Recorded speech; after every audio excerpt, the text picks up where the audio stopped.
Welcome to Simplilearn's SEO full course. In today's online world, SEO, which is search engine optimization, is essential for helping businesses stand out and attract more visitors.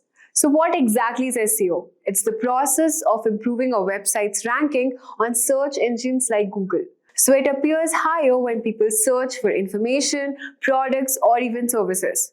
The better the SEO, the more traffic a website gets.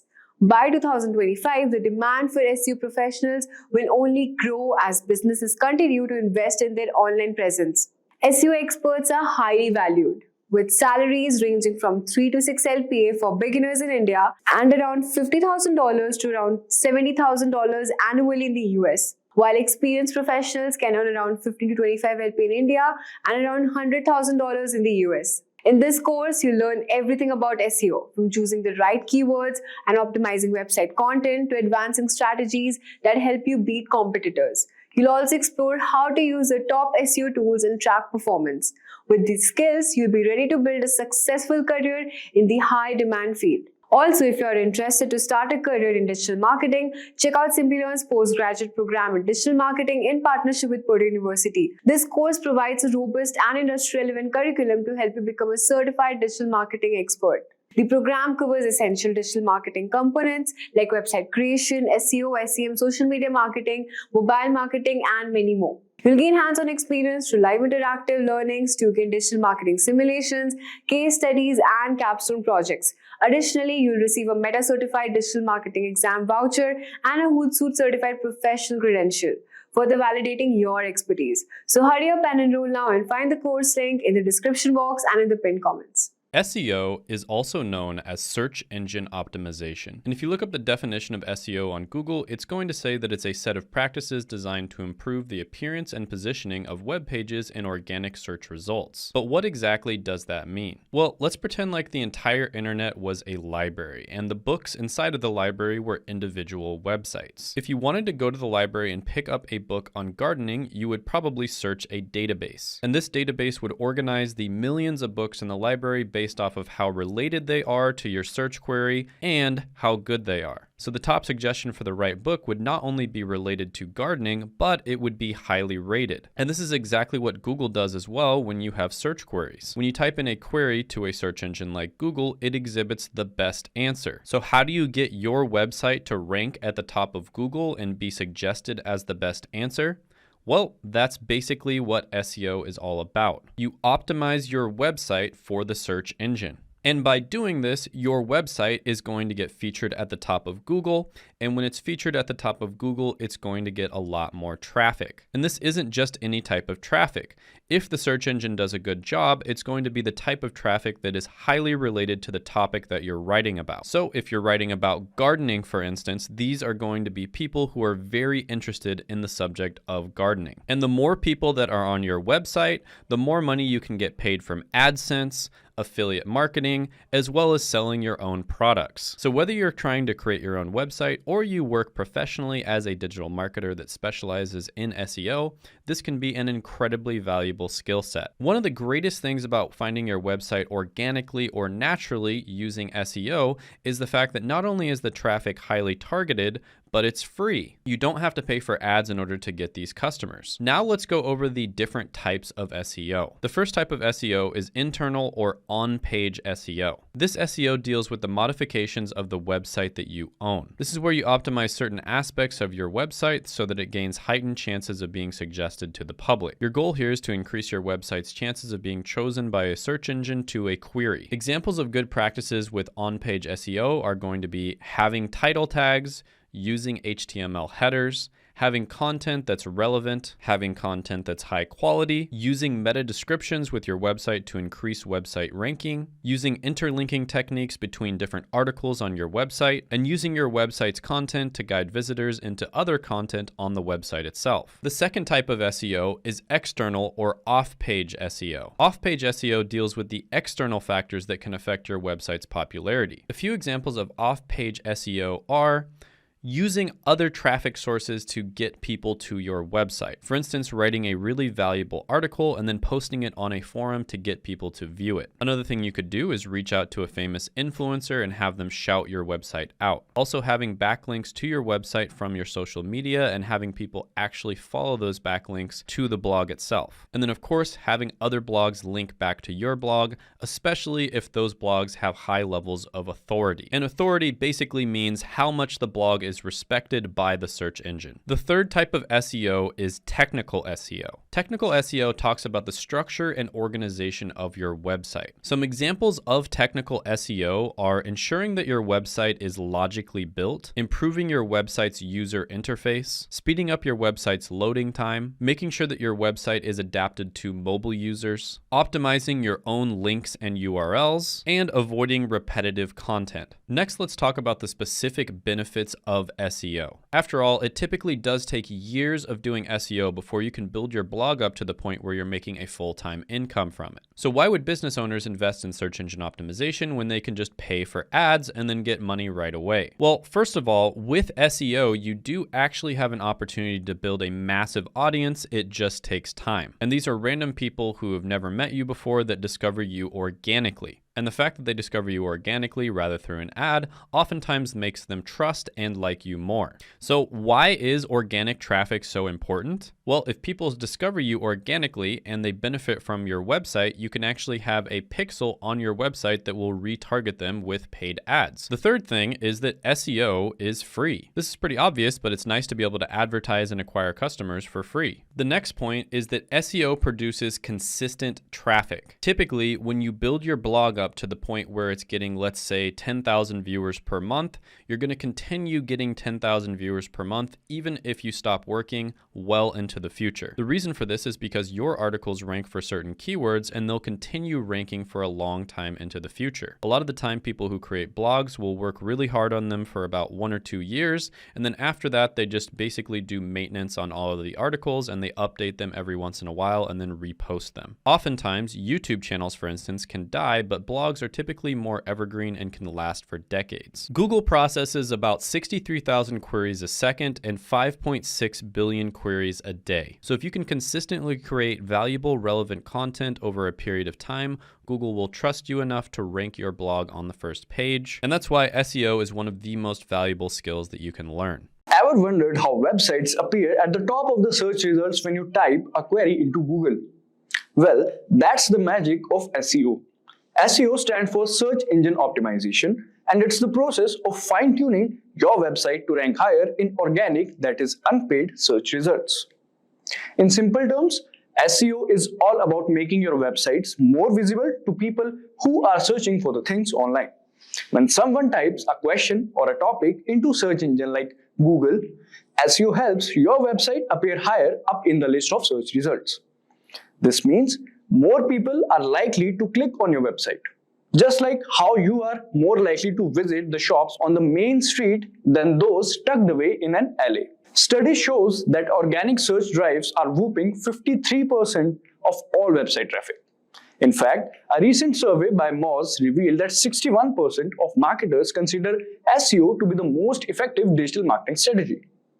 So in this video, we will cover what is SEO, types of SEO, how does SEO work, things to keep in mind while doing SEO. So let's start with the first topic, which is what is SEO. Imagine you have a fantastic store, but it's hidden down a dark alley. SEO is like putting up bright lights and clear signs so people can easily find you online. That's what SEO stands for, that is Search Engine Optimization. It's about making your website more visible in search engines like Google. When people search for something, search engines use complex algorithms to rank websites. SEO helps your website tick the right boxes for these algorithms. Good SEO means your website appears higher in search results, which can lead to more visitors and potential customers. It's like putting up the big sign outside your shop so more people know you are there. When your website ranks higher in search results, it's like having a prime real estate in the digital world. Study shows that most people don't click past the first page of search results, so being at the top can make a big difference in how much traffic your site gets. SEO isn't just about getting more visitors though. It's also about attracting the right kind of visitors, people who are interested in what you offer and are more likely to become customers or engage with your content. By understanding what people are searching for and optimizing your website to match those queries, you can connect with your target audience more effectively. So this was about SEO. Now let's understand about the three types of SEO. Alright, there are three main types of SEO you need to know about. First one is technical optimization. So this is like the backstage work of SEO. It involves doing things on your websites that improve its performance in search engines, but people don't see them. For example, submitting your website sitemap to Google helps search engines understand and index your site better. The next one is on-page optimization. This is about making sure that your content on your website is top-notch and relevant to what people are searching for. You do this by using the right keywords in your content and providing a great user experience. It's like making sure your website is likable and helpful to visitors. The next is off-page optimization. So this type of SEO happens outside of your website. It's all about building your website's reputation and authority on the internet. One big way to do this is by getting other reputable websites to link to yours. These links, called backlinks, tell search engines that your website is trustworthy and valuable. By understanding and working on these three types of SEO, you can boost your website's visibility and attract more visitors, helping your business thrive online. So this was about the types of SEO. Now let's understand how does SEO work. So basically there are some steps to how does SEO works. First, search engine crawling. Search engines like Google use automated programs called crawlers or spiders to browse the web. So these crawlers follow links from one web page to another, collecting information about each page they visit. They gather data on the content structure and other elements of the web pages, which is then stored in the search engine's database. Now, next one is search engine indexing. Once the crawlers collect information about web pages, the data is organized and stored in a massive database called an index. The indexing process involves analyzing the content keywords, meta tags, and other factors to understand what each web page is about. This indexed information allows search engines to quickly retrieve relevant results when someone performs a search query. Alright, now the third one, which is search engine ranking. When a user enters a search query, the search engine's algorithms shift through the index pages to determine which ones are most relevant to the query. The algorithm considers various factors like keyword, relevance, content quality, website authority, user experience, and more to rank the pages. The pages that best matches the search query and meet the algorithm's criteria appear higher in the search engine results pages. Websites with strong SEO practices, including optimized content quality, backlinks, and user-friendly design, are more likely to rank higher in search results. So in summary, SEO, that is search engine optimization, boosts a website's visibility online. We discussed three types. On-page focuses on content, off-page builds site authority, and technical ensures smooth site operation. SEO involves understanding how search engines find, organize, and rank websites. To succeed, maintain quality content, use relevant keywords, and earn trustworthy backlinks. Regularly track performance to refine strategies. Remember, SEO is an ongoing effort requiring adaptation to industry changes for sustained online success. Imagine you have a bakery. Now, instead of relying on people walking by your shop, you can use the internet to showcase your baked goods to anyone searching for delicious treats. With digital marketing, you can show off your yummy treats to people all over, not just those nearby. For example, if someone searches for tasty pastries, your bakery could pop up at the top of the list. And how will you do that? With the help of digital marketing. With the help of it, you can promote your content online by advertising on social media. Social media is a big part of digital marketing. Lots of people use it, about 4.9 billion in 2023, and that number is growing every year by 5.1%. Platforms like Facebook and Instagram lets you connect with customers, share cool stuff, and even advertise your bakery to specific groups. Glossier, a well-known beauty brand, started in 2014 as an Instagram account run by Emily Weiss, a beauty industry influencer. They didn't have a physical store or even many products initially. The results?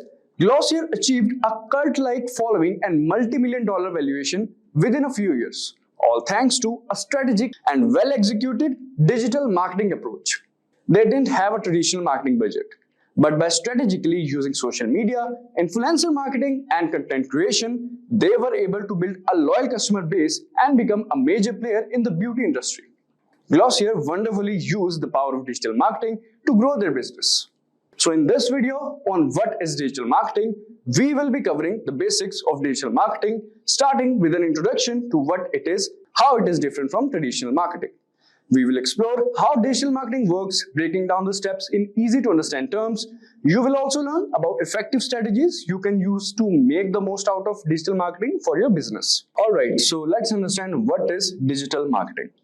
So digital marketing is the art of using the internet to promote products or services to people who might be interested in them. Instead of relying solely on traditional methods like newspaper, ads, or flyers, digital marketing takes advantage of online platforms like websites, social media, emails, and search engines. Did you know that a whopping 89% of Americans go online every day, and about 31% are online nearly all the time? This means it's super important to be online too. By having ads and stuff online, you can make your brand known, give customers a great experience, and even get more people interested in what you offer. By using digital channels like social media, pay-per-click ads, search engine optimization, and email marketing to connect with existing customers, and then you can measure your success in numbers. Tracking websites visits and social media engagement, email open rates, and more are also used in this. This data helps you understand what's working and what's not, allowing you to adjust your strategy to maximize the results. Alright, so this was about digital marketing. Now let's understand how is digital marketing different from traditional marketing. So digital marketing and traditional marketing are like two sides of a coin. They both aim to promote products or services, but they do it in different ways. Here's how it works. First, traditional marketing. Traditional marketing is like shouting across the crowded playground to get everyone's attention. So in traditional marketing, let's say TV ads and billboards. Think commercial and giant posters trying to reach a lot of people at once. Second example would be newspapers and flyers, spreading messages through printed materials delivered to homes or handed out to streets. And now let's talk about the digital marketing aspect. So digital marketing, however, is like whispering directly in the ear of a person who wants a particular product. So let's say online ads. Placing ads on websites or search engines that people who are already interested in your stuff will see. Next is social media. Connecting with people on platforms like Facebook and Instagram, where you can show them why your product is the best. Then another example would be targeted emails. Sending messages directly to people who might be interested, like offering a discount on their first product purchase, is another benefit of digital marketing. So basically, digital marketing is kind of more specific and targeted marketing. Alright, now let's understand how it actually works. So how digital marketing works? Digital marketing works by leveraging the power of the internet and technology to connect with the potential customers. This involves using online tools to reach and engage with your audience where they spend most of their time. That is the internet. So let's have a look at some. First on the list is SEO. So this helps your website show up in higher search engine results, making it more likely for people to find you when they search for something you offer. For example, when someone in your area searches for a freshly baked pastries, SEO ensures that your bakery's website appears at the top of the search results. This increases the chance of local customer finding your bakery online when they are looking for baked goods. Alright, so this was about the SEO. Now coming to the next one, which is content marketing. So this involves creating useful and interesting content like blogs, videos, and social media posts can attract and retain customers. For example, you could create engaging content such as blog posts about the history of pastries, tutorial videos on cake decoration, or photos of your latest creations on social media. This content not only showcases your expertise, but also keeps your audience engaged and interested in what you offer. Next on the list is social media marketing. So this social media marketing involves using platforms like Facebook, Instagram, and Twitter to connect with your audience and share content that encourages them to interact with your brand. For example, you can use delicious images of your bakery goods, interact with customers by responding to comments and messages, and even run contests or promotions to attract more people to your store. That is the bakery. Alright, coming to the next one, which is email marketing. So email marketing is like having a personal connection with your customers. It involves using email to connect with potential and existing customers. It's essentially sending commercial messages, but with a permission-based approach. People who sign up for your email list are essentially giving you the green light to send them information. For example, you can collect email address from your customers who visits the bakery, and you can send them regular updates about new pastry flavors, special promotions, or upcoming events at your bakery. This personalized communication keeps your brand top of mind and encourages to repeat the business. Next is pay-per-click, that is PPC advertising. So pay-per-click or PPC advertising is an online advertising model where advertisers pay a fee each time their ad is clicked. So it's a way of buying visits to your website rather than attempting to earn those visits organically. PPC ads typically appear alongside search engine results or on social media platforms, and advertisers bid on keyword to display their ads to the relevant audiences.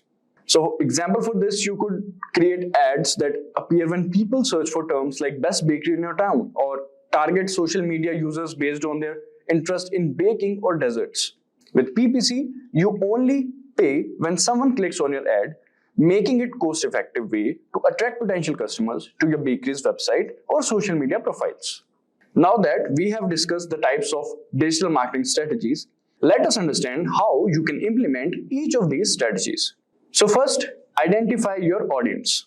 The first step is understanding who you want to reach. Imagine them as people who might be interested in your product or services. This is like picturing the people who would love your bakery. Are they busy professionals looking for a quick breakfast pastry, or maybe families with sweet tooth? Understanding your ideal customers help you tailor your marketing efforts. The next is choose your channels. Next, you pick the online platforms where your target audience hangs out. Think of these as virtual stomping grounds like social media sites or search engines. Think of online platforms as virtual neighborhoods. If your target audience is young families, Instagram might be the great place to showcase your colorful cupcake. Alright. Next one is creating engaging content. Once you know where your audience is, you can create content that will grab their attention. This could be informative blog posts, eye-catching videos, or even fun social media posts. This is like taking mouth-watering pictures of your cupcakes and bread. You can even film short videos of your frosting a cake or decorating cookies to show your skills. Similar to what all the foodie channels are doing nowadays on YouTube and Instagram. Then next is spreading the word. So now that you have a great content, you need to get it seen, right? You can use various strategies like online advertising, social media promotion, or even influencer marketing. That is partnering with people your audience trust. For example, you can put a post like mention someone who will give you a pastry treat, and you can even run a contest or giveaways like this post and tag a friend who loves cake for a chance to win a free slice. And you can also do collaboration with some foodie channels that are famous. Next is tracking and analyzing. Digital marketing thrives on measurement. You can track how well your campaign are performing and adjust your strategy based on the data. For example, did your recent cupcake post go viral? See what works and what doesn't, so you can refine your strategy for even sweeter results. Alright, so this is how digital marketing works. And now let's understand and have a look at skills you need to excel in digital marketing. So there are valuable skills for excelling in digital marketing, and they cover different aspects of the field. Here's a breakdown of why each is important. First, mastering social media. Today's consumers are heavily influenced by social media. Understanding how different platforms works, what kind of content resonates, and how to engage with audiences is crucial for brand awareness and promotion. Next is basics of HTML and WordPress. While you don't need to be a coding expert, basics HTML knowledge helps understand how websites function and optimize content for search engines. Familiarity with WordPress, a popular content management system, allows you to manage websites' content and make edits without needing a programmer. Then the person should be good with design. So visuals are a powerful tool in digital marketing. An eye for a design helps create eye-catching graphics, social media posts, and even email campaigns that grab attention and effectively communicate your message. Then data analytics and Google Analytics is another skill. So the ability to analyze data is essential for measuring the success of your digital marketing efforts. Tools like Google Analytics track website traffic, user behavior, and campaign performance. By understanding this data, you can refine your strategies and optimize campaigns for better results. So these skills are sufficient if you want to become a digital marketer.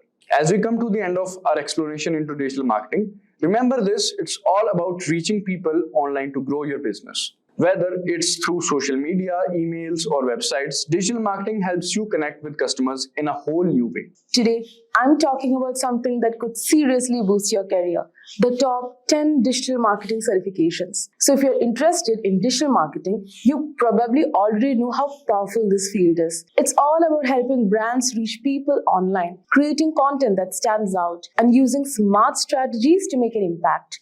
And here's the best part: companies need skilled digital marketers more than ever right now. Why?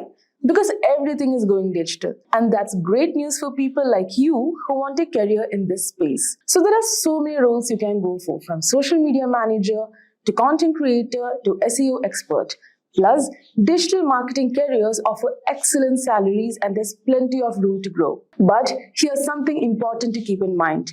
If you really want to stand out and land the best jobs, getting certified is key. Certifications show that you're serious about your skills, you know the latest tools, and you're ready to hit the ground running. It's like having a badge that says, I'm ready for this. So in this video, I'm going to share the top 10 certifications that can help you build and level up your digital marketing skills. So if you're excited to kickstart or grow your digital marketing journey, stick around and let's dive into these certifications. So first on our list is a professional certification in digital marketing by SP Jain School of Global Management.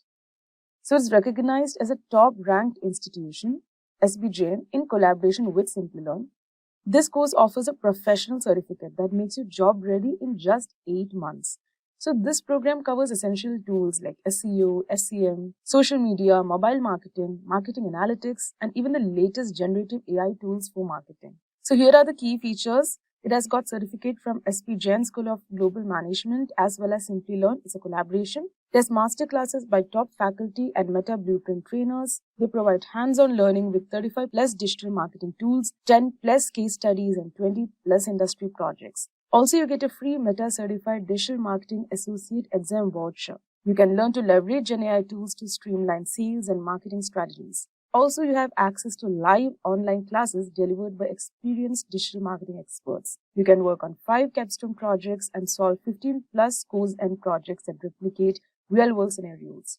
Also, you can work on case studies on renowned brands like Adidas, KFC, Nike, Intel, and more for practical insights. Also, you have a comprehensive coverage of 20 plus essential skills, including web creation, campaign management, SEO, content strategy, automation, and mobile optimization. Also, Simplilearn's Job Assess program for personalized career guidance and networking opportunities with top employers. So this program isn't just about learning theory, it's about real-world application. Now, next up is a Google Digital Marketing and E-commerce Professional Certificate from Coursera. So this program puts you on the fast track to a successful career with training directly from Google experts. You'll gain skills in digital marketing fundamentals, customer engagement through search and email, and measuring performance through analytics. And the best part is designed for beginners, so no degree or prior experience is needed. Now, the key features of this course is that it has professional level training from Google experts. Also, you can learn at your own pace with flexible scheduling and self-paced modules. You can earn a certificate recognized by top employers worldwide. You can master essential topics such as building e-commerce stores, analyzing performance metrics, and growing customer loyalty. You also get hands-on practice by working on portfolio-ready projects to showcase your skills. You'll be having access to tools and resources that teach you how to attract and engage customers effectively.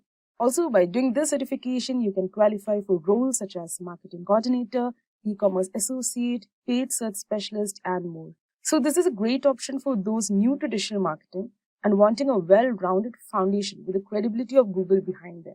So the projects you complete during this program will be valuable additions to your professional portfolio.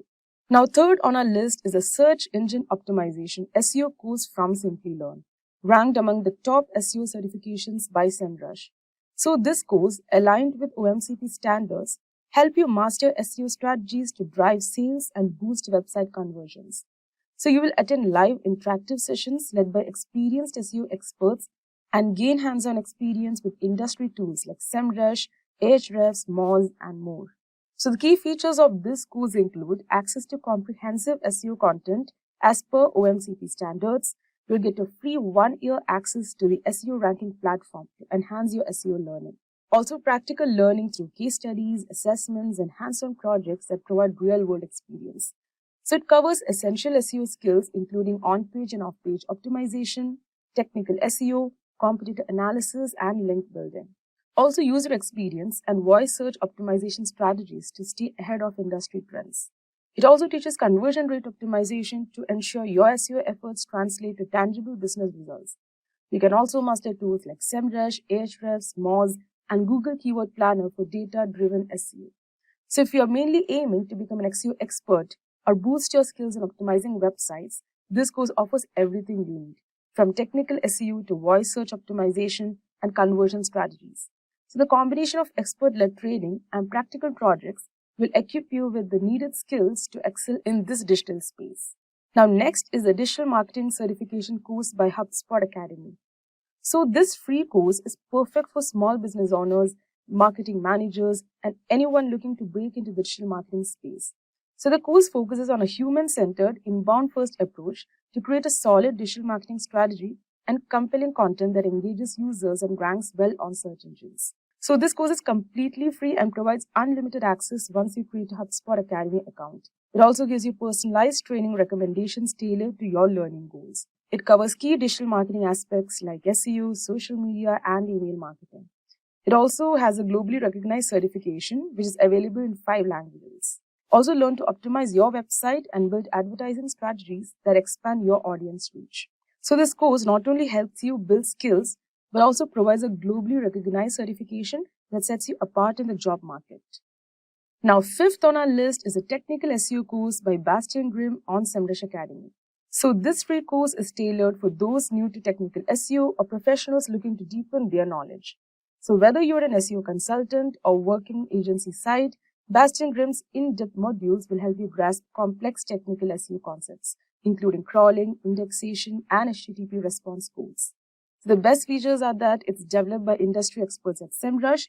It covers essential topics such as international SEO and potential issues to avoid. It is engaging, up-to-date content that aligns with the ever-changing SEO landscape, and also it has practical applications that strengthen your understanding and implementation. So this course equips you with the technical know-how to tackle complex SEO challenges and ensures your skills remain sharp in this evolving field. Now next, we have the Digital Marketing Specialist course by Simplilearn. So this comprehensive program covers 35 plus digital marketing tools and includes over 20 projects and 10 case studies, providing you with a practical experience to master domains like SEO, SEM, social media, and email marketing. So some of the key features of this course is, it is industry-recognized Digital Marketing Specialist Certificate. It has classes led by digital marketing experts. You can learn to use generative AI tools for marketing efficiency.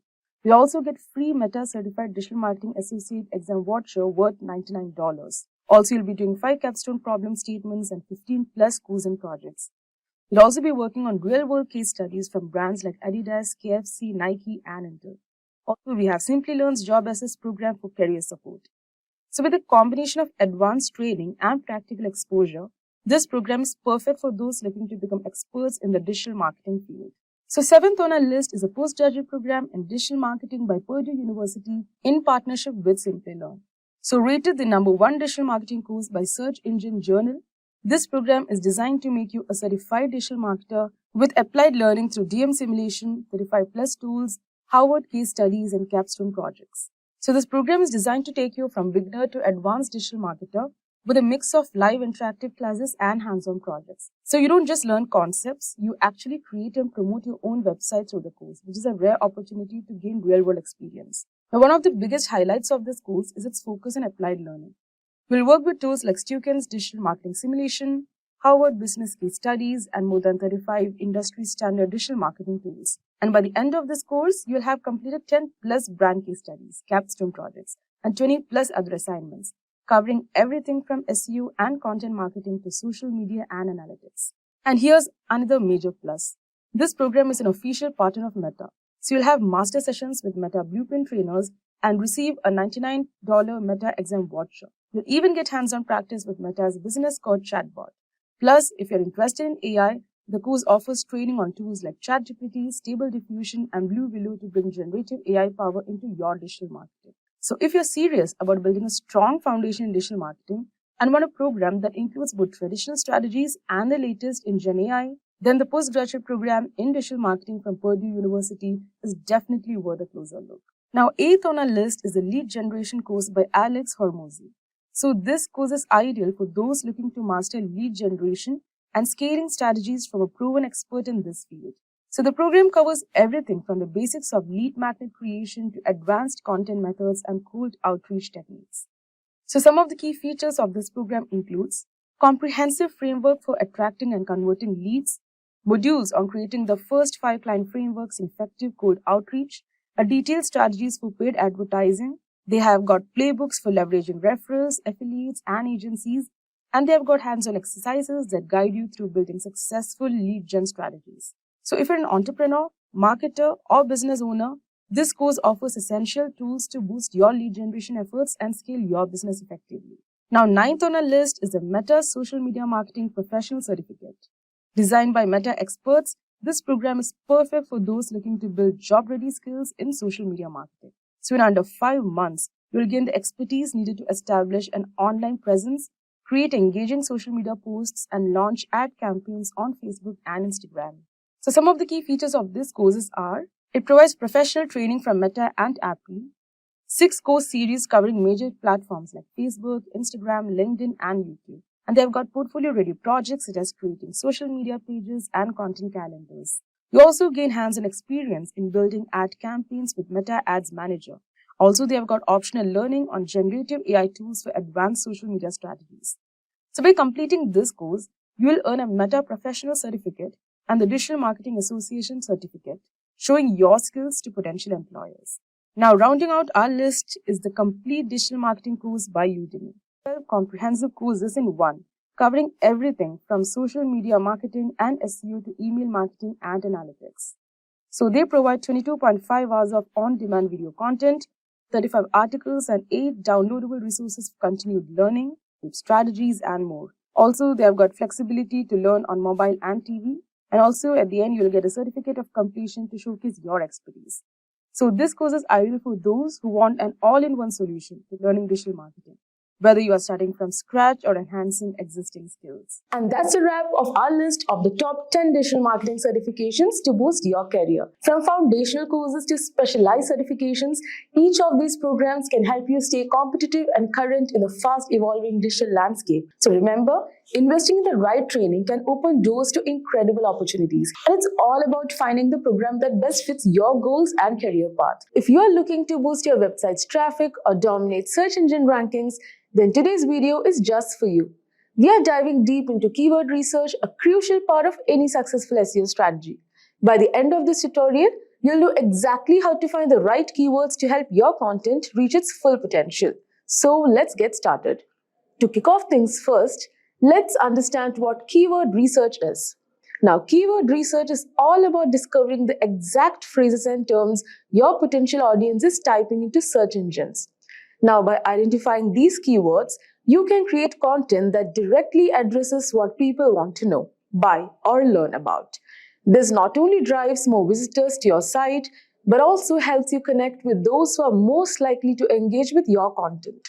In essence, keyword research is the backbone of a strong SEO strategy, guiding you in crafting content that resonates with your audience. Now that we know what keyword research is, let's dive into why it's so important.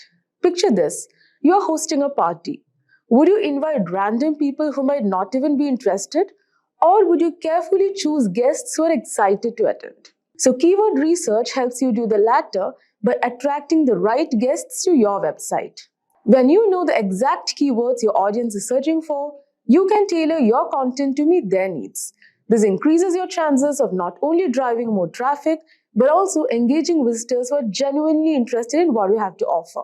The better you understand your audience search behavior, the more effective your content will be. Remember, it's not just about quantity.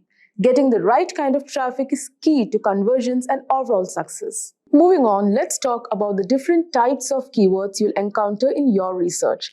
This is important because not all keywords are created equal, and understanding the distinctions can greatly impact your strategy. So short tail keywords are broad and usually consist of one or two words like SEO or marketing. Now these keywords have high search volumes, which means lots of people are searching for them. However, they're also highly competitive, making it tough to rank for them unless you have a very authoritative website. Next comes long tail keywords. Now long tail keywords on the other hand are more specific phrases like how to do keyword research for SEO. Now while they have lower search volumes, they tend to be less competitive and more targeted, attracting visitors who are further along in their buyer's journey. For instance, someone searches for best budget laptops for students is likely closer to make a purchase than someone just searching for laptops. Now, next type of keyword is LSI, which is latent semantic indexing keywords. Now, these are related terms that search engines consider relevant to your main keyword. Now, for example, if your main keyword is digital marketing, then LSI keywords could be online marketing, SEO strategies, or social media advertising. Now, even in this example, if you have given best leather shoes, the LSIs would be official and casual wear, best footwear brand, original leather shoes, etc. So using LSI keywords helps you create more contextually relevant content with search engines' favor. Now, by balancing these types of keywords, you can create content that appeals to both broad and niche audiences, giving your website a better chance to rank well across different searches. So, alright, now that we have covered the types of keywords, let's explore some of the tools that can help you find them. So, keyword research tools are like treasure maps. They guide you to the keywords that can drive the most traffic to your website. Number one is Google Keyword Planner. So Google Keyword Planner is a fantastic starting point, especially for beginners. It's free and provides a wealth of information, including search volumes and competition levels for various keywords. You can also discover new keyword ideas based on what people are already searching for. Next is Ahrefs. Ahrefs is a more advanced paid tool that offers in-depth analysis.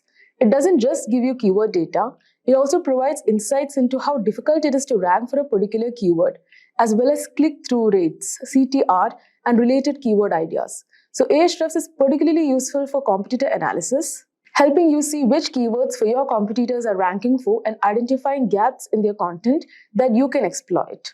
Now next comes SEMrush. Now SEMrush is another powerful tool that goes beyond keyword research. It offers comprehensive data on keywords, including trends over time, and allows you to conduct competitive analysis, track keyword performance, and more. SEMrush is a go-to for many SEO professionals because of its all-in-one capabilities. So these tools simplify the process of keyword research, allowing you to focus on creating content that will resonate with your audience and perform well in search engine results. So with so many tools at your disposal, the next step is figuring out how to actually find the best keywords for your content. So here's a step-by-step approach. Number one, start with a brainstorming session. So you can list down potential keywords related to your topic. Think about what your audience might search for and consider different variations of those phrases. So use the keyword research tools we just discussed to analyze these keywords. Pay close attention to search volume, competition, and user intent. The goal is to find keywords that have a good search volume but aren't too competitive. And next, consider user intent. This is crucial. Ask yourself, what is a searcher hoping to find? If someone is searching for best travel laptops in 2024, they are probably looking for product reviews or recommendations. Tailor your content to meet that specific intent, and you'll have a much better chance of converting those visitors into customers. So by following these steps, you can pinpoint the keywords that will not only drive traffic, but also ensure that the traffic is relevant and likely to convert. Now, one of the most effective ways to find high-quality keywords is by analyzing your competitors. This might sound like a spy mission, but it's completely above board and incredibly valuable. So tools like SEMrush allow you to see which keywords your competitors are ranking for. So this gives you insight into what's working for them, and more importantly, it highlights gaps in their strategy that you can exploit. For instance, if you notice that a competitor is ranking well for a keyword like affordable SEO tools, but their content is outdated or lacking in detail, you can create a more comprehensive and up-to-date piece to outrank them. So by leveraging competitor insights, you can stay ahead in the SEO game, ensuring that your content is always relevant and competitive. Now, finding the right keywords is only half the battle. The next challenge is using them effectively in your content. So here's how you can do that. Number one, Place your primary keywords in strategic locations such as title, meta description, headers, and throughout the content. This signals to search engines that your content is about helping you rank for that keyword. Number 2, avoid keyword stuffing. This old school tactic doesn't work anymore and can actually hurt your rankings. Instead, focus on naturally integrating keywords and using variations. For example, if your primary keyword is digital marketing strategy, you could also use online marketing strategy or effective digital marketing tactics to make your content more readable and engaging. Now, the third one is using LSI keywords to add depth and context to your content. This not only improves readability, but also helps search engines understand the broader topic of your content, which can positively impact your rankings. Remember, the goal is to create content that's both optimized for search engines and enjoyable for your readers. Lastly, keyword research is not a set it and forget it process. It requires regular monitoring and adjustment. SEO is a constantly evolving field, and what works today might not work tomorrow. So make it a habit to regularly check how your keywords are performing. Use tools like Google Analytics to track your rankings and see which keywords are driving the most traffic. If you notice that certain keywords are underperforming, consider tweaking your content or trying out new keywords. So by staying on top of your keyword strategy, you can ensure that your content continues to perform well and adapt to changes in search trends. And there you have it, a comprehensive guide to keyword research. I hope you found this tutorial helpful and that you are now ready to start finding the best keywords for your content. Remember, keyword research is all about understanding your audience and creating content that meets their needs. If you enjoyed this video, don't forget to hit the like button and subscribe to the channel and ring the notification bell so you never miss an update. Basically, Google follows 3 basic steps to rank a website. They need to crawl your website. They need to take what they crawl back to their servers. And when they take it back to their servers, your web pages, they need to have them available for indexing. So when somebody actually types in a keyword into google.com, it'll be available to be found on organic search. So that's what indexing is all about. And then Google's job when somebody does type in a search query is to basically rank those pages that they've indexed from number 1 to infinity, depending on how many pages are relevant to that search query. So really it's about crawling, indexing, and ranking. So crawling is simply a process done by which Google has bots. And what these bots do is they go to your web server and they're going to crawl every page that they can find. And how do they find these pages? Well, they basically follow links. You might have heard the term spidering, but that's what they call search engine spidering. So basically what Google's doing is they're building a web, so to speak, all the links that they're following. And so when they can follow all these links on your website, they're going to be able to crawl them. And when they crawl them, basically they're going to take that content and store it on their servers so it's available in their index. So based on this method, Google finds out which websites have relevant content and which ones don't based on certain keywords that are typed into Google. Because if they can't crawl your website, you're not going to be found. And if you can't be found, then you're not going to show up for relevant keywords. So we need to make sure your site's available to be crawled. And we'll talk about that a little bit later. Okay, but let's show you an example. So let's just go to Google search. And if I type in the keyword Simplilearn, okay, I could see I have 1,010,000 results. Okay, and that's how many results are showing up for Simplilearn. Okay, now they may not all be Simplilearn pages, but nonetheless, Simplilearn is ranked number 1 here organically, and there are 1,010,000 pages related to the keyword Simplilearn. Now, when it comes to organic search, we don't want to get it confused with paid search. So anytime you see paid search, you're going to see something that says ad next to it. Okay, so we could see that there are paid ads here, but when it comes to organic search, those are generally below paid ads. And so that's where Google counts the 1,010,000 results. And so that's the whole idea behind crawling and indexing. Google's able to crawl Simplilearn's website, and based on all the pages that they gather, they're going to make those pages available in organic search. So if you type in a keyword and your web page is not available for indexing, then you're never going to show up for that keyword. So that's why it's important to make sure your website is available for crawling and indexing. And so when a user types a query on Google search, the most relevant websites that are in Google's index are going to appear in the search results. So in the example I gave with Simplilearn, well, Simplilearn is the brand name of the company Simplilearn. So there's a lot of relevancy there. So that's why you see Simplilearn show up here organically, number one.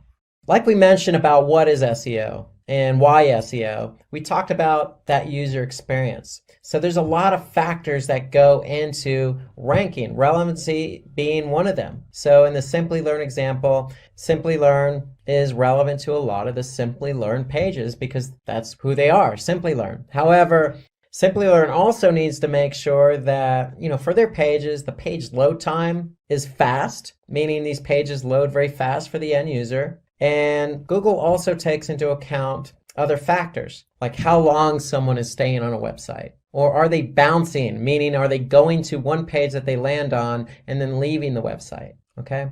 And so the user experience is very, very important. There are other factors also like language and location. And so, for example, location, if you do a search, say in India, the results are going to be a little bit different than, say, the results in the United States. Why? Because Google is indexing as many web pages as they can find. So if somebody's doing a search in India, their results may be a little bit different than the results show up in the US because Google has different bots. And these bots are crawling different pages at different times.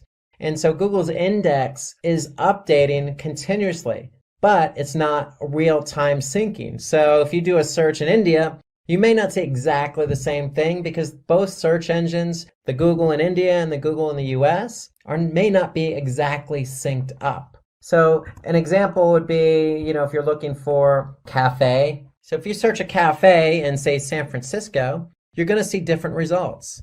Now, if you do a search for cafes in Mumbai, you're going to see different results. There's going to be local search here at the top. There may be some paid search, but again, you may see different results because one, location, but two, Google search engines in India and United States, Google.com, aren't exactly synced up exactly at the same exact time you do that search. So location is important, language is important, and relevancy is important, along with user experience.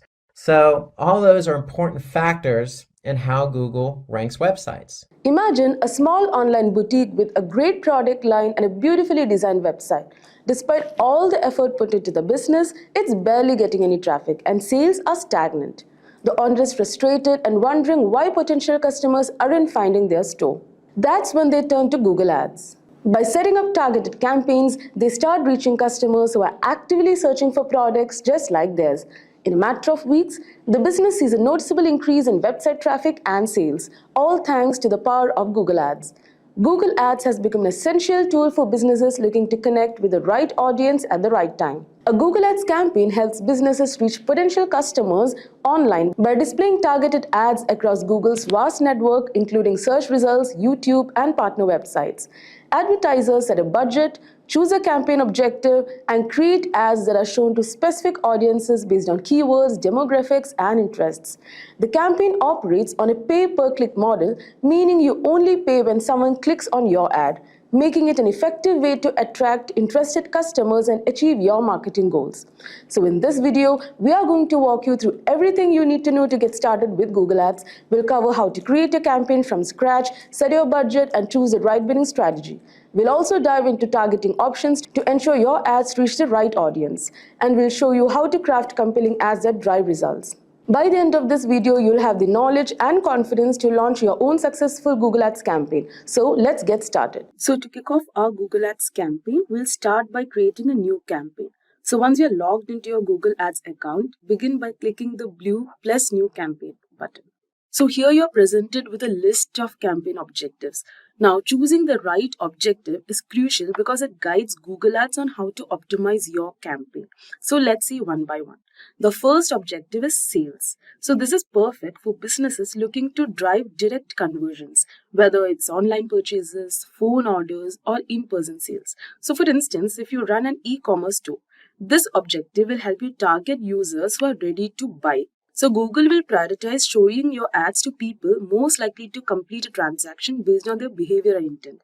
So this makes it ideal for businesses focused on generating immediate revenue. So you can use this when your primary goal is to turn clicks into sales. making it perfect for businesses with clear purchase paths like online stores or service providers. Now, next we have the leads objective. So this is designed for businesses that want to gather contact information from potential customers, such as through form submissions, phone calls, or signups. So for example, imagine you are a real estate agent aiming to build a list of potential home buyers. So by selecting the leads objective, Google Ads will optimize your campaign to reach users likely to fill out your contact form or call your office. Now next is website traffic. Now this is the objective you'll want to choose if your main goal is to drive more visitors to your website. So this is particularly useful for increasing brand awareness or getting people to explore your products and services online. Like for instance, if you're a blogger or a content creator, so this objective will help you attract visitors to your site to engage with your articles, videos, or any other content that you put up. So now next comes app promotion. So this is when you have created an app, like for example, an online gaming app or anything, and you want more installs or downloads. Now next you have awareness and consideration. So it is designed for businesses that want to engage users and encourage them to think about their products or services. So this is especially effective in introducing something new to the market. And then you have local shop visits and promotions. And then you can also create a campaign without a goals guidance. Okay, so here we are planning to give an example for lead generation, like how to generate lead for a free online course provider. So let's select leads and continue. Now, as we have selected an objective which is generating leads, the next step is to choose your campaign type. So there are several campaign types, like Google Ads offers several types, but the two most common are search and display ads. So anyways, let's start with the search ads. So these are the text-based ads that appear at the top of the Google search results when someone searches for keywords related to your business. Like for example, let's just see car rentals near me. So your ad could appear like this, like as you can see the sponsored ads. So your ads could appear at the top of the search results. So this is highly effective for capturing high intent users. So people who are actively looking for what you offer. Now next we have display ads. So these are visually engaging ads that appear across the Google display network, like which includes websites, like the ads, basically the ads you see in others' websites, apps, or even YouTube. So now display ads are perfect for building awareness and keeping your brand top of mind. So they work well for retargeting, like showing your ads to people who have previously visited your website but didn't take any action. Now the next one is shopping ads. Now shopping ads are a powerful tool for e-commerce websites. So these ads showcase your products directly in the search results, complete with images, prices, and your story.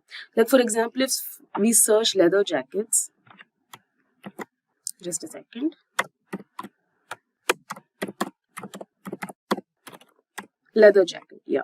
So your shopping ad could appear displaying a product image, price, and a link to purchase directly from your website, as you can see here.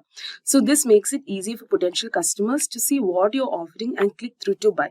So shopping ads are ideal if you're looking to drive sales of physical products, providing a visual, direct path to purchase.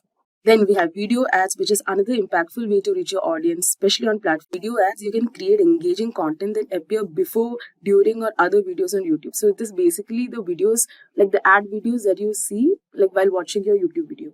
And then we have performance max campaign. So this type uses Google's machine learning to optimize your ads across all Google properties, like including search, display, YouTube, Gmail, etc. So performance max campaigns are perfect when you want to maximize your results without managing multiple campaign types separately. So Google's algorithms will automatically find the best combination of ad formats and placements to meet your objectives. So right now we'll select the search campaign type. And we'll be giving lead form submissions. And let's press continue. And let's just keep like lead search. So now that we have selected our campaign type, the next step is to set your budget and bidding strategy. So this is crucial as it determines how much you're willing to spend and how Google Ads will manage your bids. So now for bidding, since our objective in this demo is to generate leads, we'll choose conversions. So this strategy lets Google automatically set your bids to get the most conversions within your budget. So now you can set a target cost per action. So this budget is the amount you're comfortable spending per action. So like you can just give 0.3 rupees, per action. And let's press next. Now next, let's define our targeting options. So this step is about deciding who will see your ads, where they will see them, and when. So you can target users by location. As you can see, all countries and territories, India, or any other location, you have options. So for example, if your store is in Delhi, you might want to target only people within a 50-mile radius. Now, additionally, you can also refine your audience based on demographics such as age, gender, and household income. So this ensures your ads reach the most relevant customers. And you can also select the languages that your customers speak. Like you can give English, you can give Hindi. So you can select multiple languages that your target audiences speak. And also you can select the audience segments, like what your audience might be doing. So like for example, we are actually giving this example for lead generation for a free online course provider. So what we do is we can actually, like, our audience will be students, right? So we can give students. Yeah, you can give current university students, and this is also for working professionals. So you can give working education jobs, IT and technical. So you can select who your target audience are. So effective targeting is crucial for maximizing your ad spend. So take the time to consider who your ideal customers are. Now let's go to next. So now next is selecting keywords. So for search ads, keywords are the backbone of your campaign. So these are the words or phrases users type into Google when looking for products or services like yours. So choose keywords that are closely related to your business. So for example, we are actually looking for lead generation for this particular website, which is Simplilearn skill website that provides free online courses. So first you have to give the final URL, and then you have to enter your keywords. You can also, type in the products or services like you advertise, like the course name and everything, and you can enter the keywords. Now you can take the help of Google's keyword planner for keyword ideas and see how often they are searched. So let's just go to keyword planner, discover new keywords. So now here you have to enter the products or services closely related to your business. So here I'll just type free online course, digital marketing. So you can give so many keywords, okay? And let's get results. So now these are the keywords that are suggested by the keyword planner. So what you can do is you can just select the keywords. Like you can select so many multiple keywords. You can copy it. You can paste it here. So this is a demo. That's why I've just taken, 3 to 4 keywords. But in fact, you have to use more keywords. So now you have selected your keywords. Now it's time to create your ad. So your ad copy includes the headline, description, and display URL. So this is what users will see in the search results or across the display network. So basically in your ad. So making it engaging and relevant. So first you can give the URL of your website. So in the headline, you can grab the attention by highlighting your key offerings and including one of your main keywords. Like for example, you can give master digital marketing. You can give, like, you have to fill at least 3 headlines.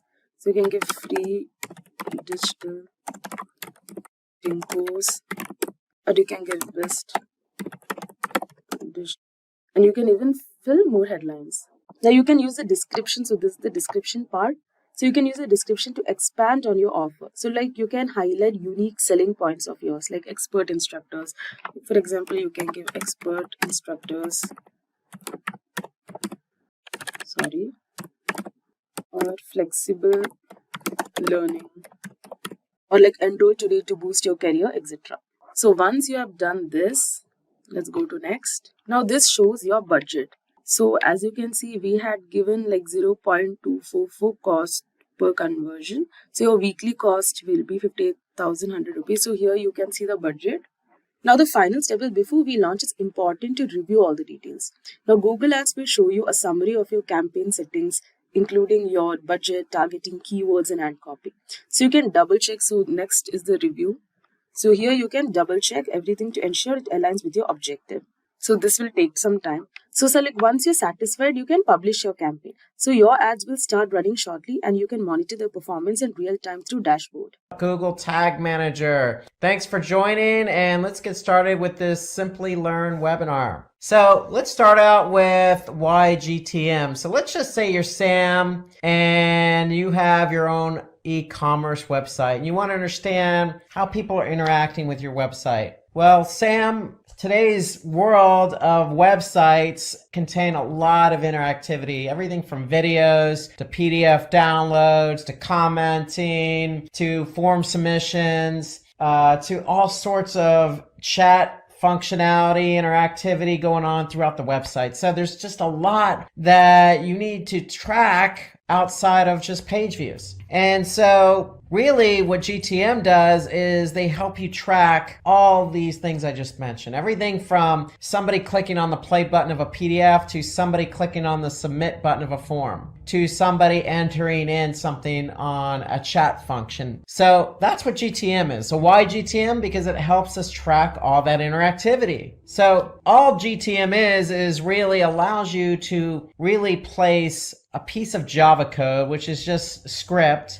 and the script that's added to a web page to collect information. So that's really what a tag is. It's just some script that gets put on a web page in order for you to collect information, like page views, clicks, etc. And they send it to third-party tools. Okay, so that's what GTM does. It basically allows you to take all these tags that collect information and you can use them in GTM. So if you want to, for example, collect how many people, enter a chat functionality and start chatting. Well, you're going to take that script and you're going to put it in GTM, and GTM will then allow you to start tracking that information. So that's really what GTM is. It just allows you to put tags into a container, or think of it as a toy box. You have all these toys and you want to track. Well, you can put all those toys or tags in a toy box or container. And we're going to talk a little bit more about that. But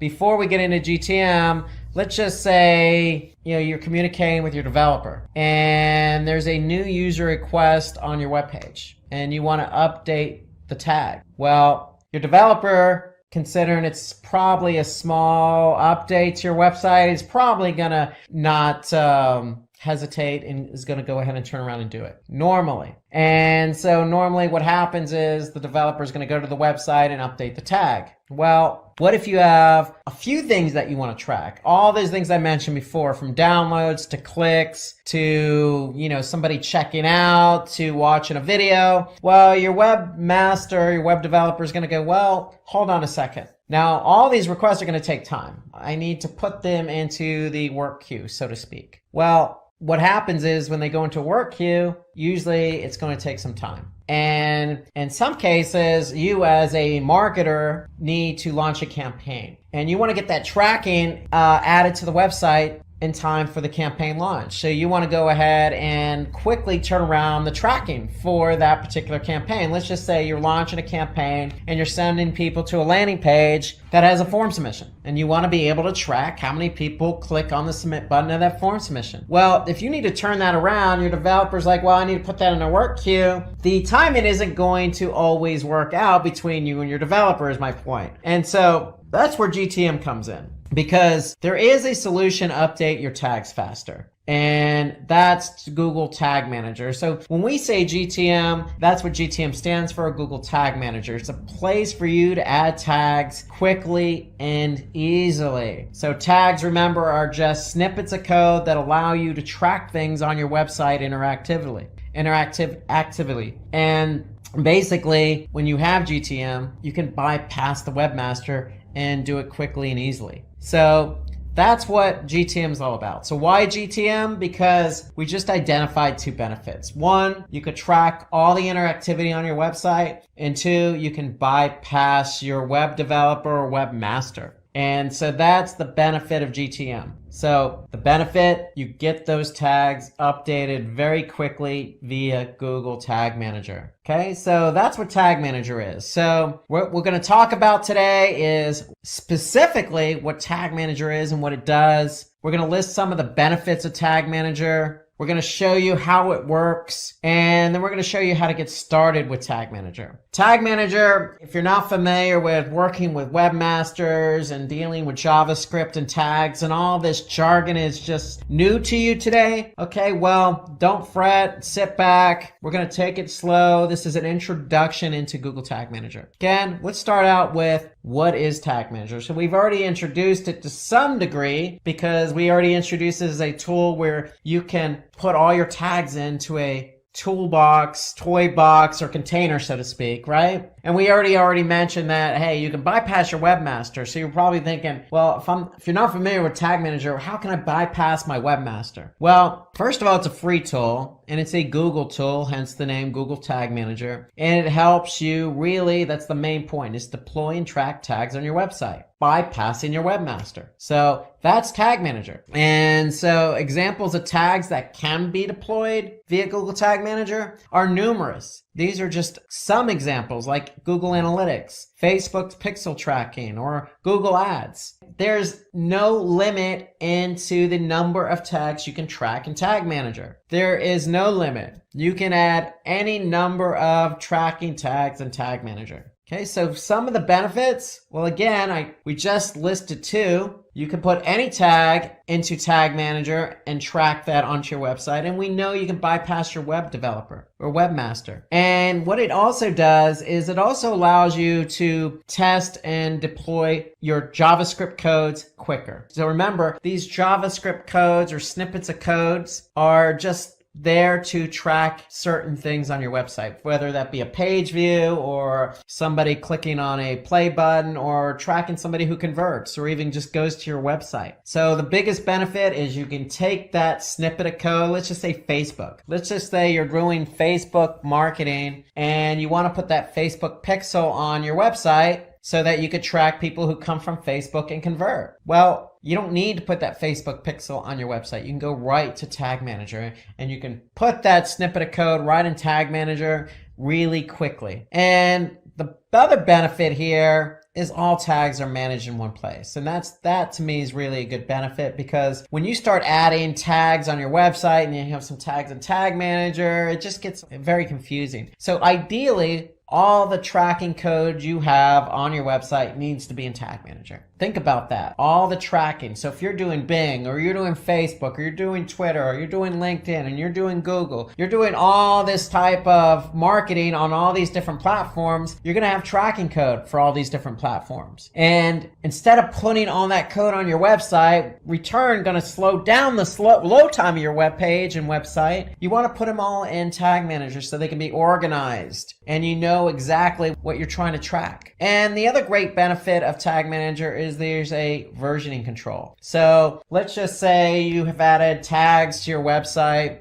via GTM for the last 6 months. Well, and let's just say you add another tag yesterday. If you added that tag yesterday and something doesn't work, well, you can just roll back to a previous version. It's that simple. So you have versioning, and that's a good thing. When you have versioning, you can control what gets published, and if something doesn't work after it gets published, then you can roll back to a previous version. So it's a peace of mind, so to speak. Just because you've added code to your site, there's no guarantee it's going to work. And so you can always control what version you're dealing with in Tag Manager. And we'll talk a little bit more about that. So the biggest benefit here to me with Tag Manager is you have event tracking. And so we talked about some of the things you could track on your website, from videos, from play buttons to somebody clicking on the stop on the video or pausing it, all the way to somebody, again, chatting, or let's just say somebody clicking on that purchase button on your website. Okay, and you want to track all these different things, these different interactivities and buttons. Well, event tracking is what you're going to use to track all those buttons. And to me, this is the biggest benefit of Tag Manager. And I'll show you some examples as we go along. And if we didn't mention it already, I'll mention it again. It is free. Tag Manager is free. There's no limit. So once you have Tag Manager going, you can add as many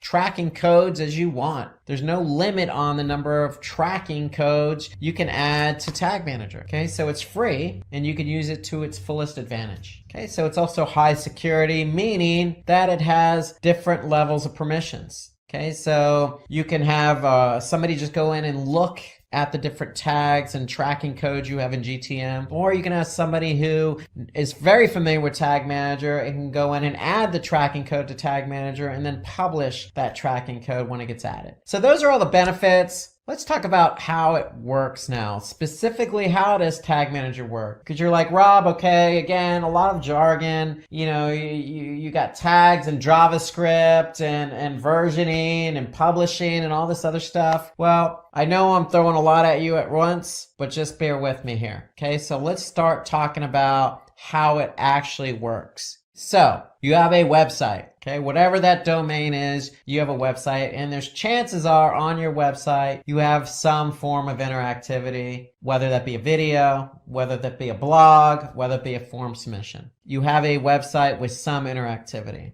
And let's just say you're even thinking about getting ready to launch some type of campaign on maybe Google or Facebook, and you want to drive traffic to your website. Fair enough. You're joining the millions of other websites that are out there that have interactivity that also drive traffic to the website. So in comes Google Tag Manager. And so Tag Manager is important because, again, we know we want to track people coming from that Facebook campaign or that Google campaign and interacting with our site. So if you are running Facebook and you are running Google Analytics, well, guess what? You want to put that tracking code in Tag Manager. So Google Analytics, being a Google product, works very nicely with Tag Manager. Facebook has its own tracking code, but you still want to be able to track people who come from the Facebook campaign to your website. So you're going to get that tracking code from Facebook and put it in Tag Manager. That's generally how it works. So here, information from your website is shared with another data source through Tag Manager. So think about that. If I add Facebook tracking code to Tag Manager, or let's just say I add Google Analytics tracking code to Tag Manager is the one that's pushing out and doing all the heavy lifting. They're the ones that are controlling what code gets fired and what code doesn't. So if you're putting the code in Tag Manager is controlling the code. Think about it that way. And let's show you an example of what that looks like. So here I am, I'm in Tag Manager. I just went to tagmanager.google.com, and here I could see a list of tags. So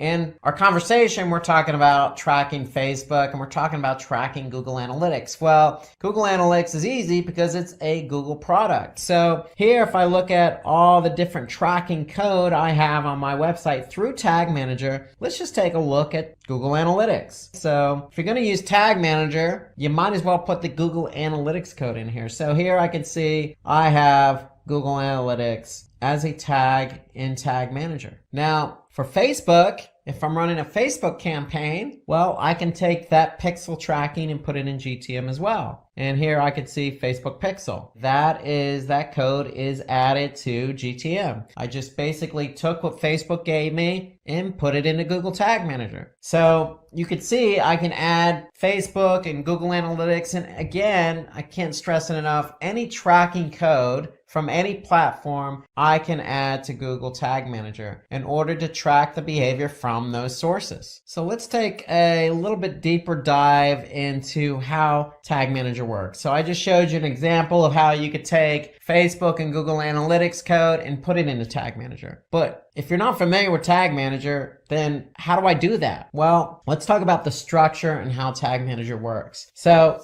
when you have a Tag Manager account, you have a container. Remember, I mentioned toy box earlier. You have a bunch of toys. If they're code and you're tracking different bits of code from different platforms like Facebook, think of those as toys, and you have a toy box. Okay, well, that's what this code is, and that's what a container is. The code is the code, and that's going to go into the toy box or container. And so the way Tag Manager works is you have tags, triggers, and variables. So if I take my Facebook tracking code and put it into a container, I need to set up a tag and a trigger. Okay, so let's take a look at what that is. So first, if I go back to Tag Manager, I'm going to have an account, and if I have an account, I'm going to have a container. So here I'm just going to click on an account with a container, and a container is nothing more than what website you're adding the tracking code to. Okay, that's all the container is. We're just letting Tag Manager know this is the website we're adding all this code to. So you have tags, triggers, and variables. That's the structure of Tag Manager. So tags are just what it says, tags. What are we trying to quote unquote tag? Well, if it's Google Analytics, that's easy. Here I can see I have Google Analytics added. So if I click on Google Analytics, here's my tag. And if I take a little bit of a deeper dive there, since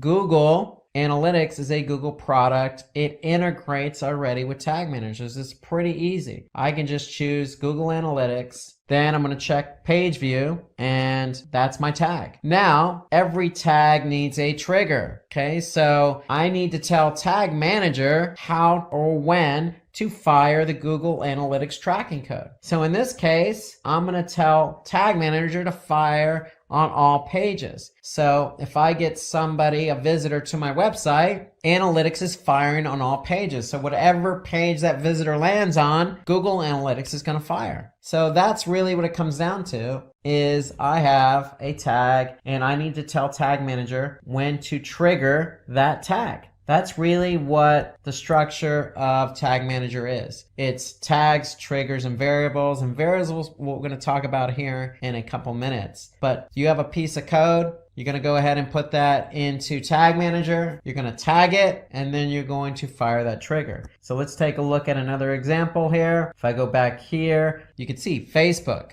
Well, here's my Facebook pixel. Okay, that's my tag. So when is it going to fire? Well, it's going to fire on a specific domain or subdomain. That's basically what we're doing. We're trying to tell GTM when to fire that particular tag. So those are the three main components: a tag, okay, which is going to contain the JavaScript code that you get from, say, Facebook, the trigger. So you're going to go into Tag Manager and tell Tag Manager when to fire that code. That's the trigger. And then you have variables. And so variables are basically just additional information that Tag Manager may need for your tag and trigger to work. So that's what a variable is. It's there to get the tag and trigger to fire. So variables are divided into built-in and user-defined variables. So common use variables include, say, page path or page URL or host name or click class. Again, they're there, and these examples I just gave you are there to get your tag and trigger to work. Think about it that way. That's a component. And if I go into Tag Manager here, and here on the left side, I can see variables. So remember, I have built-in and user-defined. So built-in means that Tag Manager already built these for me. So in case I need to get my trigger to work with my tag, I can use a variable. So those are built in, and then I have user defined. So these are what I define. These are what I created. And again, the variables are there to get the tag and trigger to work. Okay, so that's the job of the variable. The job of the tag is to host that JavaScript code. Okay, in the case of Facebook or Analytics, that's where we're putting our code. So here, if I click on AdWords Remarketing, again, it's a Google product, so I don't really need to even deal with code. I'm just going to select Google AdWords Remarketing. Okay, so you could see GTM integrates nicely with some of the other Google products. But let's just say you have a Facebook pixel tracking code. You're going to choose custom, and you're going to put the code here. So that's part of the tag. And then the trigger, again, is there to get the tag to fire. So you're telling GTM when to fire the tag. And the variable is there to help you make sure that that trigger and that tag work together. So that's how all three kind of work together. You need the tag to put the code. You need the trigger to tell GTM when to fire the tag and code. And the variables there to help you define when that tag and trigger should work or how it should work. So again, review. Tags they're just small codes of JavaScript or tracking pixels on your website. And so tags are allowed to manage events like scroll tracking, remarketing, clicks, downloads, files, play buttons, you name it. Even clicks on external links. For example, let's just say you have a click or a Facebook icon on your site, and when somebody clicks on it, they go to Facebook. You want to maybe track that. You're going to create a tag. Okay? The trigger is there because you need to tell GTM when to fire that tag. So it's a certain condition, whether it's, fire the tag if the URL equals facebook.com or some other condition. So the tag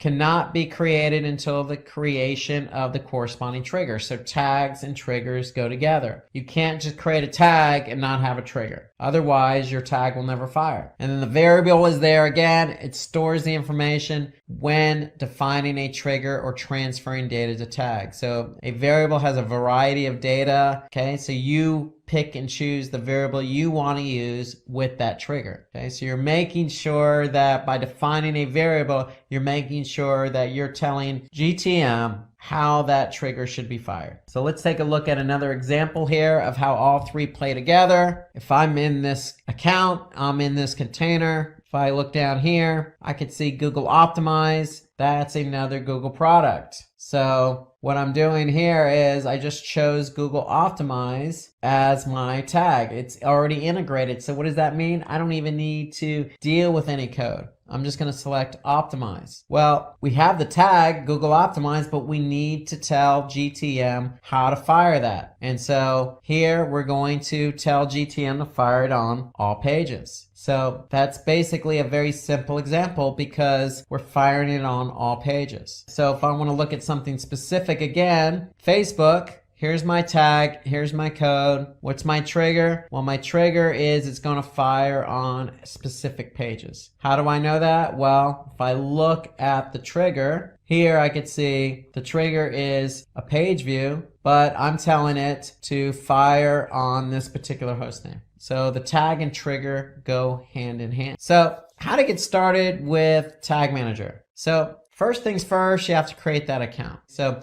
you're going to go to tagmanager.google.com, or you can do a search for Google Tag Manager, and you're going to create your account. And then when you create your account, what's going to happen is you're going to set up a container. And when you set up a container, you have choices. So you could set it up for your website, for an app on iOS, or maybe Android, or you can even set it up for AMP, an accelerated mobile page. So most people by default are probably going to set up Tag Manager for their website. And so when you do that, when you actually select website, what's going to happen is you're going to get some Google Tag Manager code in return. And so the whole idea here is you're going to do a swap. What you're doing is basically you're saying, okay, Google, I'm going to take this Google Tag Manager code and I'm going to put it on my website. I'm going to put it on every page of my website. So notice Tag Manager has two scripts. One goes in the head as high as possible. The other goes into the body tag as high as possible. And so what you're doing is you're making a deal. You're putting this Tag Manager code on your website, and in return, every code you deal with, whether that be Facebook or analytics or optimize or remarketing or whatever it is going to go in GTM. Okay, it's going to go into the container you created. So you need the Tag Manager code on your website in order for Tag Manager to work. Okay, so when you add this code to your website, then you're free to start adding all sorts of tags to your container. But if you don't have this tracking code on your website, then none of the tags you add to your container are going to work. So that's the idea behind the container. And then one thing I wanted to mention on the account is it's a Google account. So when you create your account, then make sure it's the same account you use with, say, Google Analytics or some other Google product. That's a good best practice, is always use the same email address when you set up your account so that it integrates nicely across all the different platforms. Meaning you can go from, say, Google Analytics right to Google Tag Manager in one browser without having to log out or log in. Okay, so when you create the account, you're going to create your container. If you choose web, then you're going to be asked to place code on your website. And when you place that code on your website, then you are free to start using Tag Manager. And that means you're free to start adding tags. Okay, so if you want to know more information about installing Google Tag Manager, then what I would recommend is visit the Quick Start Guide website of GTM. So again, if you're curious as to where that code is located in Google Tag Manager, well, when you create an account and you create a container, that container is going to have a specific ID. So if I click on that specific ID, here's where I can get my code. Okay, so again, when I'm logged in to Tag Manager, I'm going to click on Workspace, but in the top navigation, I'm going to see my unique GTM ID. If I click on that, that's where my code is going to be located. And so again, your code needs to go in the header, and there's another script that needs to go in the body. And if you're not sure how to add the code to your website, well, you can always click on the Quick Start Guide here. Okay, and that'll take you to a Quick Start Guide page, a reference page related to Google Tag Manager. So let's talk about creating a tag. So once you get Tag Manager installed, I'm sure you're excited to get going and create that first tag. So let's talk about how to create a tag in Tag Manager. So when you're in Tag Manager, all you need to do is basically you're looking at all your tags. If you click on tag in the left side navigation, you'll see all your tags and there's a new button there. So you just click new. And so basically what you're going to do is you're going to create your first tag. And so what I would recommend, once you get Tag Manager installed on your website, I would recommend setting the first tag up as Google Analytics. So that will get you going with tracking page views on your website when somebody visits your website. Okay. So ideally that's what you want to do. You want to get Google Analytics as your first tag in Tag Manager. So what I'm going to do is, because Analytics is a Google product, it's already integrated nicely with Tag Manager. So I'm just going to click on Google Analytics. It's going to be a page view. That's what I'm tracking. And now I have to set up a variable. And so what it's going to do, it's going to ask me to select a variable. And so what you're going to do is you're going to select new variable. And what you're going to do is you're actually going to go and add your tracking ID here. That's going to be your variable. So where do I get my tracking ID in Analytics? Well, if I'm in Analytics, I'm going to go to admin. And then under property settings, I'm going to see my tracking ID. And all you need to do then is go to Tag Manager and paste copy. First, you got to copy over that tracking ID. Then you're going to go to Tag Manager and paste it. And then that's going to create a variable for you. And then when you create that variable, you're going to see it in the drop down here. So I've already created it. And basically, that's your tag with a variable. Then what are you going to do? You're going to set up a trigger. So see, I have some triggers already set up. You're going to see a default trigger already set up for you, and that's going to be all pages. So ideally what you want to do is you want to select all pages in order for Analytics to fire on all pages. So that's what we're doing. We're setting up a trigger. We're basically telling Tag Manager, hey, if I get a visitor to any page on my website, then I want you to fire Google Analytics. So that's basically, in summary, how to set up your first tag. And my recommendation is your first tag should be Google Analytics. And when you set up Analytics, you're going to have to set up a variable for the tracking ID. And so you get the tracking ID again from admin, property settings, copy and paste that tracking ID over, save it. You have your variable. That variable is going to be included in with the tag. Then your trigger is going to be all pages. And there you go.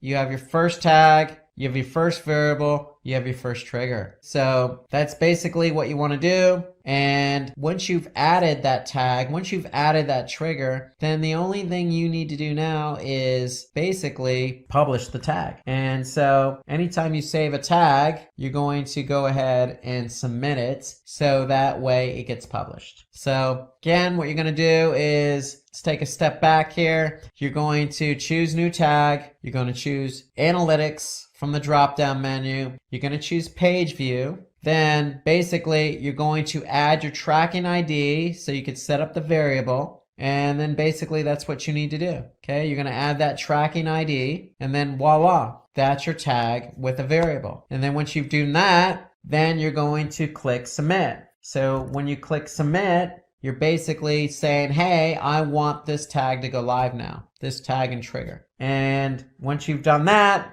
then Analytics is ready to go. And anytime somebody goes to your website on any page, Tag Manager is going to fire Google Analytics. So the great thing here is you have something called Google Tag Assistant, and that's an extension that works with Chrome. And so when you've actually added Tag Manager to your site, or you have Analytics running in Tag Manager, you can confirm if those tags are firing properly. So let's take a look at how Google Tag Assistant works. Okay, so if you just do a search for Google Tag Assistant, you're going to see here that it's basically just an extension that works in Chrome, and unfortunately it only works in Chrome browser. It doesn't work in any other browser. So go ahead and install that extension into Chrome. And when you do that, you're going to see this nice icon here in your browser. And now, if you go to any website and I click on Google Tag Assistant and I click on Enable, okay, so basically I'm loading Google Tag Assistant. And now once I refresh the page, I can see that this particular site has Google Tag Manager installed. And not only does it have Tag Manager installed, I can see that It's also has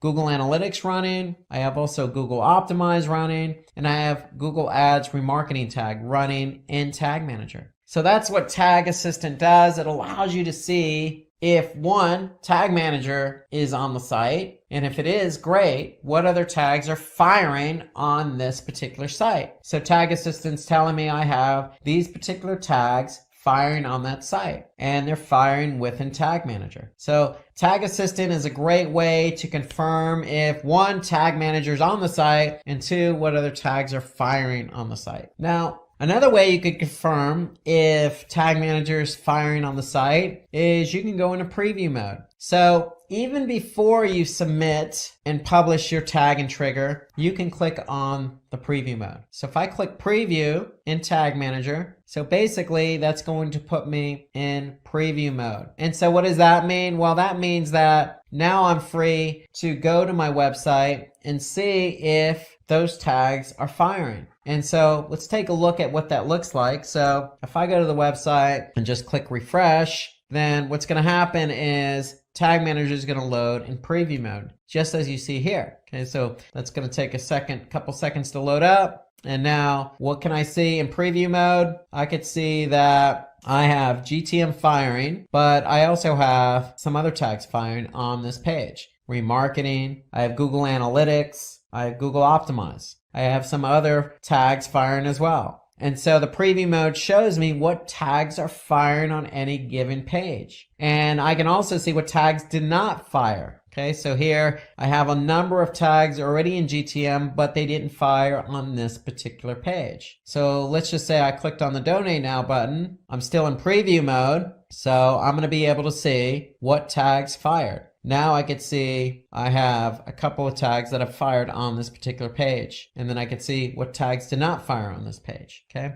so that's the preview mode. You can use the preview mode before you even submit a tag and trigger to see if it fires. And that's the great benefit of Tag Manager. So if you're not sure if something's going to fire or not, then you can always go into preview mode. And if you are sure it's going to fire, then you can go ahead and submit it. So you can leave preview mode and just go ahead and submit that particular tag and trigger. So here I'm going to leave preview mode. And now once I'm done and I'm sure the tag is going to fire, and go ahead and submit all my changes that I've worked on in terms of setting up tags and triggers. So that's really GTM in a nutshell. So I have my tags, okay? My tags are just snippets of code that I'm going to put in, whether that be Facebook or event tracking or any other Google product like Optimize or Page View. Then I have my triggers. My triggers are there to tell GTM when to fire that tag.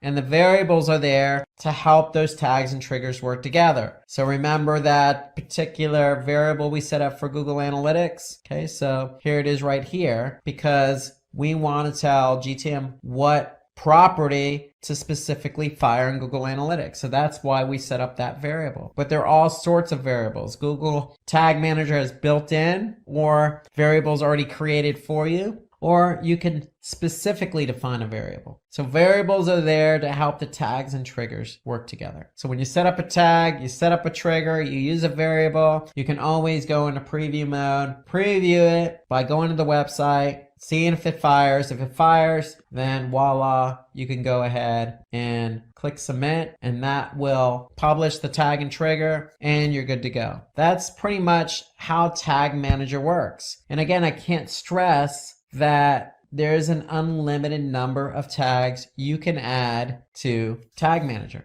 There's no limit. So you got anything from Google to non-Google to event tracking, okay? To Facebook, to anything that you want to track, you want to be able to put into Tag Manager. And again, there's versioning. That's one of the great benefits of Tag Manager. So if I want to go back to an older version, I can simply do that. So here you can see I'm on version 32. That's how Tag Manager works. And I can't stress that, Tag Manager is there to help you track interactivity on the site. Because if you have a site that's interactive, that has a video, that has a download button, let's just say, you have all sorts of newsletter signups, Facebook, YouTube buttons on your website, just like this website does, and you want to be able to track how many people click on that particular button, well, you're going to need Tag Manager. And when you have Tag Manager, you're going to be able to track all of these button clicks and interactivity on your website. Choose from over 300 in-demand skills and get access to 1,000 plus hours of video content for free. Visit Skill Up by Simplilearn. Click on the link in the description to know more. We're going to talk about how to rank #1 on Google. So let's get started, and let's go with the scenario that you have a friend named Sam and he has a website where he sells shoes. But Sam doesn't understand why his website's not ranking #1 on Google. And so typically, to rank #1 on Google, there are some factors involved. And those are factors that are going to help Sam get his website rank #1 on Google so he can sell his shoes, get traffic, and convert that traffic to conversions. So there are factors involved. And so what are those factors? Well, it always starts with keyword research. So in order to rank for a website where you sell shoes or you sell products, other products like clothing or food, or you're an automobile website, you're a mechanic, it doesn't matter whether you're selling to customers or selling to other businesses. You have to start with the keyword research. And so we're going to go into really explicit detail on how to conduct a proper keyword research. And then the second factor involved is high quality content. So in order to rank high on Google search, you need to have high quality content. So we're going to go over what's involved with creating high quality content. Then we're going to take that content, we're going to optimize it using on-page elements and website level factors. So we're going to take into account what's involved with your website and what's involved with specific pages on your website in order to rank #1 on Google. Then we're going to get into the off-site engagement. So when it comes to ranking on Google, you need to optimize your website and you need to do some elements off your website. You need to be engaging off your website, meaning on other websites. And so we're going to talk about what's involved with off-site engagement. So SEO being a major channel for most companies and websites where the opportunity to drive a lot of traffic is there. But you have to earn that reward. The reward is a lot of traffic, but you have to earn the reward, and there's a lot of work involved. And so ideally what we want to do is follow what we call the 80-20 rule when it comes to search engine optimization and ranking on Google. And what do we mean by the 80-20 rule? Well, 80-20 means we're investing 20% of our effort and 80% of the results are obtained. So we want to invest 20 and get back 80. That's basically what we mean by 80-20. So for example, if 20% of our targeted keywords bring in 80% of the traffic, then that's following the 80-20 rule. Or 20% of our landing pages drive 80% of the overall traffic, that's following the 80-20 rule. Or 20% of our backlinks pass 80% of our link juice. That's the 80-20 rule. Meaning these targeted keywords, these targeted landing pages, these trying to target backlinks using off-site engagement.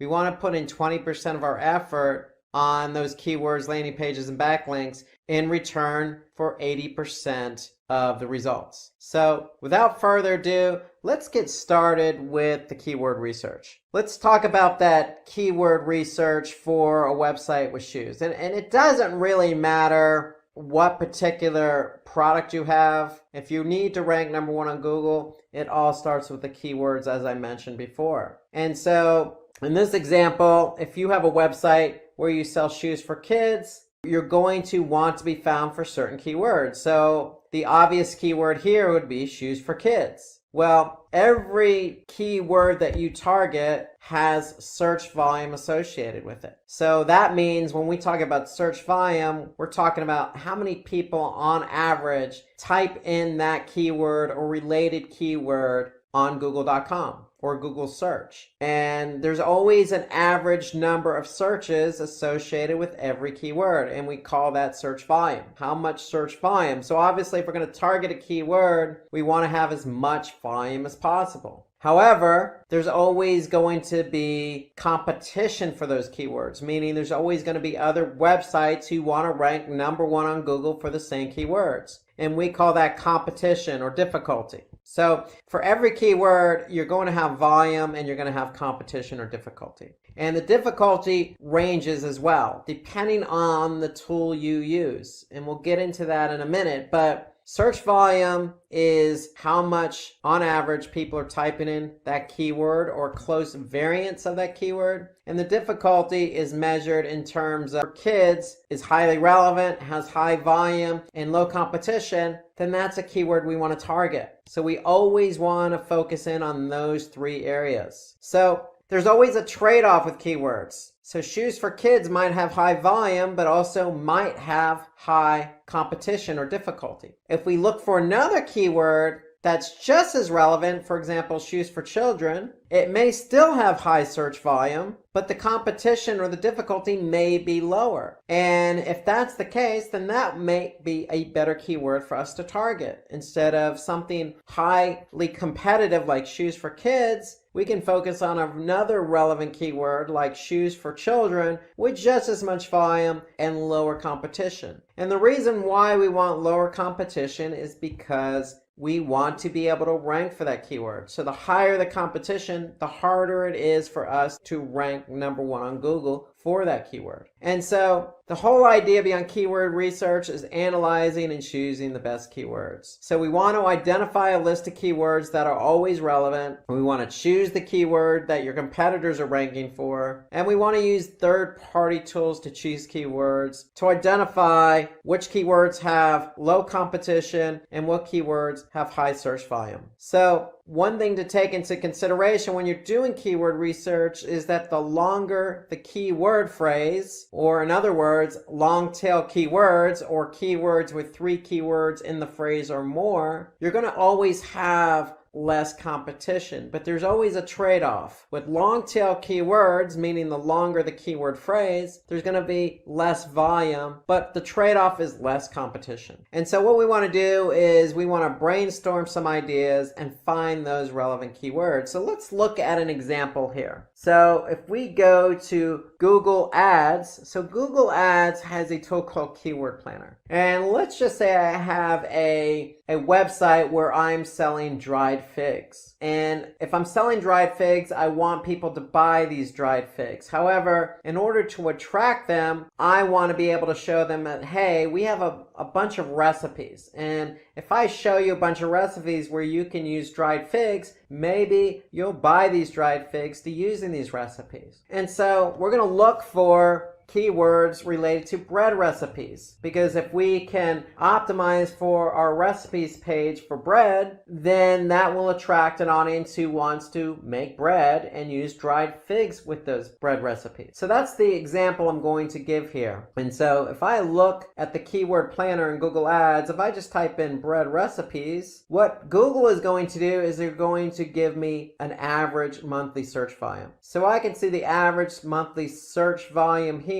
is 60,500. And so in order to do keyword volume and the competition you're getting for certain keywords. So if I go into a spreadsheet, here my theme of keywords is bread recipes. My keyword is bread recipes, and my volume therefore is going to be 60,500. However, if I go back into Google's keyword planner, Google's telling me the competition is low. So that's great. I want high volume, I want low competition. But how low is low? So we want to be careful. So if we're going to put in numbers into a spreadsheet, we want to figure out what that competition really is for the keyword bread recipes. So if I go to Google and just type in bread recipes, I'm going to be able to see 771 billion results for the keyword bread recipes. Now, is 771 billion our real competition? Maybe, maybe not. What we want to do is put in a syntax, and we want to put in the syntax all in title and then colon, space, and then our keyword. And the reason why we do that in search is because we want to be able to identify the true competitive number, or the true number of websites who are trying to rank for bread recipes. And if we put in the syntax all in title, colon, and then our keyword bread recipes, we'll be able to see that there are 998,000 results. That's a lot lower than 771 billion. So that means that 998,000 sites or listings have the keyword bread recipes in the title tag. And the title tag is what shows up in the search engine results. And so if I look down and scroll down here, I can see bread recipes are in every one of these title tags. So title tag is an important element to rank number 1 on Google, and we'll talk about that in a few minutes. But if we understand that there are 998,000 results with bread recipes in the title tag, then this tells us that those are the websites who are trying to rank number 1 on Google for that keyword, and therefore those are the websites we need to jump over in order for our website to rank number 1 on Google. And so therefore I'm going to put in 998,000 in my spreadsheet as the competitive number. And so now I could see for the keyword bread recipes, I have 60,500, and if my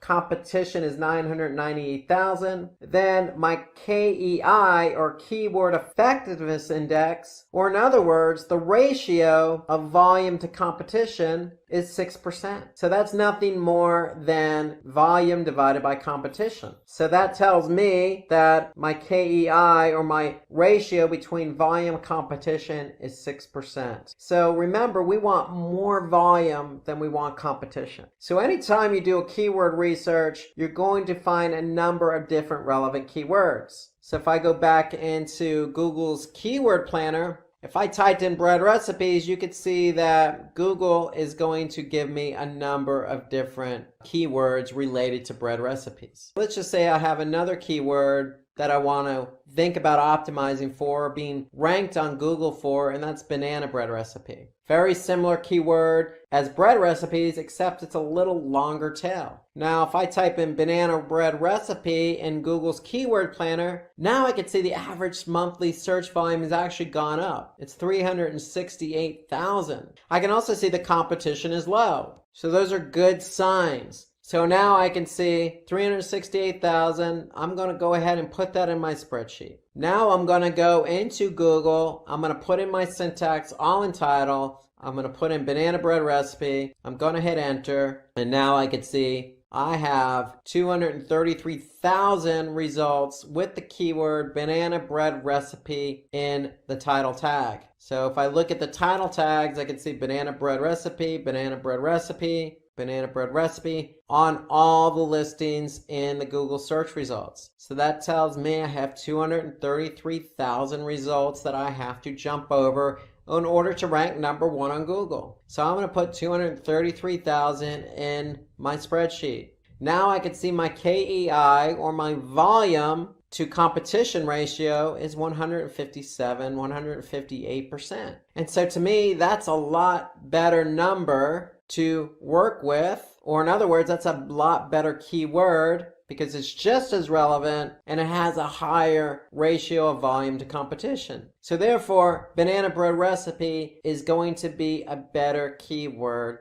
to optimize for in order to rank number 1 on Google. So that's the whole idea behind keyword research. You want to brainstorm ideas. There are plenty of tools out there. So the tool I recommend is Google Ads Keyword Planner. Google's going to give you how much search volume. They're going to tell you the competition, but then you're going to go into Google search. You're going to use the syntax all in title to get a more accurate read on the actual competitive number. And so to find out how keywords that your competitors are ranking for, you can use those keyword tools that I mentioned. Another tool that I use is Moz. So Moz, if you go to moz.com, they have a tool called Keyword Explorer. So if we just type in the keyword, for example, bread recipes, It's going to be able to tell us how much volume and the difficulty. So you can use other tools at your disposal, figure out the volume and the difficulty. There are plenty of tools out there. But the one thing I would just make sure is you use everything at your disposal. So you can use social media to find the most shared article for a particular topic or keyword, like bread recipes. You could check other platforms that have a lot of shared content, like Reddit and Quora, where you can ask people about certain topics using keywords to figure out how much competition or volume there might be. You could stay up to date on industry news to get an idea of what types of keywords are trending. But when it comes to keywords and keyword research, remember, for every web page, we want to be able to pick 2 keywords. We want a primary and secondary keyword.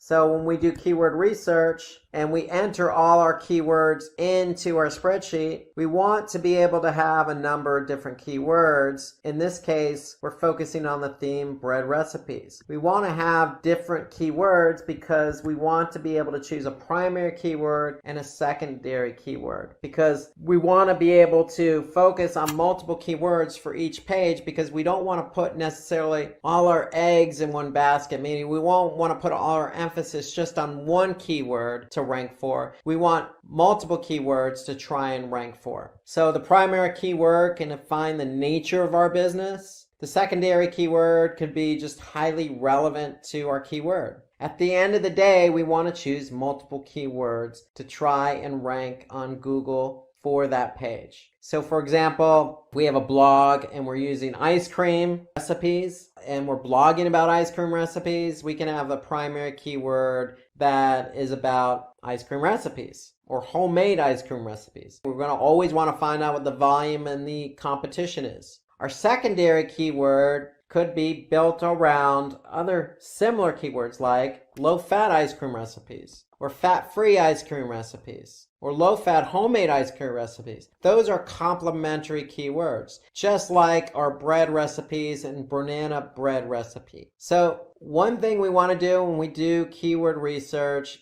is we want to be able to target one keyword per content when you can target many. We want to be able to target multiple keywords, not necessarily target one keyword. And so we want to be able to cluster keywords. So we don't want to target just one, we want to target multiple keywords per page. And when we talk about clustering, if we go back to our keyword research, what we're doing is we're clustering a bunch of keywords under the theme bread recipes. And so by looking at the volume, looking at the competition, looking at the KEI, we can choose different keywords for our page. And that's what we mean by clustering. We want to cluster keywords into a content theme. So why target only one keyword per content when we can target many? Because we don't want to put all our eggs in one basket. We don't want to target just one keyword. We want to target many. And so that means clustering your keywords into a theme and choosing multiple keywords for that particular page. And when we do that, we have a better opportunity to rank high on Google search. And the whole idea behind ranking high on Google search is we can get the volume.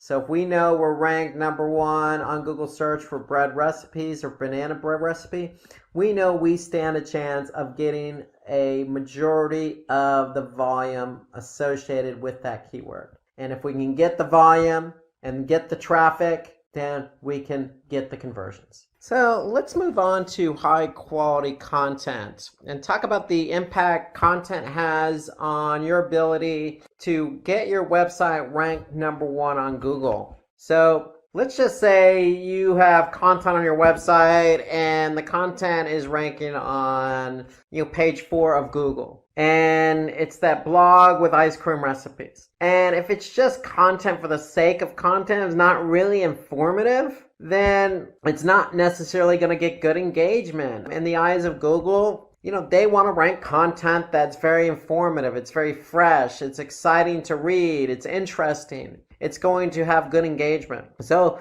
if it's a recipe or an article about any topic, if the content is just not informative, then you're not going to get good engagement. And when you don't get good engagement, if people don't stay on the site to engage in the content and they just leave the website after landing on the page, causing a bounce, then the content is just going to continue to fall down the rankings. And we want to prevent that. We want to move up the rankings. We want to be number 1 on Google. We don't necessarily want to fall in the rankings for our content. So content is a key driver in being able to rank number 1 on Google. So if the content is on page 9, what can we do?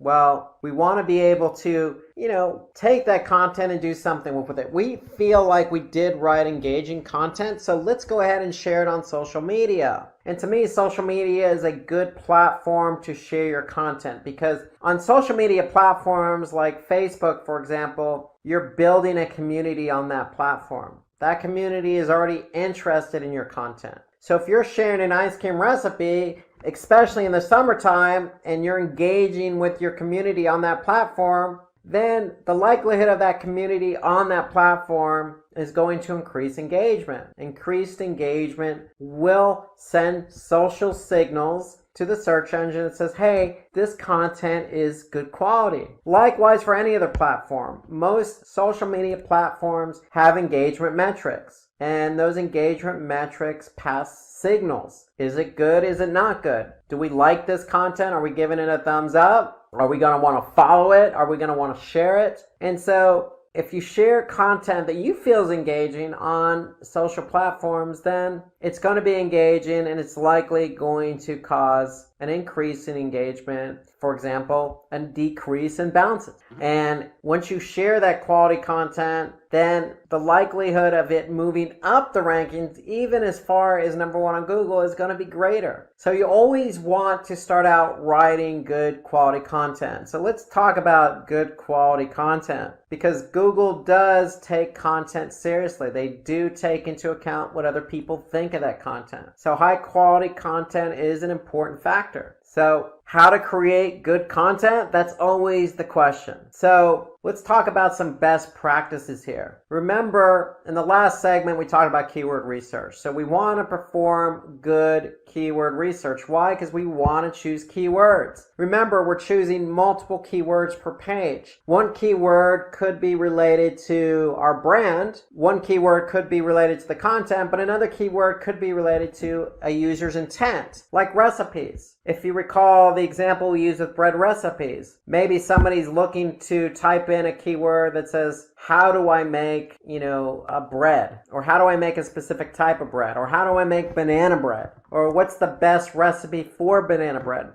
They're question related, and we want to be able to answer those questions. So that's where choosing those right keywords that's going to respond to a user's intent. So starts with choosing the right keywords. So remember, we talked about a number of different tools when we talked about keyword research. So there's a research tool that you can use called phrase.io, and that will help you do quick research on, keywords and trends and whatnot. So if you know a better research tool that you use for keyword research, then drop us a comment below. I'd be interested in getting your comments about keyword research and what research tools are out there. So if you know something better than phrase.io, drop a comment below, and we'd be interested in getting your perspective. So keyword research is key, but creating content that fulfills users' requirements. So answering those questions. If it's a recipe, we want to answer that question. If it's directions, we want to answer that question. If they don't know how to do something, we want to answer that question. Now that's the whole idea behind content.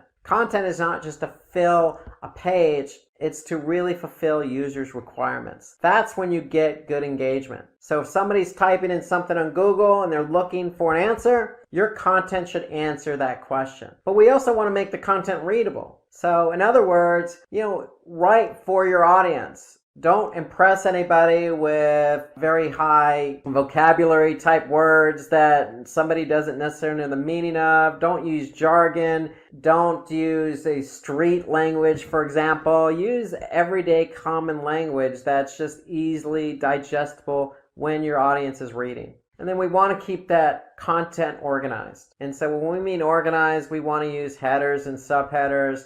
Break your content into paragraphs. Keep the flow organized. If we can keep the flow organized, then it's going to be easier for somebody to read. And then it's okay to add resources, especially resources from credible sites. So if you can incorporate those resources in there, then it's just going to add the credibility to your content and let the audience know that, hey, I've done my research on this topic, and this is what this person has to say about it. This person who seems to be credible. Okay, so it only adds value to your content. So these are all tips to remember when creating content. And then the one important tip here is we want to use white hat techniques. And when we say white hat techniques, that means, if we've chosen keywords that are going to answer somebody's question, we don't want to stuff those keywords into the content. We want the content to be naturally written. So when we say opt for white hat techniques, that's what we mean. Write the content naturally. Keep it organized, keep it readable, include third-party sources, and make sure it answers a question. So there are different types of content. So there's content where you just write words. It's all text-based. You could also use an infographic. An infographic is simply just a graphic that visualizes exactly what you're trying to explain. For example, if we want to write an article about how to write good, engaging content, we don't necessarily have to write all that out as a text. We can create an infographic. So for example, here's an infographic on 20 effective ways to basically not bore your readers, but write engaging content. So you could see this is an infographic. It's all graphically laid out. So infographics tend to be easier to understand because they're visual. They're easy for the end user to comprehend because there's generally no jargon. It's usually images that are portraying the point of what you're trying to get across. And so it tends to break it up, the monotony of just text. It's more visually appealing, and it's laid out and organized. So you can see this infographic has 20 different steps or rules, and they lay those out all here in this infographic. And the great thing I like about infographics is you could share them on social media. You can re-engage them as a post. You could save them on really any social platform. So infographics tend to tell a better story versus, say, just writing text. You can use video and images, so you don't necessarily have to lay it all out in an infographic. You can certainly insert a video or an image into your content, especially if it's a blog post. If it's a blog post, then sometimes video and images on its own tell the story. You don't necessarily need text to go ahead and tell your story. A video or an image, as they say, tells 1,000 words. And so images and videos are great to use in a blog post. So using different forms of content, you always want to review your content. When a user dwells on your web page for a longer time, Google will tend to think, okay, this person's engaged, so we're going to rank that favorably. So if you're using infographics, videos, and images, then the chances of somebody being more engaged are going to increase versus just text that's not well organized and written out in a way that somebody doesn't necessarily understand. So be creative in the types of content you use. So longer engaging content tends to bode well with search engines. So this is according to HubSpot. So the more word count you use, the more words you use, the chances of you ranking higher are going to be better. Just take into account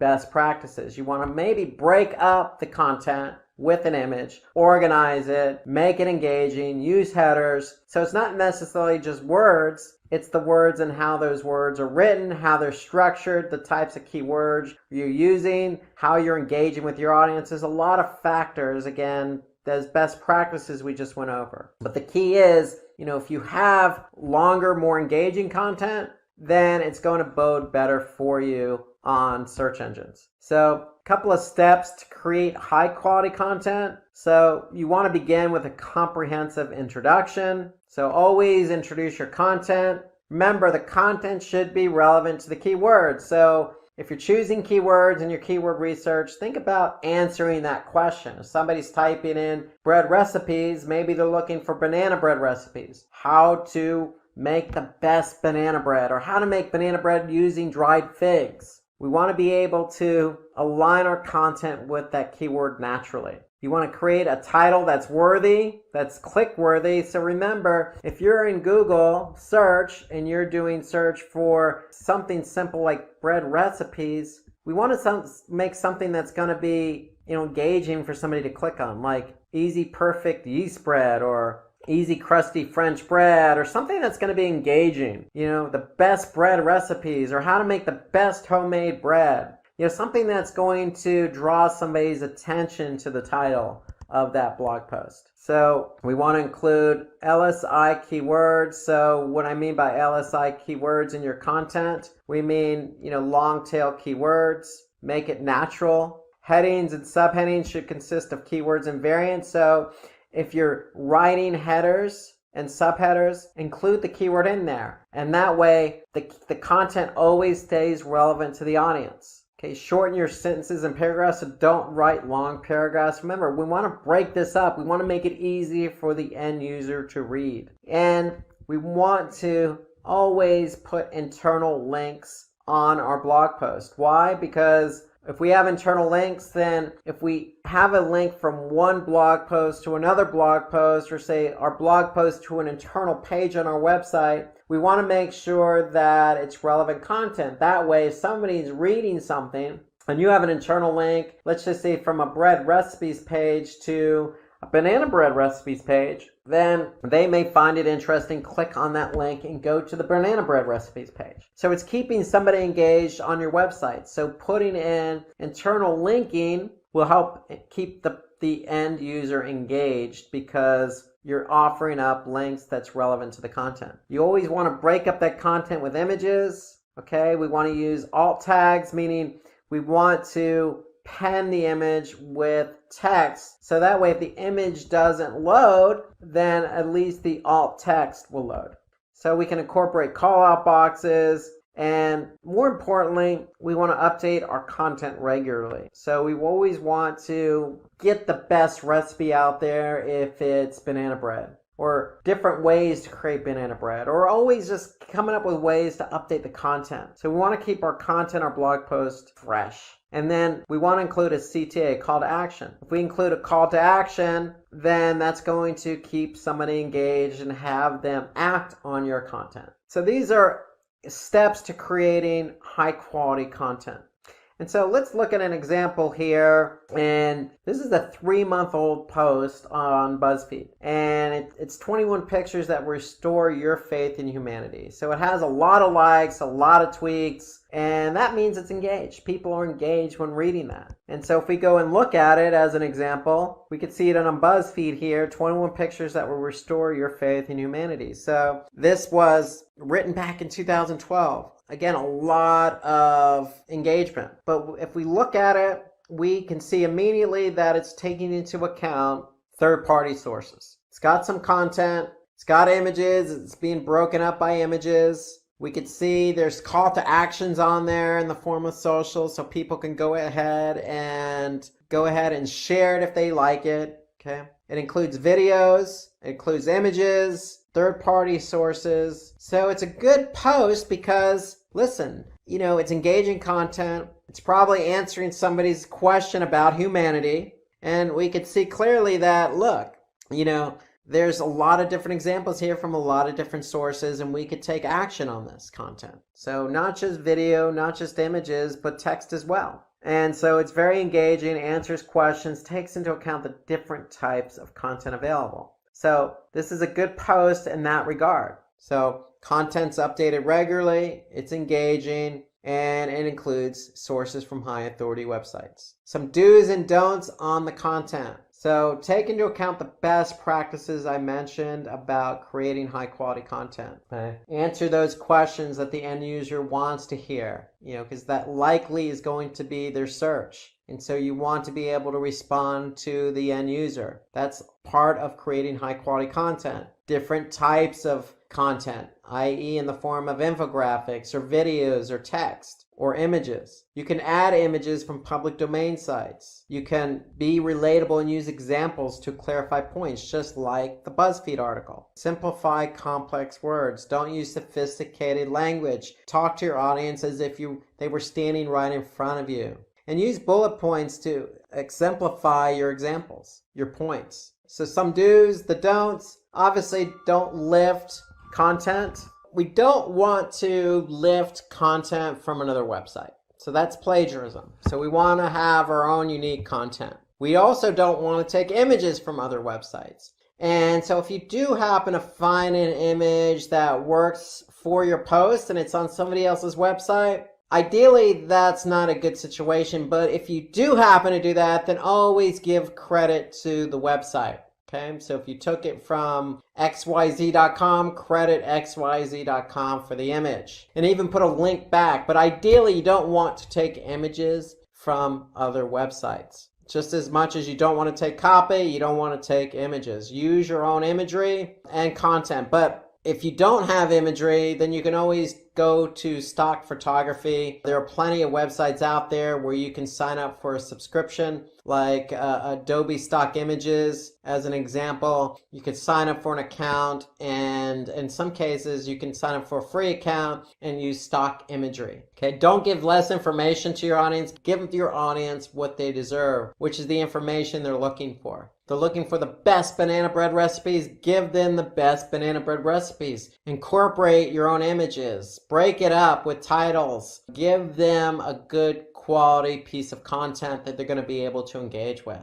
And so if you put long paragraphs in your content, then it's going to be less engaging. So try to avoid those long paragraphs. Remember, shorten up the paragraphs, keep the language simple, add in images, answer those questions, use third-party credible sources, but write it in your own words, and you should be on your way to creating good quality content. Okay, so now that we've talked about high quality content in order to get your pages ranked high on Google search, let's turn our attention to optimizing on-page elements and discuss some website level factors that are both going to help you rank high on Google search. So let's just do an overview of what we're talking about when we talk about on-page elements and website level factors. So optimizing on-page elements include a number of different things. But primarily, we're going to focus in on meta tags, also known as meta description tags, header tags, also known as title tags, and URLs. So those are just some of the on-page elements we want to be able to optimize using relevant keywords in order to rank high on Google search. We also want to take a look at some website factors that will affect our ranking on Google search.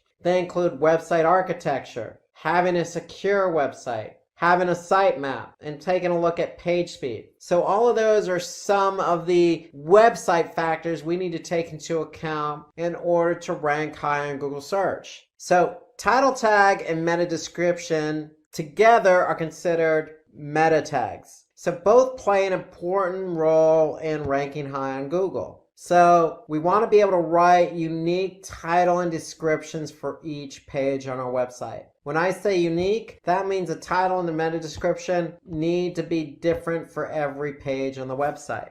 And so if you're not quite sure what a title tag and a meta description tag is, if you go to search and just type in any particular search query, the title tag is what's going to show up here in bold, and then the description is going to show up below it, below the URL, and that's going to describe the page. So both of these meta tags are important because it describes what your page is all about, and that's what Google uses in the search results pages. So we want to be able to pay attention to the length of our meta tags. So if we go back to our search results pages, title tags are generally 60-65 characters. Meta description tags are generally 160 characters. So anything really longer than that, then what's going to happen is the meta description tag or the title tag will get truncated. And so if we look here, for example, we can see all of the title tags here fit the 65 character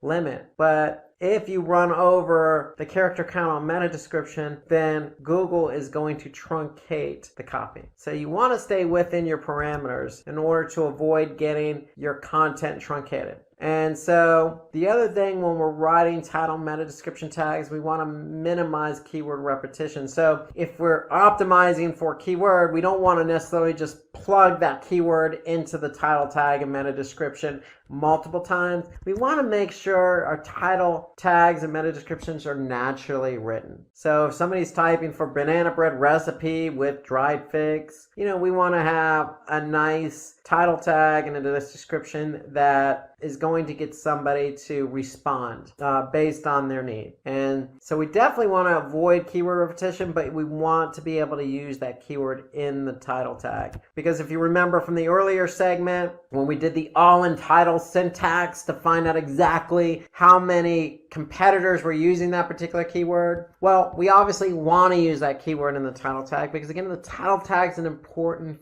factor when it comes to search engine results. So we want to use the keyword, but we want to avoid stuffing or using it repetitively in our title tag and our meta description. We want the title tag and the meta description to describe the page, sound natural, but also be engaging, because the point is we want people to click on our link and go to our website from search engines. So title tags with numbers tend to result in higher click-through rates. This is according to Moz. So for example, if you just put in a title tag that says learn digital marketing, well, that may work, but if you put a number in there like 5 easy ways to learn digital marketing, that might get somebody to click on your link and go to your website. So having questions in your meta tags can also increase your click-through rate. For example, if you just put learn the importance of first page rankings, not too bad, but again, generic. But if you put it into the form of a question, how to rank number 1 on Google,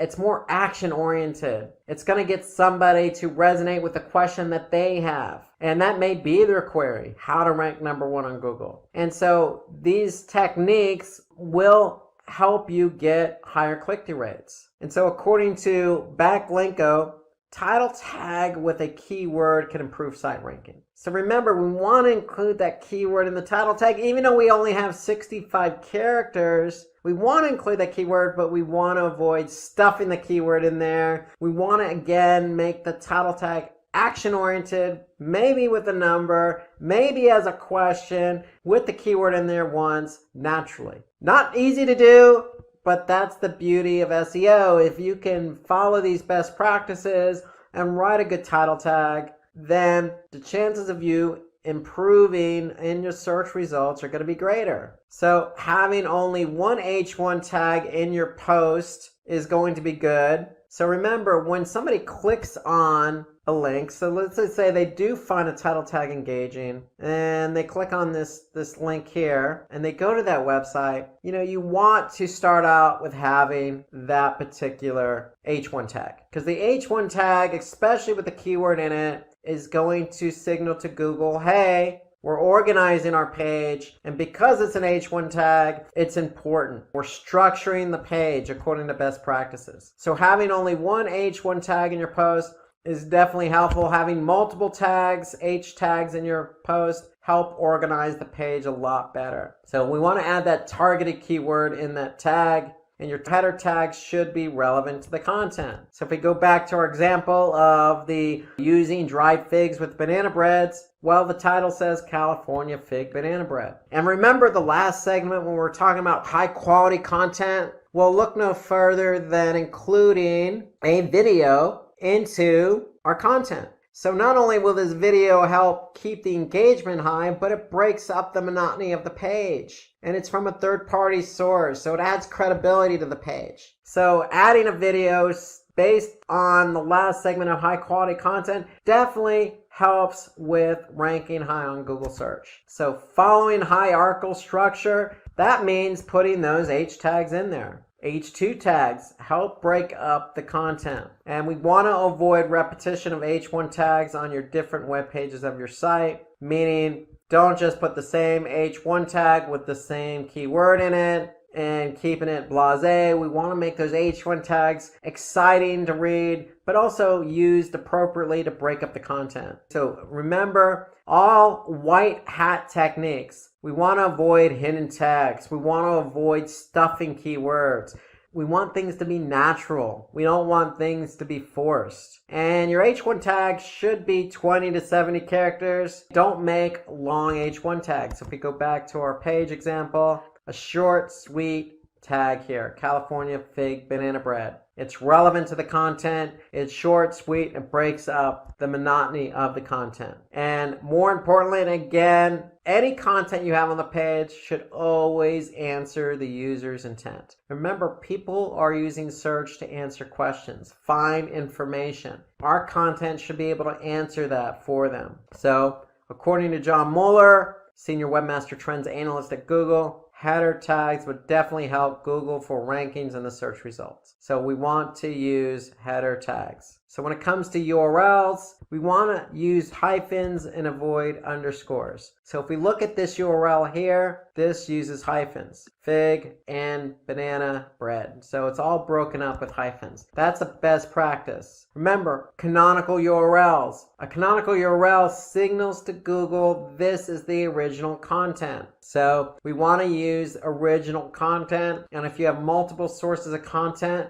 out there on, say, different websites, we want to use a canonical tag to signal to Google, this is the original content. Please index this content. And that doesn't hurt to use a favicon in URL, meaning a small icon. It helps to break up the monotony and help your URL stand out. We can add targeted keywords in the URL. So again, looking at the URL here, I could see we're using targeted keyword as part of the URL structure. Fig and banana bread. And notice the H1 tag is fig banana bread. So it's all consistent and it flows naturally. URLs that are no longer existing, then we want to be able to set up a redirect for those URLs, meaning a 301 redirect is a server response for Google that says, hey, Google, this page is no longer available, but we permanently redirected it to this page, which is now available. So that's what a 301 redirect does. It helps signal to Google and all the other search engines that if the page is no longer there, that's fine. You're just going to go to this page. This is the page that's permanently there now. And another thing we want to do here is if you have mobile URLs, you want to include those in the sitemap. And we're going to hit on that in just a minute. But all URLs should be mobile friendly as well as desktop friendly, meaning take into account those best practices. Keep your URLs short, use hyphens, put the keyword in that URL, and make it easy to understand. Want to avoid capital letters in the URLs. The URLs are case sensitive, so go lowercase. You should always go lowercase on the URL. Readable URLs, again, the rule of thumb here is if you understand what the URL is, then Google's going to understand what the URL is. So the shorter the URL, the easier it is to read. The easier it is to read, the better chance you have to rank high on Google search. So according to backlink 2, URLs that are shorter definitely help you rank. So we want to be able to shorten those URLs. Keep them short and sweet. Don't make them long and unreadable. So those are some optimized ways or on-page elements that help you optimize. Now we want to look at some website level factors that will help you optimize and rank high on Google search. So good site structure provides better crawling for search engine bots. And what do we mean by that? Well, we mean having your site organized in a fashion that Google's going to be able to find all the pages. So what do we mean by that? Create a logical hierarchy structure. So if you're selling shoes, you're going to have a home page, break the structure up into men's shoes, women's shoes, children's shoes. Then under men's shoes, you could have it by brand. It could be Nike, Puma, Adidas. On the women's side, it could be Nike, Puma, Adidas. On the child side, it could be Nike, Puma, Adidas. And so you want to keep the structure, flow, in a hierarchy. So we want to balance the amount of subcategories within each category. So the men's, if it has Nike, Puma, Adidas, the women should have Nike, Puma, Adidas. And so you want to code your site navigation in CSS or HTML, meaning we want to be able to use something that Google is going to be able to index. So most sites are built in HTML, and that's what Google likes to index. They like to index something that they could take back to their servers. And then more importantly, build a comprehensive structure for internal linking. So internal links mean that if you're on a site, you should have natural links pointing to other pages on your website. So to keep the flow going. And we don't want to have unnatural inbound links. You always want to have natural internal links to keep the flow of the user going from one page to the other. So here I could see, as an example, all the ingredients in this recipe. Well, this has an internal link to another page on our site. And this happens to link to a page where somebody can buy the ingredient. So it's a natural internal link. So John Doherty of Credo has claimed that one of the biggest changes that he can make in fixing the Credo website is architecture. So for example, in Credo, John Doherty has increased the organic sessions by 74% and pages per session by 41%, just by changing the site architecture. So you'd be surprised by changing the site architecture what that will do to engagement. And so let's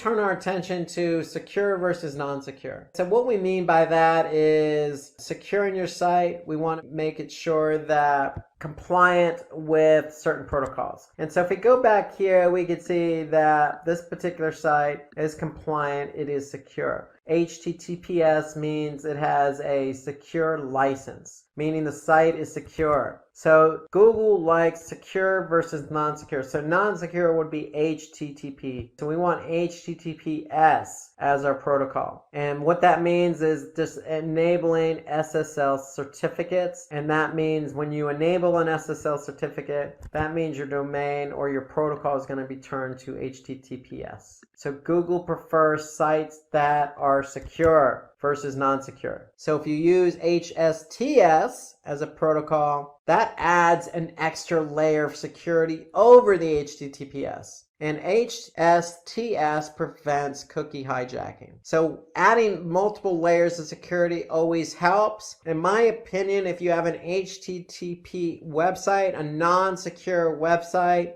you should look into buying an SSL certificate, getting your sites flipped over to HTTPS, because what's going to happen is your URL structure is going to change. When your URL structure changes, Google's going to recognize that because they're going to index your site. And when they index your site, they're going to see those secure URLs. And that's going to work favorably in your favor and help you rank higher on Google search. So websites using secure or HTTPS have a higher chance of ranking higher. So HTTPS is a ranking signal because Google indexes those pages. So let's also talk about sitemaps. So sitemap is one of the most important ways to improve your website ranking. Why? Well, because sitemaps are a way to organize all your URLs into one file. So we're basically going to prioritize all our web pages in a sitemap. So if you go to any particular website and you type in sitemap XML, you're likely going to see all the pages on your website. So usually the sitemap is located in the root directory. So if I type in sitemap.xml, I'm going to be able to see all the pages in my root directory. And I can also prioritize them. I can also alert Google as to how often they change. And every page is going to have a date stamp associated with it. So Google can actually see how often it changes. So remember, we want our content to be updated frequently. So if content's not updated frequently or it's not fresh, then Google's going to see that date stamp, that last modification date. So we want to be able to make sure our content's updated frequently. We want to let Google know that we changed it frequently. And we want to be able to prioritize our pages, let Google know, hey, these pages are important to us. So all that can be set up in a sitemap. We want to be able to add canonical versions of URLs in the sitemap. So we want to be able to add all our original URLs in our sitemap. And so we always want to build dynamic URL sitemaps for larger websites. And what I mean by dynamic URLs, that means that if I look at this sitemap and we're always adding content, let's just say in the form of a blog, well, guess what? We want those pages to be added to the sitemap as they're published. So as we add pages to the blog or to the site, then they should automatically be added to the sitemap. And so in effect, what's going to happen is we're going to be able to see the sitemap grow with more URLs. When the sitemap grows with more URLs, then that means then Google's going to index more pages. They're going to index more fresh pages. So they're going to be able to get those pages that are just published quicker. So that's the whole idea behind dynamic sitemaps, is we want to be able to capture all the URLs just as they're published. And we want to be able to maintain our sitemaps. And so I would always recommend a dynamic sitemap, but you can always create your own sitemap just by going to a tool called XML Sitemap. So if I just type in XML Sitemaps into Google search, here I could see XML Sitemaps Generator, and I can be able, if I have a small website, just create a free and simple sitemap on my own. When XML Sitemaps creates it, or your platform creates a dynamic sitemap, either way, the sitemap's going to sit in the root directory. And then what we want to do in turn is let Google know where that sitemap is. So in Search Console, we want to be able to submit the sitemap. So you're going to add the sitemap, you're going to let Google know where it is. It should be in the root directory, and it should be called sitemap.xml.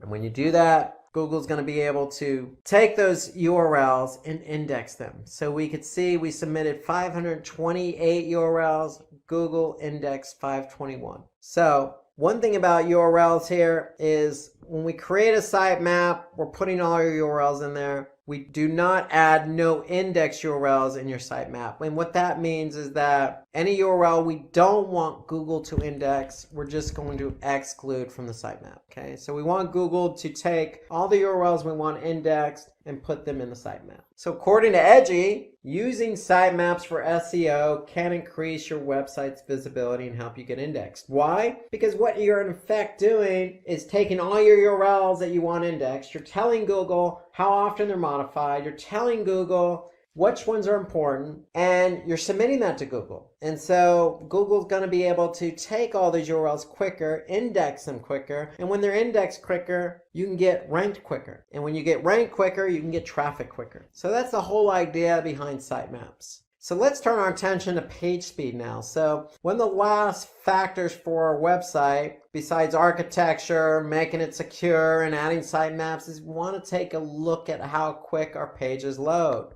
Here are some tips in order to optimize page speed, because ideally the quicker a page loads, the more engaged the user is going to be. If it takes a longer time for the page to load all the elements of that page, then what's going to happen is the user is going to get impatient, maybe leave the website altogether or go to another page. And so we want to be able to optimize images. So any image that's of large size in terms of megabytes, we want to be able to optimize that, compress the image. So that's one way to speed up page speed. We want to use a simple website design. HTML with CSS or cascading style sheets. Just a simple design with simple hierarchy and website navigation structure. So nothing fancy, nothing complex, just a simple website design with optimized images. We want to leverage browser caching, and we want to upgrade the server response time, meaning all your files are sitting on the server. So when somebody goes to a web page, the server is serving up all of those files, the images, the text, etc. And so we want the server to respond as quick as possible. So when it comes to page speed, we can look at the factors affecting page speed in Google Analytics. So if I go to Google Analytics and I go under behavior and I go under site speed and I go to overview,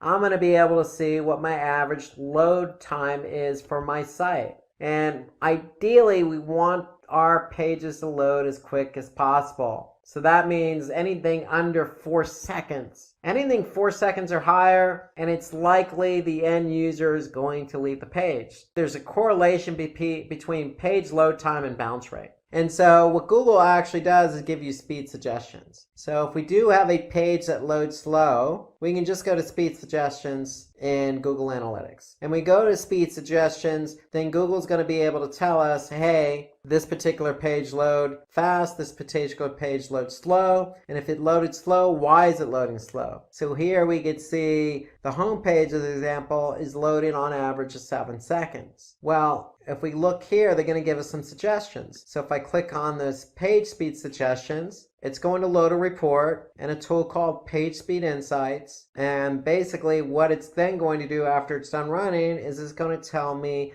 all the ways in which I can optimize my pages, not only for desktop, but also for mobile. So here I can see for desktop or for mobile, I can look at some ways in which I can optimize it to increase page speed. For example, sizing my images properly, server response time, reducing my server response time, avoiding multiple page redirects. So there's a lot of opportunities that we can do to speed up page load time. And all that's found in Page Speed Insights, and all that's found within Google Analytics. So remember, optimizing code, minimizing redirects, optimizing your images, upgrading your server response time, all of those are factors. And so again, you can go into Analytics, Page Speed Insights, and you can see exactly what Google is recognizing as what's lowering or slowing down your page load time. So Google takes site speed as one of the most important ranking factors. Why? Because they're going to rank pages not only with high quality content that are relevant to the keyword queries, but they want those pages to have a good user experience. So if somebody clicks on the page, then the user should be able to see that content fairly quickly. And so that's why it's such an important factor.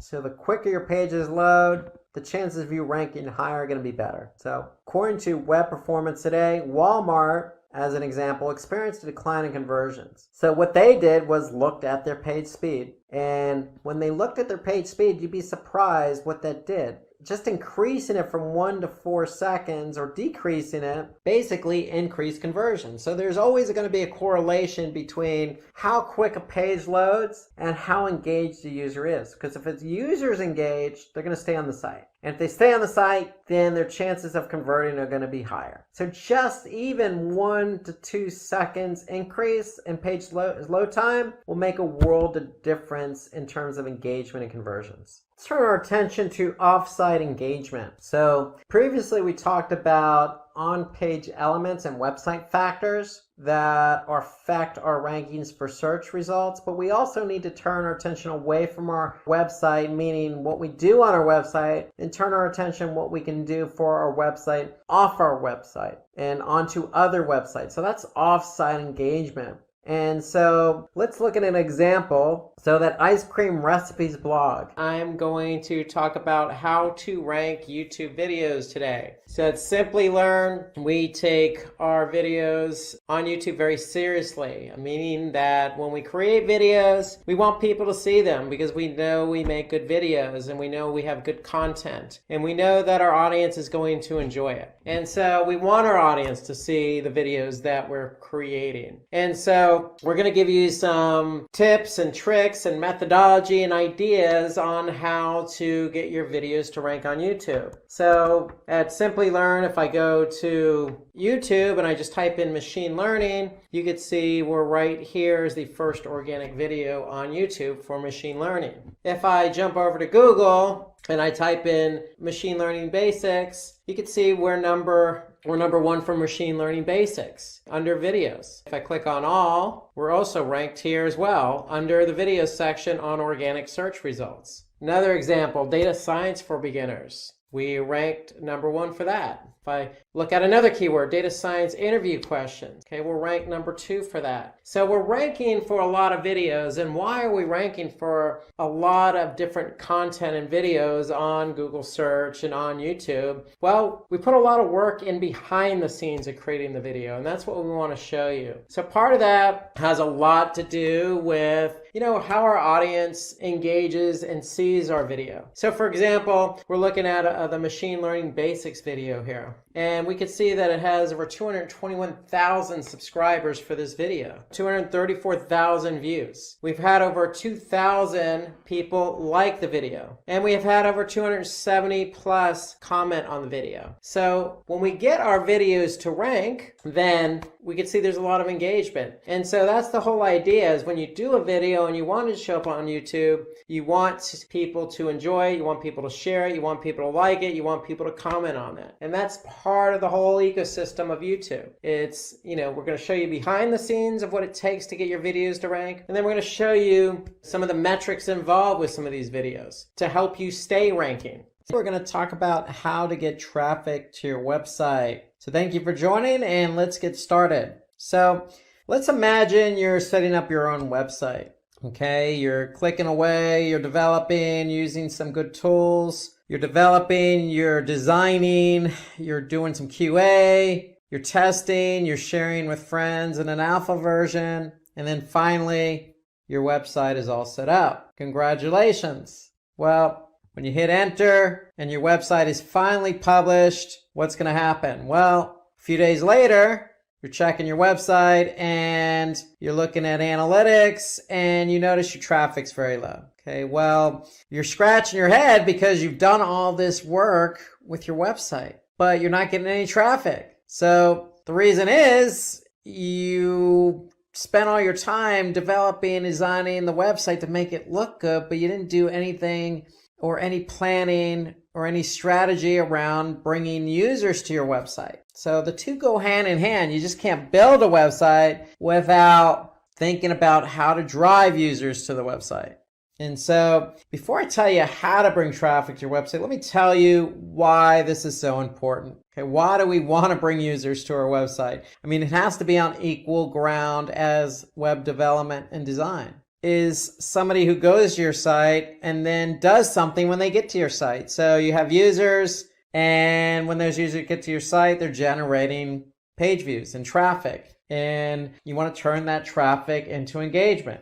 Okay, so each page's traffic is configured independently of all their pages. So when somebody goes to your website, they look at a page, that's a page view. And certain pages on your website, you want to turn that page view into a conversion. Okay, whether that be, looking at a video or purchasing something. So think of these pages on your website as salespeople. They're trying to convert visitors who come to your website. But first, we need to get the visitors to your website. So when you get visitors to your website, again, you can generate sales, which means revenue, or you can increase brand awareness, or you can earn revenue through sponsored posts and advertisements. So if you have, for example, a lot of content on your website, you can turn that into revenue by hosting ads on your website. So when somebody clicks on that ad, you're going to earn a percentage of that click, okay, or what that click is worth. So having a website means a lot of good things for you,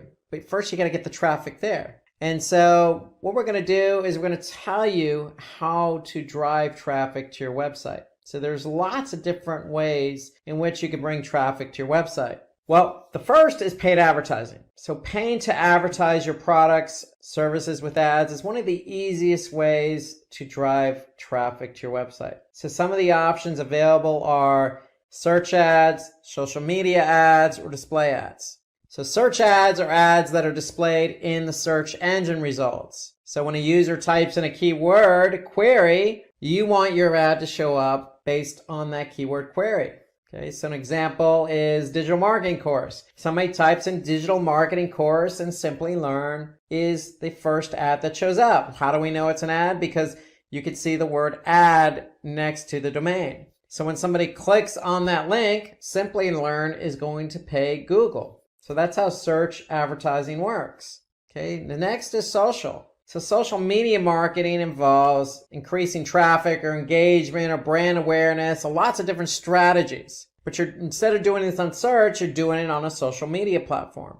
Okay, so for example, you can advertise on any particular platform. And the way you advertise could be with an image, it could be with a video. So in this case, you could see Cobrio is doing a sponsored ad here, how to succeed with Google Ads. And then another form of advertising is display. So display means creating ads that are placed on specific websites. So with display, unlike search, you have a choice in the ad format. With search, you only have text ads. But with display, you have text ads, image ads, rich media ads, video ads. So you have lots of different options in which you can advertise on other websites. So the idea here is to get your ad in front of the right audience. When they could see your display banner, your banner ad, then it's going to be more visual, more appealing, generate some brand interest, and hopefully you can get somebody to click on that ad and over to your website. So that's paid advertising, again, through search, through social, through display, but you can also promote your site on social media. So once your content has gone live, you could take advantage of different social media platforms. I mean, it really depends on what you're trying to promote, because what you're trying to promote needs to align with the appropriate social media platform. So Facebook is best suited for industries like food and beverages and news and media, and if you're selling a product. So you fall into one of those categories, and Facebook could be the right platform for you. If you're involved in, again, beauty or food and beverage or e-commerce, then you can also leverage Instagram, which is part of Facebook's ecosystem. So if you advertise on Facebook, you can also advertise on Instagram and or Instagram. So it doesn't have to be and Facebook and Instagram. It could be Facebook or Instagram. You also have LinkedIn as a platform. LinkedIn is great for B2B. So if you're trying to promote industry news or tips and best practices or job postings,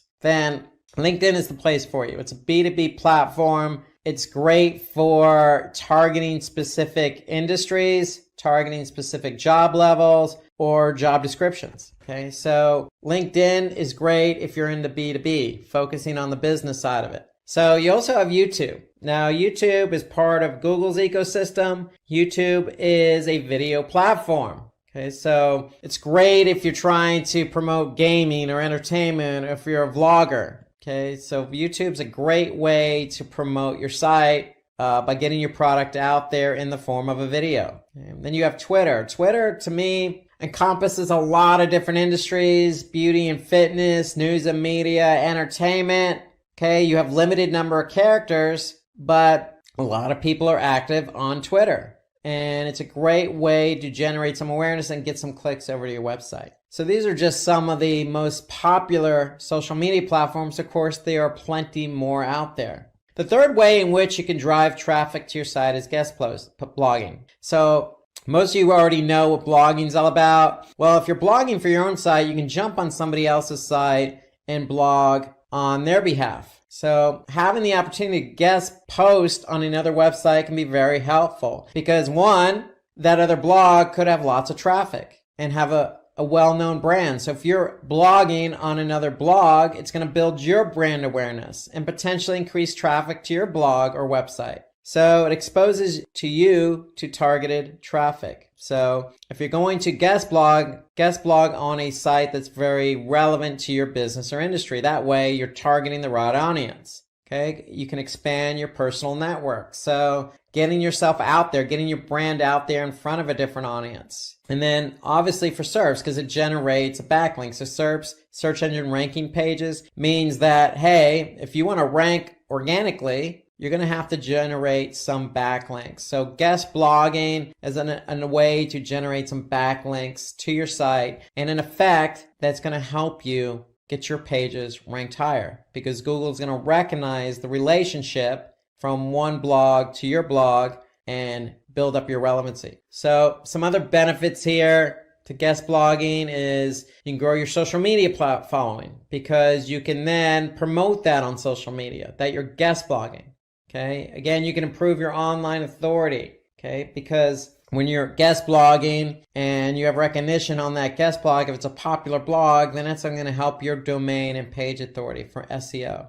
And then the end result is going to improve your backlink score. So there are a lot of benefits to guest blogging. To me, at the end of the day, it's just about reaching out to your audience, using another platform to do that in the form of a blog. And the results of that is going to mean more brand awareness for you in turning that traffic from that other blog into qualified leads. So you can also interview industry thought leaders. So that's another way, an interesting way to generate traffic to your site. So reaching out to thought leaders for interviews, okay, could generate some credibility for you and the other person. So it's reciprocal. So it means that you're active in the industry that you're in, and it allows you to engage with other leaders in the industry. And the indirect net result of that could be increased traffic, because if you do the interview and you record it, or if it's via video, then you can obviously post it on other platforms. And that could in turn drive traffic to your website.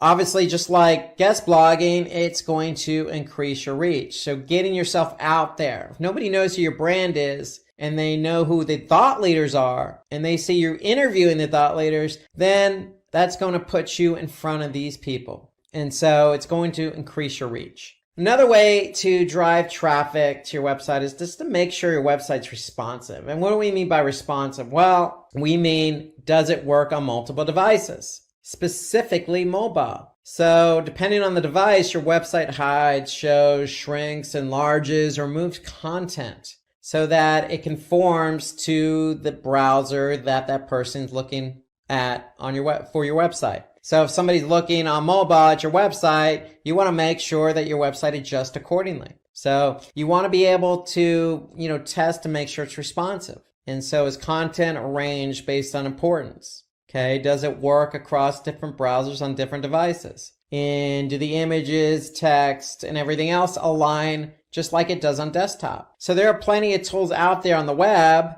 All you need to do is just do a search for, check my website for responsiveness. So you can use plenty of tools to check to see if your website is responsive towards multiple devices. Why is that important? Because if somebody goes to your website via mobile and your site doesn't align properly, or the content's all stretched out and somebody has to maneuver their browser just to see your website, then chances are they're not going to come back. Chances are they're not going to convert. Okay, so you want to be able to revise your device browser combinations. You want to make sure that everything works accordingly. You want to be able to test those fonts, make sure they look good. And then you also want to make sure that people can navigate. So if they're on mobile, are they going to navigate just as easy as they can on desktop? And if you have any pop-ups, you want to probably make sure they're removed. So that way when somebody's looking at your website, they're not getting interfered with on mobile. And then of course you want to make sure that these pages load. Okay, so they load just as quick on desktop as they should on mobile, and vice versa. So they should not take a long time to load. So moving on from responsiveness on mobile to building a brand community. So brand community refers to a group of people who identify your brand and use your brand as a platform to exchange ideas and contribute content. Some advantages of having a brand community are promoting brand evangelism and loyalty. It can be a source of feedback, loyalty, and ideas. So build a community, build a brand community who, identify with you. Okay, so continue to, treat these people as loyal customers. Okay, maybe give them a promotion to use specifically just for them that they can use on your website, or talk directly to them because you know that they're followers, they're repeat customers, they purchase from you multiple times. So talk to them differently as well. You know who these people are. And that's what building a brand's all about. It's about identifying your brand with other people, okay? And identify people who identify with your brand, and messaging and talking to them as if they're part of your own community, your own family. So you can use user-generated content that provides future marketing strategies. So the feedback you get from your own community could be in turn used to promote or used in future marketing strategies, i.e. advertising, i.e. post on social. Okay, it can also provide PR opportunities. So it's a chance for you to, put out press releases based on the community that you built. So any brand, regardless of who it is, should be able to identify with their audience, their target audience, and that target audience eventually going to become part of a community. These are a group of people who identify with you, what you're trying to sell, what your cause is, what your mission statement is, what your service is. They identify with you. So leverage them and reciprocate. Identify them, talk to them separately, give them what they deserve, the respect and loyalty that they deserve as well, because they're communicating and they're following you as a brand. So the next thing you could do to drive traffic is be active in the comment section. So engage in relevant and thought-provoking conversations on other blogs and sites. It doesn't necessarily have to be another blog per se. It could be other sites like Reddit or Quora or Medium. Sites that have a lot of content that are broken out by industry, that allow you to engage in conversation, that allow you to either upvote or share or respond. Okay, so be active, because when you're active, people are going to see that, hey, you're a leader in the industry. You know what you're talking about. You have some brand equity. You have some thought and some knowledge on the specific topic and subject. So it just puts you in a better light when you can respond and be active on these different platforms. Okay, let's turn our attention to search engine optimization, also known as SEO or organic search. So in order to drive traffic to your site, you're going to have to implement an SEO strategy. Why do you want to implement an SEO strategy? Because it can help you improve your overall searchability and visibility on search engines. And obviously that comes with advantages. One of those advantages is obviously more traffic to the site. Search is still king in terms of volumes of people using search on a daily basis. So you have a great opportunity to be found. It also builds trust and credibility because still a majority of the people who do a search click on an organic search listing. And so if you're found organically and you're ranked number 1, then chances are somebody's going to click on your listing. And it provides increased engagement and traffic. And so what that means is more traffic, more engagement. And engagement is something you define. It could be, again, a download of a document or clicking on the play button of a video or submitting a form or signing up for a newsletter or calling. These are all forms of engagement. So the amount of traffic you drive from organic search to your website is only going to improve engagement. Okay, so you can also provide an improved user experience. And what do we mean by that? Well, if you're getting lots of traffic from organic search, you have a really good opportunity to do A/B testing. And when you do A/B testing, you can improve user experience, meaning you're showing one variation against the other from people coming from organic search. And so this is helpful in that, if you're running an A/B test, the variation has a chance to improve or outperform the original. And if it outperforms the original, you're improving user experience. And then it helps target quality traffic. So SEO to me, or all search, is the only medium in which you're meeting somebody halfway. You're addressing what they're looking for. So if somebody's looking for a pair of red women's Nike shoes, the 2019 model, and you have that particular product to offer, well, you have a chance of showing up via organic search. Somebody types in, women's red Nike shoes, size whatever, at the year 2019 model, then of course they're going to likely click on your listing because you have what they're looking for. And that goes with any keyword, any industry, any business, any segment, any type of product you're selling. So again, you have a chance to really be visible for what people are looking for. And so that's the beauty of search engine optimization. You have a really good opportunity here to meet people halfway, to drive quality traffic, to get them to enjoy a good user experience, all the while generating engagement. And along with SEO, we want to be able to build backlinks. So SEO is a two-pronged approach, meaning you have two strategies in one, on page and off page. And so off page involves backlinking. So backlinks are just links that direct users from other websites to your own website. So with that, inherently, it's going to drive traffic, qualified traffic to your website. Because if somebody's on a relevant website that's linking to yours, and they click on that link and go to your website, it's likely going to be qualified, meaning they're going to be relevant. And so backlinking, because it's an off-page strategy. Why is it an off-page SEO strategy? Because if Google crawls that other site that has a link to you, then that's going to give you credit because Google will say, hey, this site's getting some links from some relevant sites. We must think they're relevant, and therefore we're going to trust this site. So by Google trusting your site, it's going to improve your organic ranking.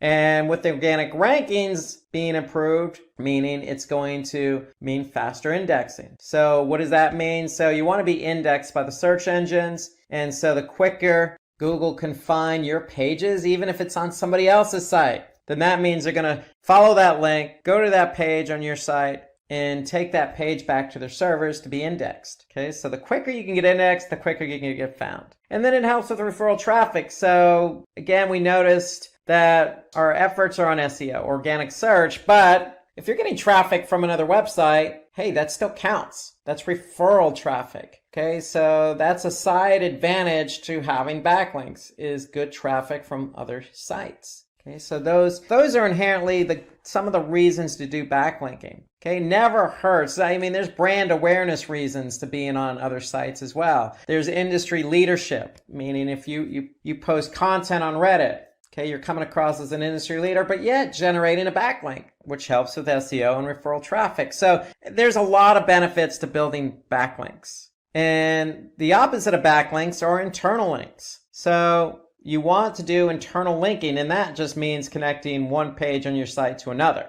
And why is that beneficial? Because it can help direct visitors to other pages they wouldn't normally otherwise find via your navigation. So if you're active on a blog, don't be afraid to include multiple internal links. You want to move people through your site. You want the flow of traffic to go from one page to another to another. And so when you do internal linking, just like with backlinks, it's going to improve the indexing of your website. Google's going to follow those links and index those pages. And Google does give credit from an SEO perspective, from an internal linking perspective. So if one page is linked to another and that page has really good relevance in the eyes of Google, then the other page is probably going to benefit from that. The other reason you want to do internal linking, again, you want to move people from your one page of your site to the other. And when you do that, it's going to reduce bounce rates. So bounce rate is simply the rate at which people land on a page and then leave. So if I have 100 people land on my home page and only one person went to another page and the other 99 left the site,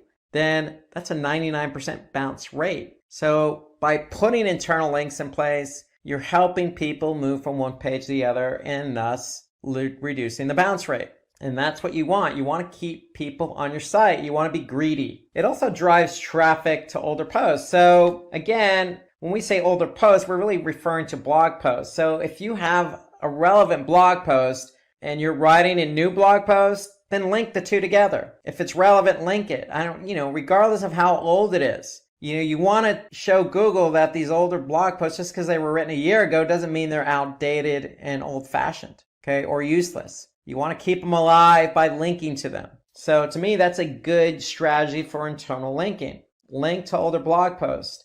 Show people you're an industry expert. You've been doing this for a while, and then you have lots of content to share. Okay, so the longer you can keep somebody on your website, the more likely it is they're going to engage and convert. And some other inherent benefits: improves page rank. So what we mean by page rank is simply just a rank that Google gives pages. So the more internal linking you have, the better off you are. And then it helps spread link juice across websites. And what we mean by link juice, again, just like backlinking, it builds relevancy. So just keep all these inherent benefits in mind to internal linking. The end result is keeping the flow of traffic on your site, and all these other benefits will fall into place. Okay, so another way in which you can really hone in on traffic to your website is long tail keywords. And long tail keywords to me are more than just one or two keyword phrases. Okay, so they're usually 3 or longer keywords in a phrase. Okay, so long tail keywords really nowadays account for most web searches. People really take the time to even pose questions as a search query. It's unlikely somebody's going to go into search and just type in the word shoes. They might type in red shoes, but that's unlikely. What they're probably going to type in is, red Nike running shoes 2019 or some variation of that. Okay, that's a long tail keyword. And some of the advantages of using long tail keywords to be found for are less competition. So if you're using broad keywords like red shoes, then who doesn't want to be found for red shoes? Well, you don't want to be found for red shoes because it's too broad. You don't know what type of shoes somebody's looking for. You just know they're looking for red shoes. It could be running shoes. It could be work shoes. It could be,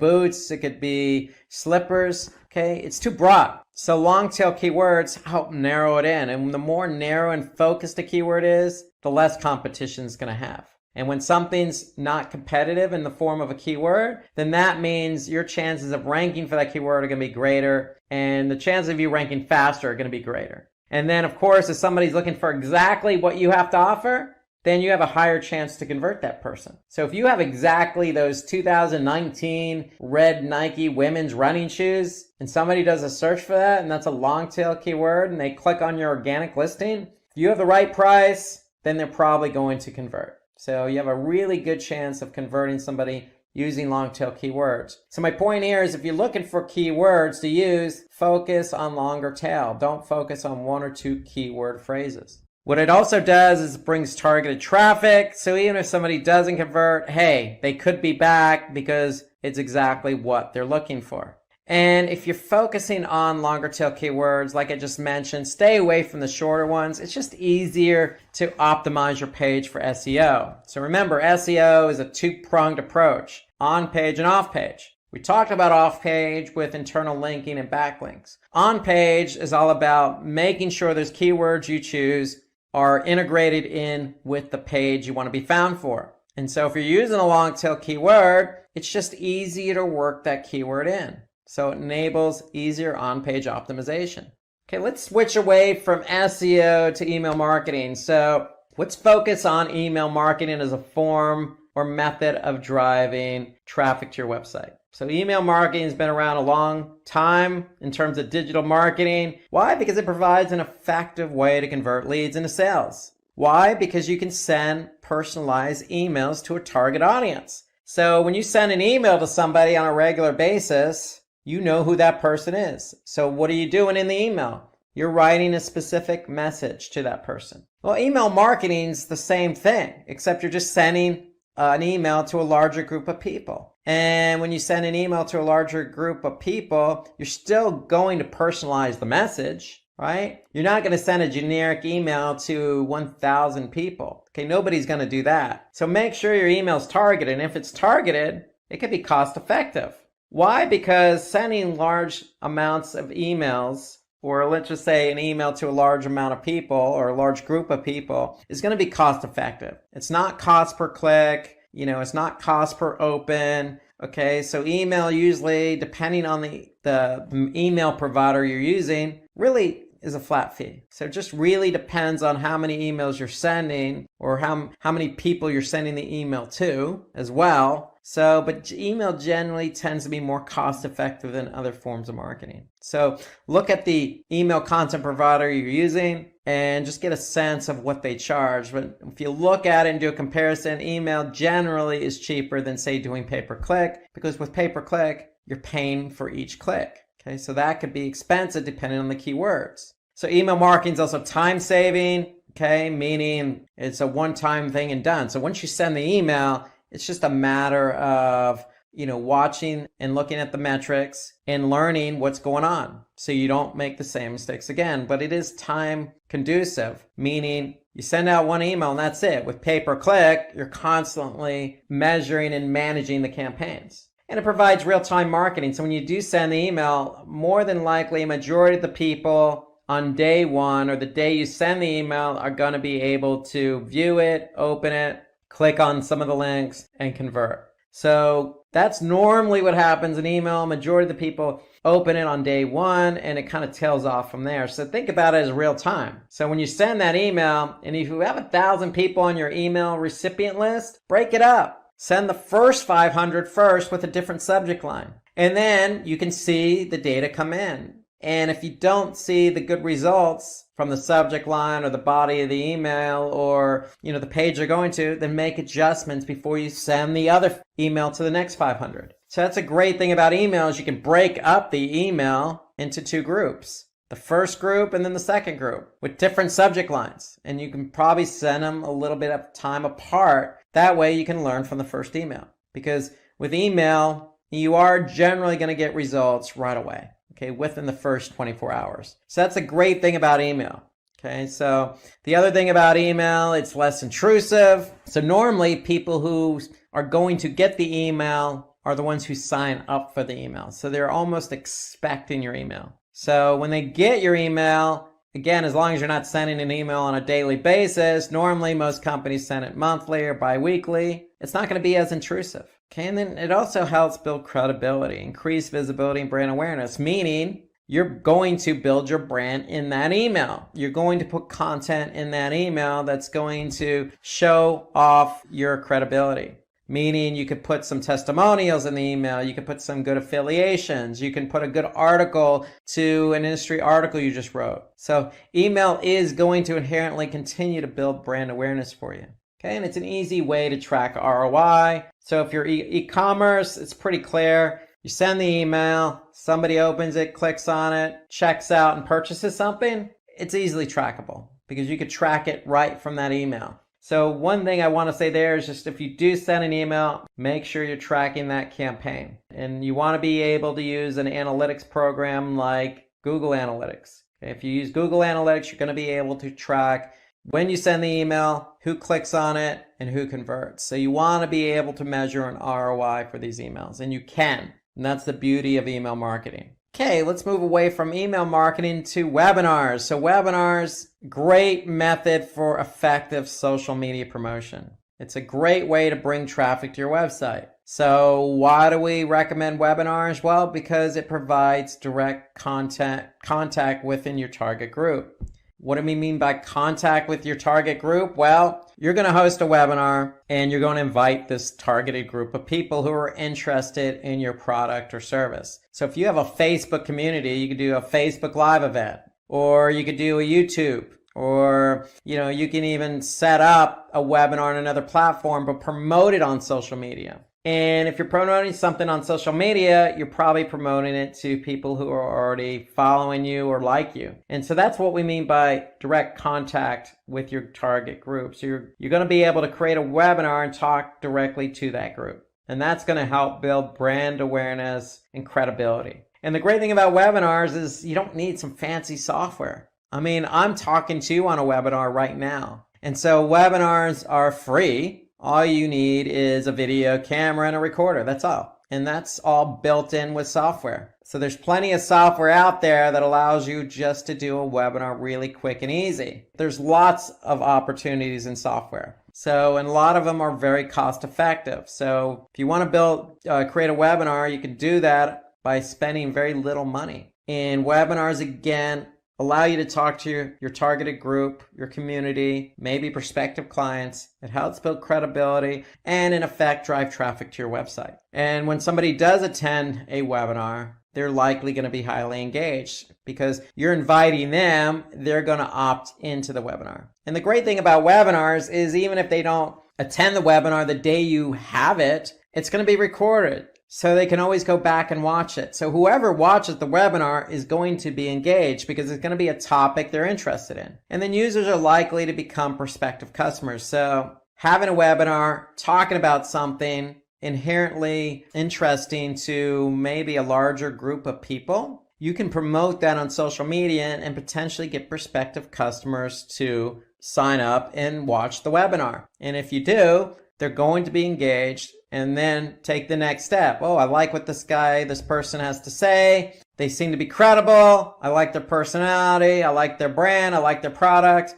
I'm going to go check out their website. Okay, so webinars allow you to kind of pull in more people as well as just your community because you can promote the webinar and you can promote it in advance and you can leverage social media for that. Okay, so something related to webinars is incorporating video content. So videos have been proven to be a really good way to attract new visitors. And it makes your website very engaging when you have videos on your website as well. So if you create video, you have an opportunity to post it on various video platforms like YouTube or Vimeo. Okay, there's plenty of video platforms out there, or just embedded in a blog post, or embedded in a Facebook post, or a tweet. Okay, so you can do a lot with video. And having video on your site is going to increase engagement. Okay, when you increase engagement, good things happen. That's going to lead to increased conversions and sales or ROI.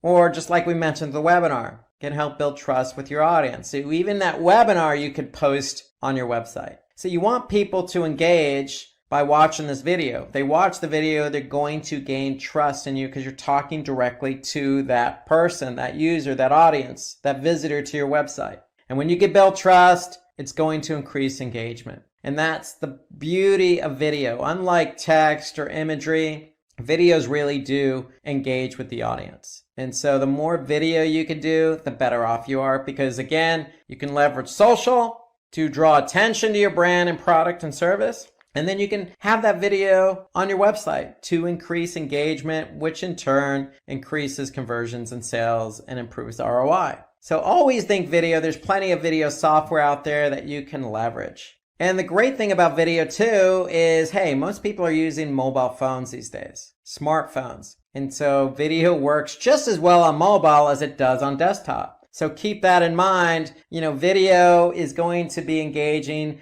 regardless of what device somebody uses. And then of course, if they're watching the video on Facebook or YouTube, then chances are they're going to share that particular video, which is going to bode well for your brand and traffic. Okay, so video, if somebody likes a video, it's very easy to share video, especially from a mobile phone. So YouTube just makes it so easy to share or like or subscribe to a channel. It becomes that much easier. Things can go viral, and chances of them going viral with video are going to be greater. Okay, so other ways to drive traffic to your website is submit your content to content aggregators. So what's a content aggregator? Well, a content aggregator is like Reddit that provides a great platform for you to post your content. So that's what a content aggregator is, really a site like Reddit or Medium or Quora, where you can post content to a large number of people. Okay, so with Reddit, people are either going to upvote it or downvote it. So the more upvotes you get, or thumbs up or likes, or people who encourage that content,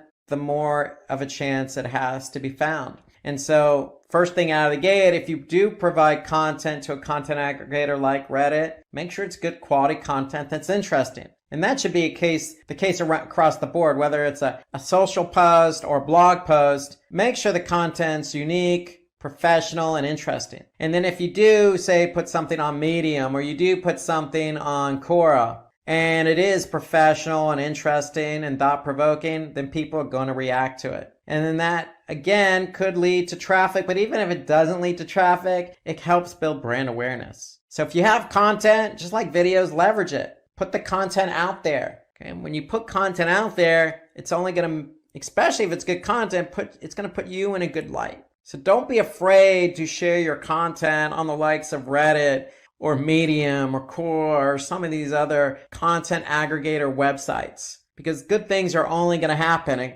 And again, referral traffic, SEO, brand awareness, conversions. So all these are inherent benefits of just sharing your content. Okay, and then finally, we want to learn from analytics. Okay, so what do I mean learning from analytics? So there are plenty of analytics platforms out there. One of the most popular is Google Analytics. So you want to make sure you're tracking traffic on your site with Google Analytics. So all you have to do is just go to Google Analytics via search, sign up, add the analytics code to your website, and voila, they're doing all the heavy lifting. They're going to track traffic coming to your website. And not only are they going to track traffic, but they're going to tell you how that traffic engaged. And so the benefits of it, Google Analytics, is, hey, you could figure out where users are coming from. Are they coming from that email campaign that I sent out to 1,000 people? Are they coming from YouTube based on that video I posted? Or are they coming from Reddit based on the content I just posted there? Or are they coming from organic search? So Google Analytics can help us understand how much traffic we're getting from organic search. So it'll help us measure our SEO efforts. And then with Google Analytics, you could segment. So we could segment by mobile, we can segment by desktop, returning user, new user, by campaign, by page, by language, by city, by region. I mean, there's so many ways in which to segment your audience. And segmenting simply is breaking up the entire group of people who come to your website into different segments based on what you want to see. So if you want to look at, females between the ages of 18 to 24 who come from mobile via organic search, that's a segment. And you can look at that information in analytics. If that's your target audience, then you could see how they're performing. Okay, so there are a lot of benefits to Google Analytics. Definitely want to take advantage of segmenting in Google Analytics. You could look at your competition. So there's a benchmarking report. The great thing about Google Analytics, you can also look at content and how your content's performing once somebody lands on your website. What page are they spending time on? What page are they engaging on the most? Okay, what pages have the highest bounce rate or the lowest time on page? So you can really determine what pages work best. And then, of course, the end result in analyzing all this data is you want to be able to fine-tune your website. So take advantage of the data that Google Analytics or any other analytics platform is giving you by learning. Once you learn what's going on with your website, you can make adjustments to your website to improve user experience. Okay? So we went over a lot of different ways to drive traffic. Did you know that having a content marketing strategy can help you grow your business faster? It's true. But what exactly is a content marketing strategy? In simple words, a content marketing strategy is a plan for creating and sharing things like blog posts, videos, or social media updates to get people interested in your business. The main goal isn't just to sell something right away, but to offer your audience helpful or interesting information that they find valuable. Think of it like this. Instead of constantly pushing your products, you create content that teaches or entertains people. Over time, they get to know your brand and build trust.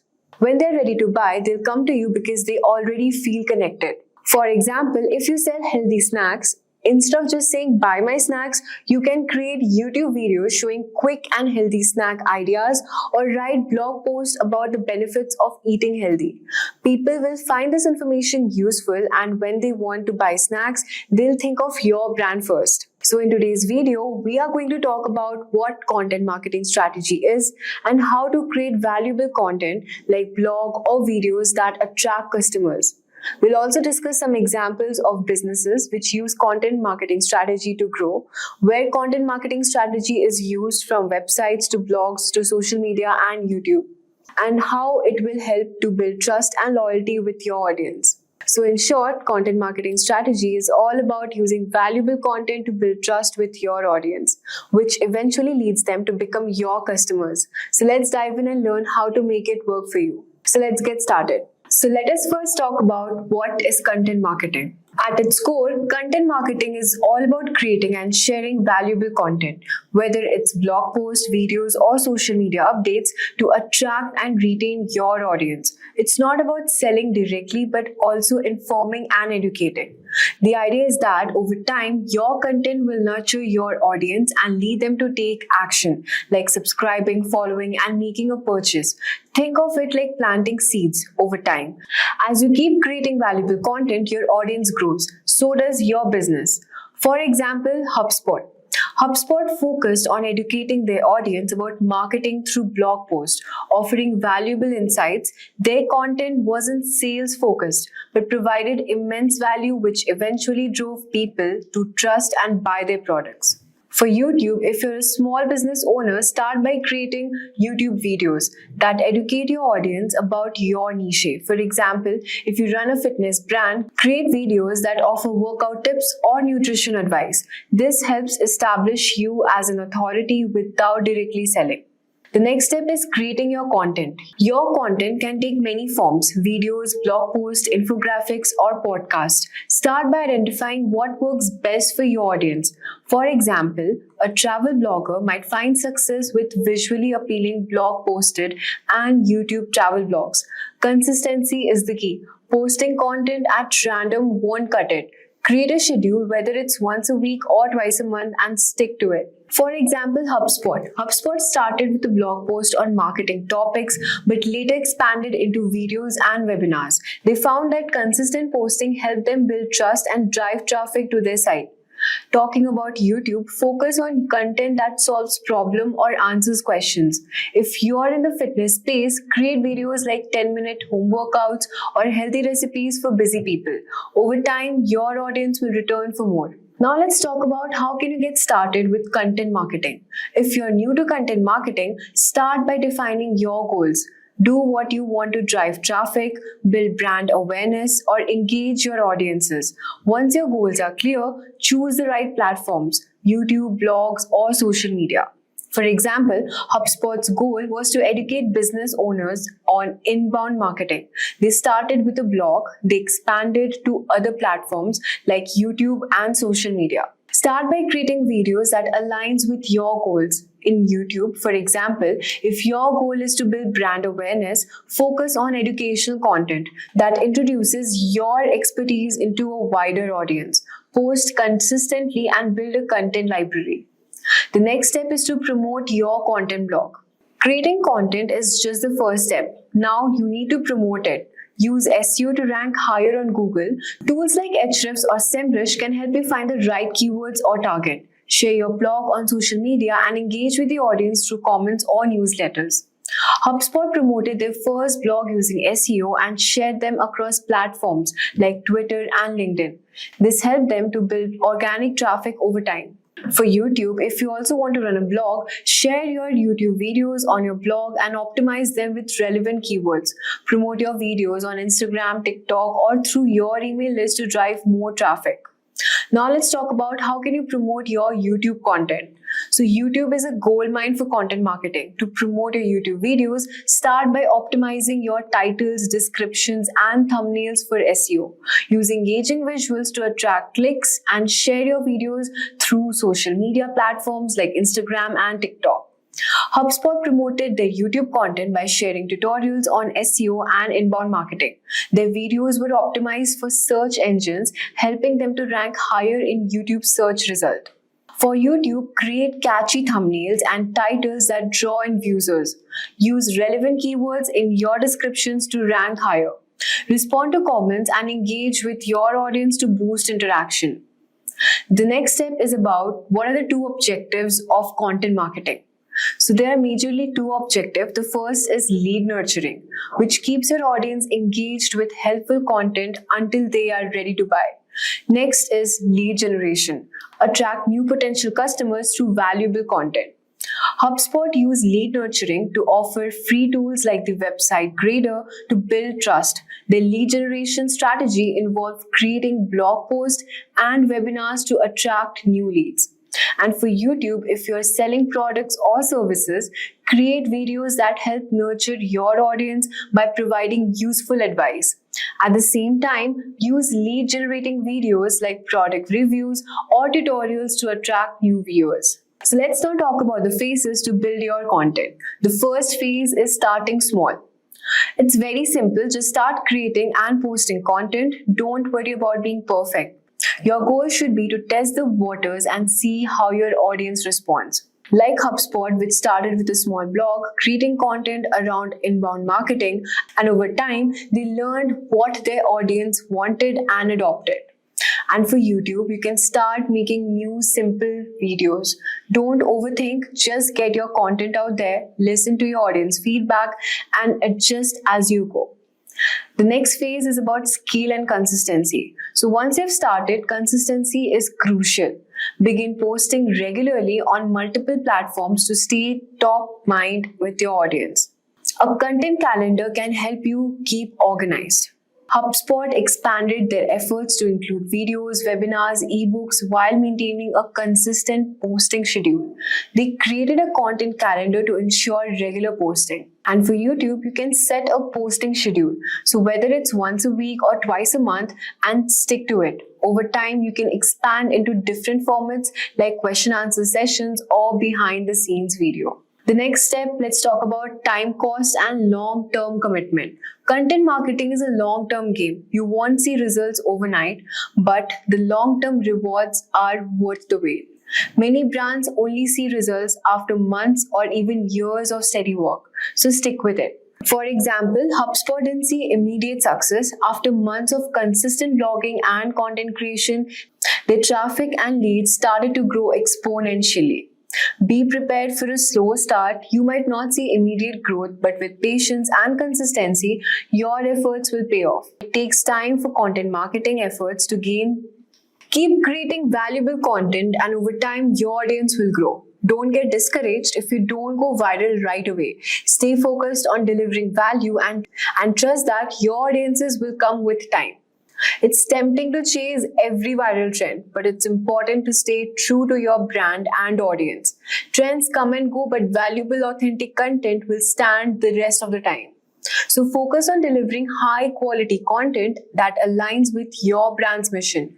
This will help you build long-term relationships with your audience. So that's how HubSpot used content marketing to grow from small startup to a global leader, and how you can use these steps to grow your business through YouTube. Start small, be consistent, and always focus on delivering value to your audience. If you found this video helpful, don't forget to like, share, and subscribe to more actionable marketing tips by Simplilearn. Have you ever wondered why some YouTube videos go viral while others get lost in the crowd? The secret lies in the YouTube SEO. SEO, or search engine optimization, helps your content appear in search results. Think of it as a treasure map guiding viewers to your videos. Without good SEO, even great videos might not reach their audience. In the early days of YouTube, simply uploading a video was enough. Now, with millions of videos out there, finding yours can feel like searching for treasure in a jungle. That's where SEO tools like TubeBuddy, vidIQ, and Google Keyword Planner comes in. They help you boost your visibility and attract more views. We'll cover the basics of YouTube's algorithm, crafting keyword-rich descriptions, and using tools for keyword research. You'll learn to create eye-catching titles and thumbnails to increase your click-through rates and understand how to use tags effectively. We'll also discuss strategies to engage your audience and leverage comments and likes to enhance your SEO. Finally, we'll explore advanced tools and best practices to keep your channel fresh and growing. So let's dive in. At first, let us understand what is YouTube SEO. YouTube SEO goes beyond using keywords. It's about creating content that resonates with viewers. It's the second largest search engine in the world. Think of YouTube as a massive digital library where an algorithm acts like a librarian, recommending videos based on viewer preferences, engagement levels, and watch duration. Understanding these factors is key to optimizing your content for the right audience. Start by knowing the audience. Consider their demographics, interests, and challenges. For instance, if you're creating tech tutorials, your audience might be tech enthusiasts seeking DIY solutions. Tailoring your content to their needs will make it more engaging. Next, you should focus on creating engaging content. Answer viewers' questions clearly and use entertaining methods like humor and storytelling. Ensure your videos have good production quality, clear visuals, and crisp audio matter. Finally, use relevant keywords to help the algorithm understand the video. Integrate them naturally into titles, descriptions, and tags. For example, a video titled Beginner Yoga Poses should include phrases like yoga for beginners. Make sure your titles are clear and your description provides a summary with key terms, and your tags reflect the video's content. By following all these steps, you can enhance your video's visibility and engagement. Effective YouTube SEO is all about crafting strategic, audience-focused content that keeps viewers coming back for more. So let's dive into our first super important method, which is on how you can rank your video on YouTube using keyword research technique. Keyword research is essential for making your content discoverable on YouTube. Keywords help the algorithm understand what your video is about and ensure it reaches the right audience. To get the most out of your keyword strategy, you can use tools like YouTube's autocomplete, Google Trends, and Google Keyword Planner. Let me show you how you can use all of these tools. So first, we will start by generating ideas using YouTube's autocomplete feature. Let me show you how. You can just simply search in the search bar any keywords, like suppose I'll search artificial intelligence. So as you can see, these are the YouTube suggestions it's giving. So these topics are basically based on what people are actively searching for, giving you real-time insights into the trending topics. You can type any keyword you want to and you can take suggestions from here and search it, because these will give you the top videos, what the users are usually searching for at this moment. Next, we will talk about Google Trends. So just simply search in the Google search bar Google Trends and just click here. Now, why did we select Google Trends? Because Google Trends helps us to validate the popularity of the keywords. Google Trends shows us how often a term is searched over time, allowing you to identify seasonal trends on growing topics. For example, you can just simply click on the explore option from here, and so these are the topics it's showing right now which are trending, and it's also showing the interest by the sub-region. Okay, so what are the popular topics trending at this moment? For example, we'll just select here YouTube search, as we want our YouTube search results, and then we will select 30-minute workout and just click enter. So as you can see, it's giving us the statistics and the data of the interest over time on all the dates. So this was on October 14 and this was for at 8:18 p.m. Okay. So I've selected here the past day, that's why it's showing this out. You can also select for the past 90 days or the past 12 months also. It will give you the graph, something like this. And okay, so these are the related topics and the related queries, as you can see from here. So yeah, you can just simply search your keyword here and just look at the popular keywords and what people are actually searching on the YouTube. Now we also have a second feature, which is the compare option.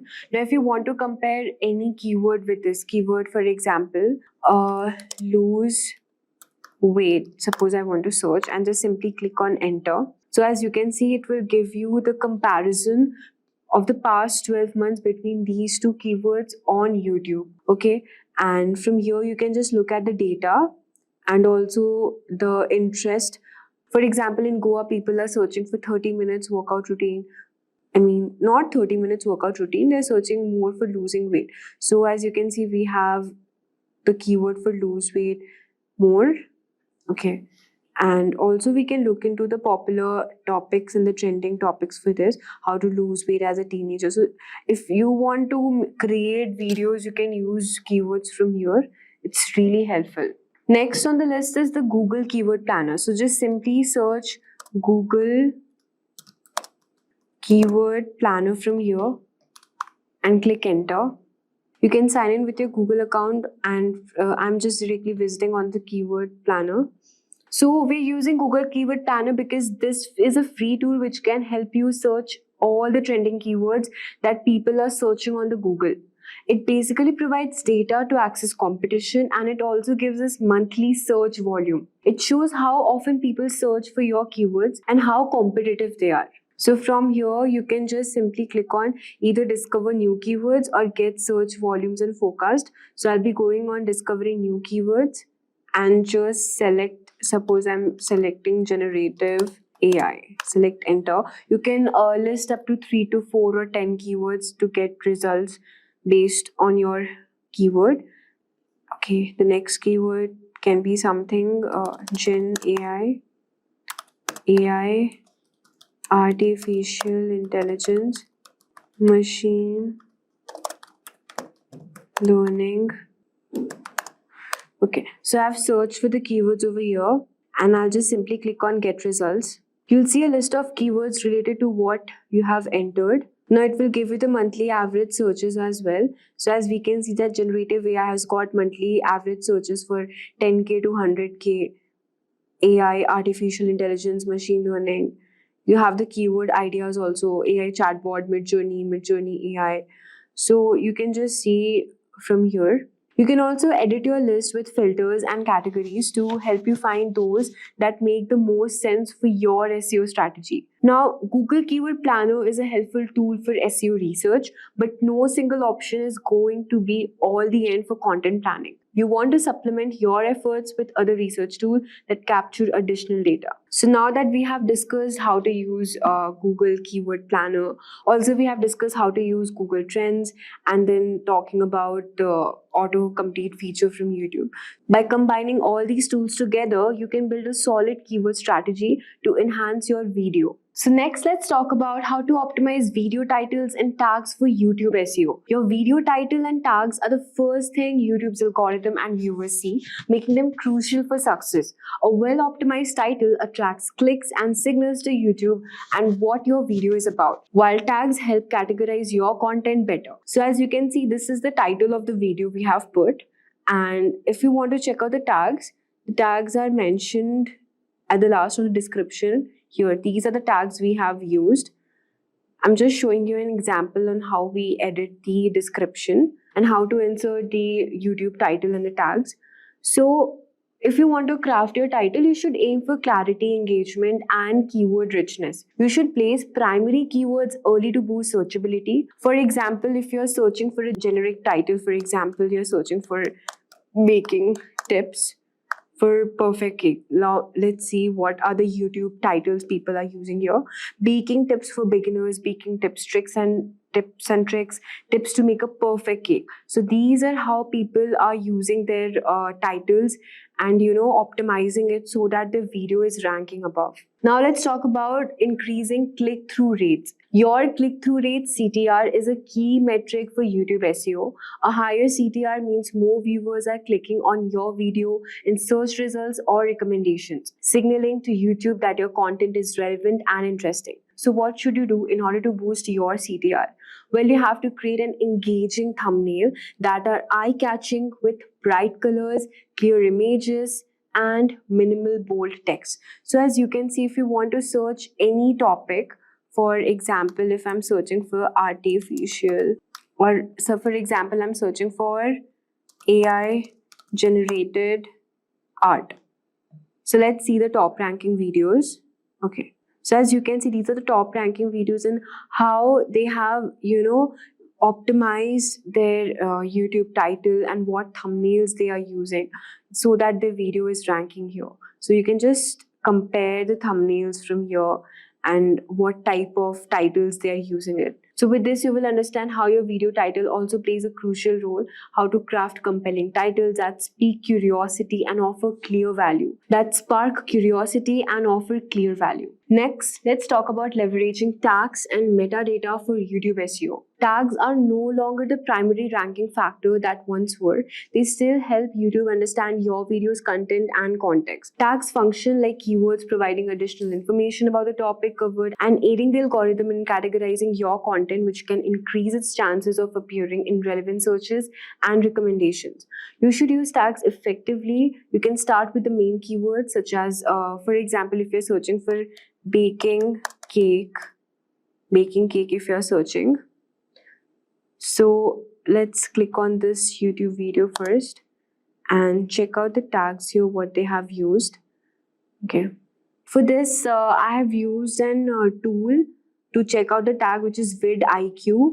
I'll just show you in the next coming topic. So it will automatically show you the vidIQ SEO score and the channel tags, what they're using for any particular video. So with the help of this, you can leverage tags and metadata for your YouTube SEO. Audience retention is key for YouTube's algorithm. The longer viewers watch your video, the more YouTube sees it as valuable content, increasing your chances of appearing in search results and recommendation. To boost retention, start strong, capture viewers' attention in the first few seconds with a quick preview or an engaging question. For example, if your video is about baking, you should say, "Ever wondered how to bake perfect cake without collapsing? Let me show you how." Keep your content dynamic by avoiding long, boring sections. Use visuals, edits, and different camera angles to keep things interesting. Also provide consistent value throughout each part of your content, offering something useful like tips or solutions. This keeps viewers engaged until the end, boosting your retention rates and improving your SEO. Now that we have covered audience retention, let's discuss how social proof and engagement can amplify your video's reach on YouTube. Now next we will talk about utilizing social proof and engagement. So social proofs like share, comments, and subscription is a strong signal that your video is valuable and engaging. The more interaction your video gets, the more likely YouTube will promote it to wider audience, boosting its credibility and visibility. To maximize social proof, encourage viewers to like and comment. So here you can see the comment section, try to engage with the audience and reply to their comments. Engagement doesn't stop. You should actively interact with your audience in the comment section and build a sense of community and encourage more discussions. This ongoing interaction tells YouTube that your video contributes to viewer conversations. Now, to truly master YouTube SEO, it's important to use advanced tools that provide deeper insights into your video's performance and SEO strategy. So tools like TubeBuddy, vidIQ, and Ahrefs can help you track the effectiveness of your keyword, understand your audience better, and optimize your content for maximum reach. So let's start with the first tool, which is TubeBuddy. So just simply search TubeBuddy from here and you can add the extension Chrome in your mobile. As soon as you add this extension in your mobile from here, okay, just simply click on this website and sign in with Google and just add this to your extension in your YouTube. So after adding this, you can see here, this is the TubeBuddy. So after adding the extension, you can see it will be displayed like this in your YouTube channel, in your YouTube interface. And from here, you can just simply click on the Keyword Explorer and whatever keyword you want to, suppose cake recipes. Okay, so it will give you the suggestions as well. We have added this TubeBuddy extension here, and yeah, you can see now when we just click on to this video YouTube channel, just simply click on refresh here, and you can see the TubeBuddy extension has popped up here. So we will just click with sign, just select this. So as you can see, we have added this TubeBuddy extension, and from here you can just simply click on the Keyword Explorer and search your keywords. For example, workout routine, okay, and just click on enter. So it will load the overall score and also the YouTube Google topics interest over time. It will also show you the data for this, the topics, the trending topics of this particular keyword. What else can you use? And see, you can also look at the score analysis, the search volume, the competition, optimization strength, and all of that. So it's a really helpful tool if you want to leverage your keyword research and optimize your YouTube video SEO. So the next tool we are talking about is vidIQ. So I've already added this extension in my system here. So I can just simply go back to my YouTube video. So as you can see, this is the vidIQ extension which I've already added. And for example, you want to search any topic, generative AI. And from here, you can just look at the vidIQ results. It will give you the process, the overall score as well, and the top channels also. So this is my personal favorite tool which I use it because suppose if I want to just check the when this video was published and the overall data for this particular channel also, it will provide you here. You can just look the Royal Institution, how many years old it is, and also the vidIQ SEO score and the engagement, the channel tags, the video tags. It will provide you all the particular analytics you need in order to leverage your SEO score. So this is how you can use tools like vidIQ and TubeBuddy. Next on the list is Ahrefs Keyword Planner. So I'll just show you how you can use this, but this particular is Ahrefs Keyword Explorer. Okay. So Ahrefs has got some same features for keywords and tags as other tools we have covered, but it is considered to have the strongest data mining out of all of them because it's not a free service. It comes with robust set of features to analyze competitors' website and optimize your own website as well. So your goal is only YouTube SEO. The other tools may be valued. So if you want a paid version for this particular keyword, you can just simply click on sign up for Ahrefs and you can go for the paid version as well. So this was all for the tools, the advanced tools we are using for SEO optimization. So next on the list is creating a strong thumbnails. As we know that thumbnails are the key to driving click-through rates, think of them as the mini billboards of your video because they need to grab attention, be visually appealing, and hint at the value of your content offers. So if you search for any topic and you can just look at the thumbnails they have created, which are the top ranking videos, just look at the quality of the thumbnails they have created. So they have made it really engaging for the YouTube audience, and that is one of the reasons why their video is ranking. You should also focus on the contrasting colors to make your thumbnail stand out.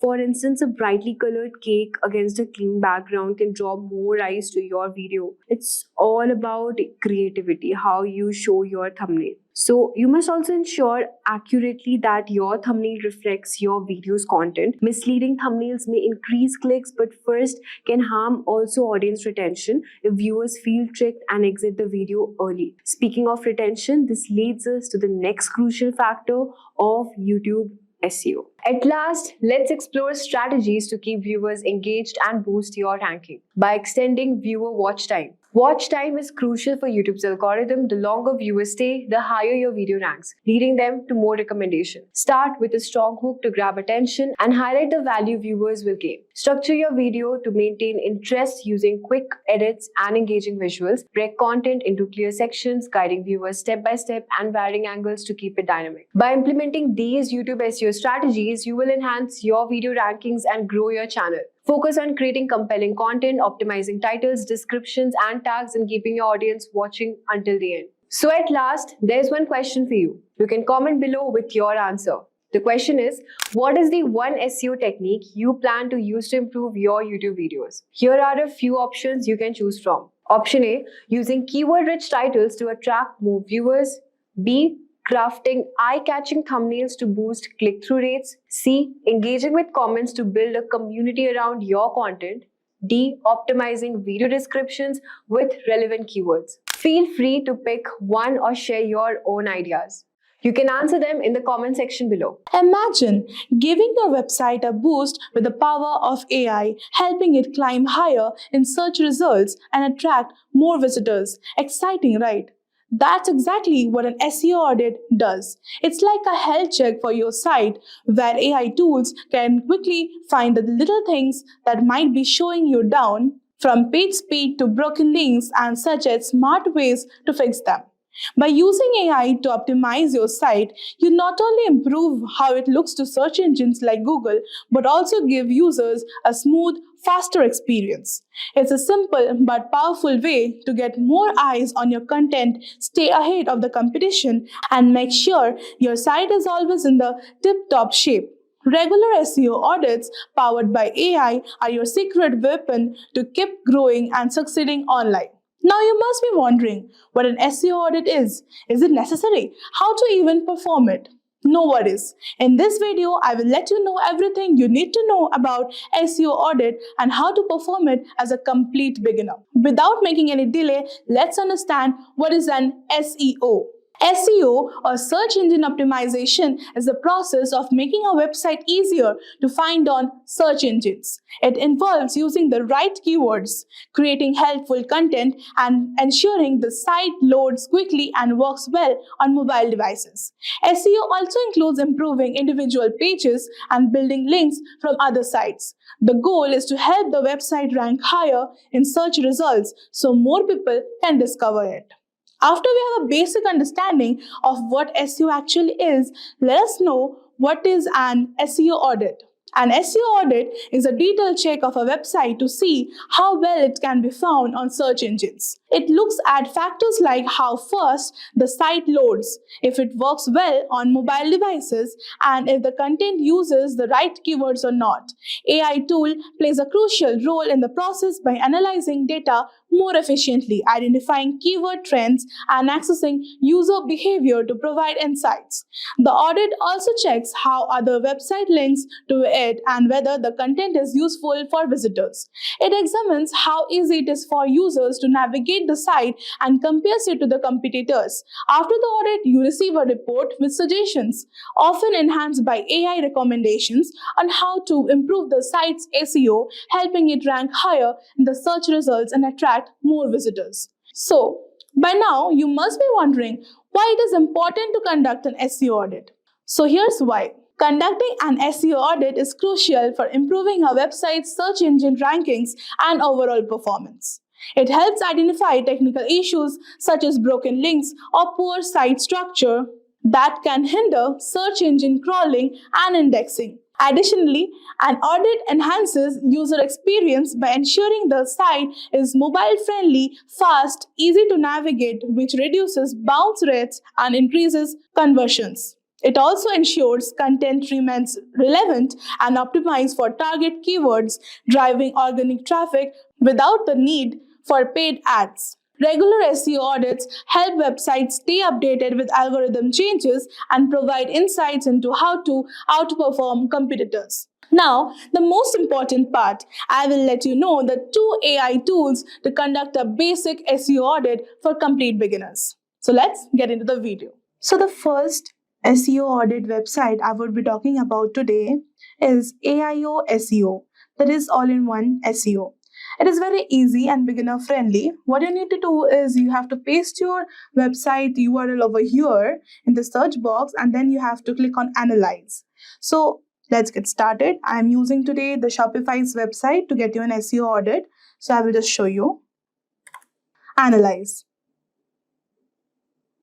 It may take a few minutes as it is scanning, and see it has provided with a free SEO report over here.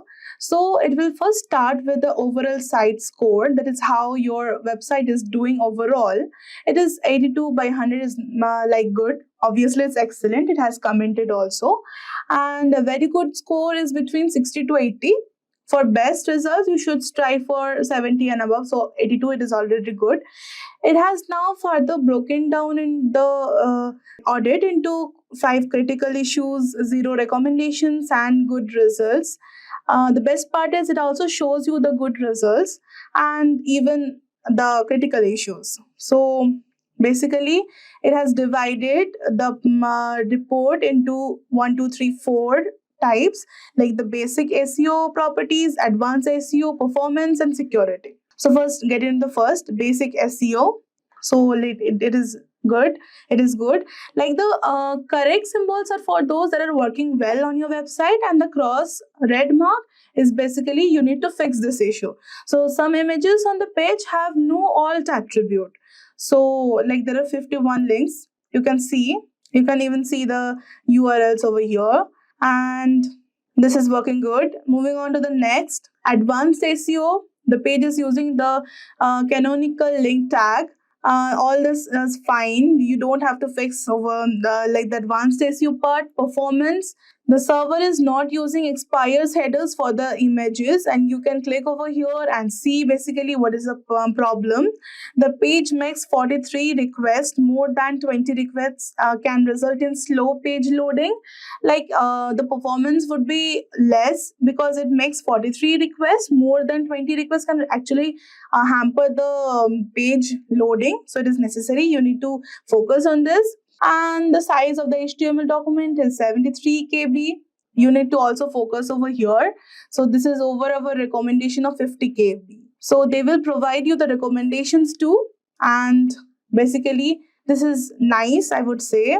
Moving on to the security part, everything looks nice. Directly listing seems to be disabled on the server. That is nice. And see, it is very beginner friendly. And the best part is you can even download the report from here. Like you can click on download and get the whole report into your own device, and you can see and make the free changes. So it is very beginner friendly, and I would suggest that use it and have a for all the beginners, I would say use it, and it would help you to get a free SEO report. The next website I would be talking about is rankmath.com.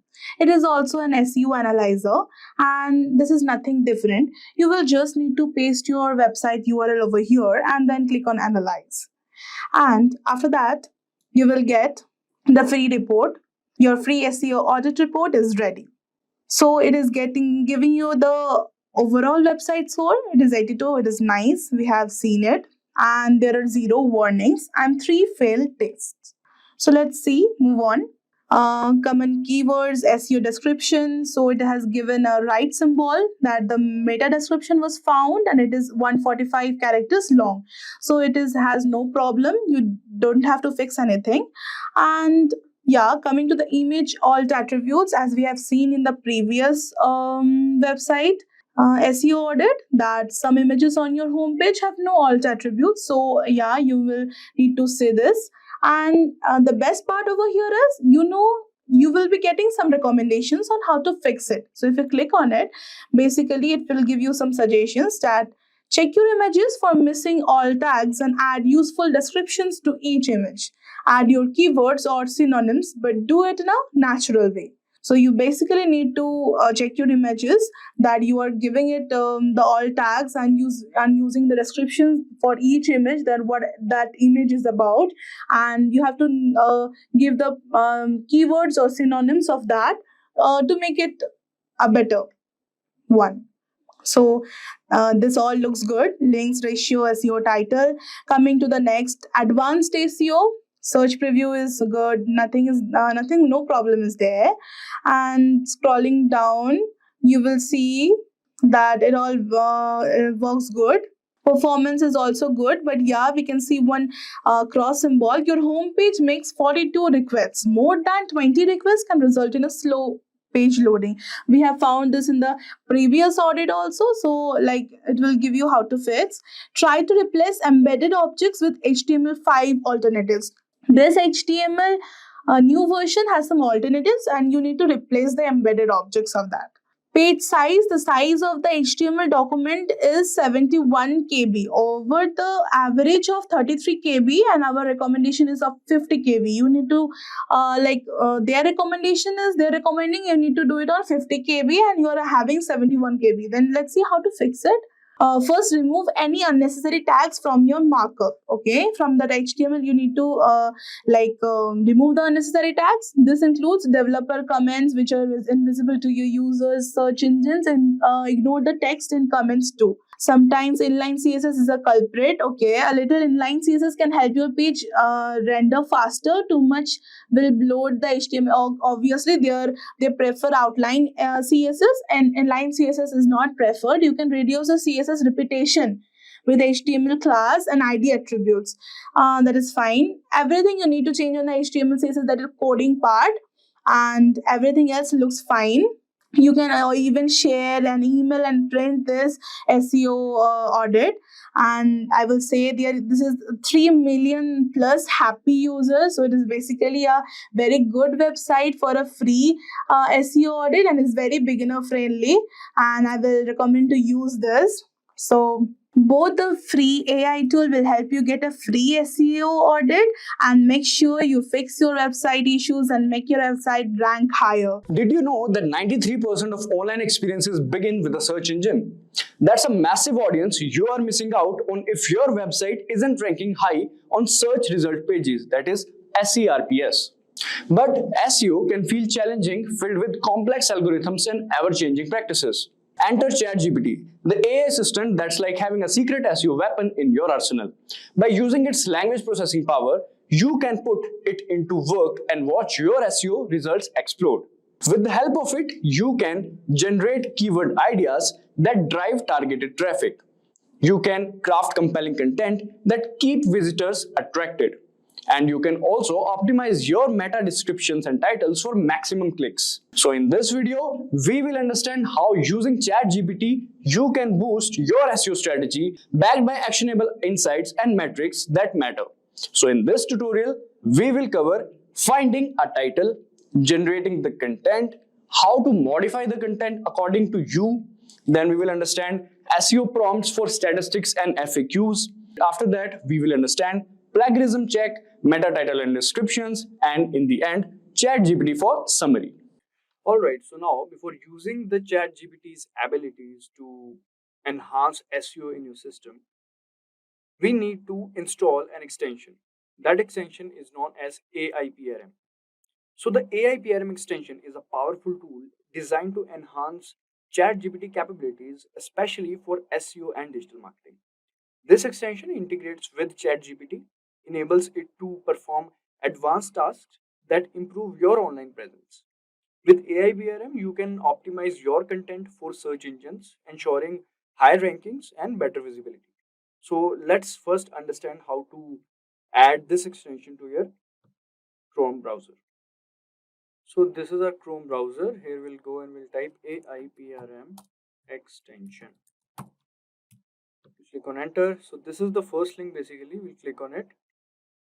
And this is AIPRM for ChatGPT. Don't get confused with any other extension. This looks like this. And now we'll click on add to Chrome. And then add extension. And that's it. Now let's just click on allow, and it is integrated, I believe. Yes.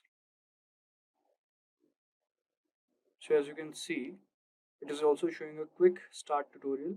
Select a prompt template, enter the word phrase or more, send message. So we'll click on get. If you want to view tutorials, you can click on this. Otherwise, you can get started with AIBRM. So as you can see, the whole layout, the whole interface is changed. There are a lot of things over here. Let me explain to you guys what all these things are.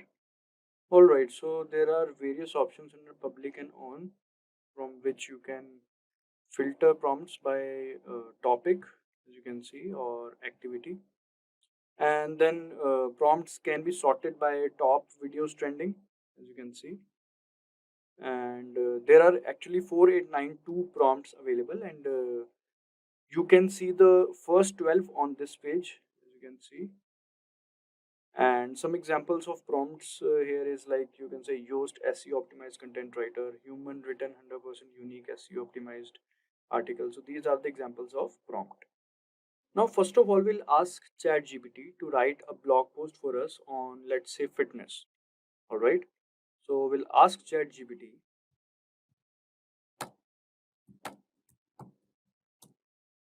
fitness in everyday lifestyle. All right. Let's click on this. So we haven't used any prompt till yet. So let's just first put this input and let's see what ChatGPT gives us. All right. So as you can see, this is the topic name. Importance of everyday fitness, simple strategies to incorporate fitness. Then we can see subtopics are also there. All right. And here's the conclusion. All right. So this is basically our blog post. So now let's say we want to optimize this blog post and we want to do SEO on this one itself. So let's first just copy this. We'll copy this and paste in our document. All right. So this is our document and we have pasted this. All right. Now let's go back over here and let's say we want to write it in a more familiar, or you can say friendly tone, and in a more explanatory tone you can also use.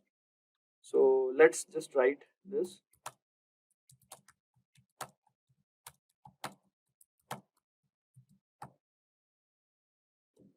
Don't worry about the spelling, guys. ChatGPT take care of this.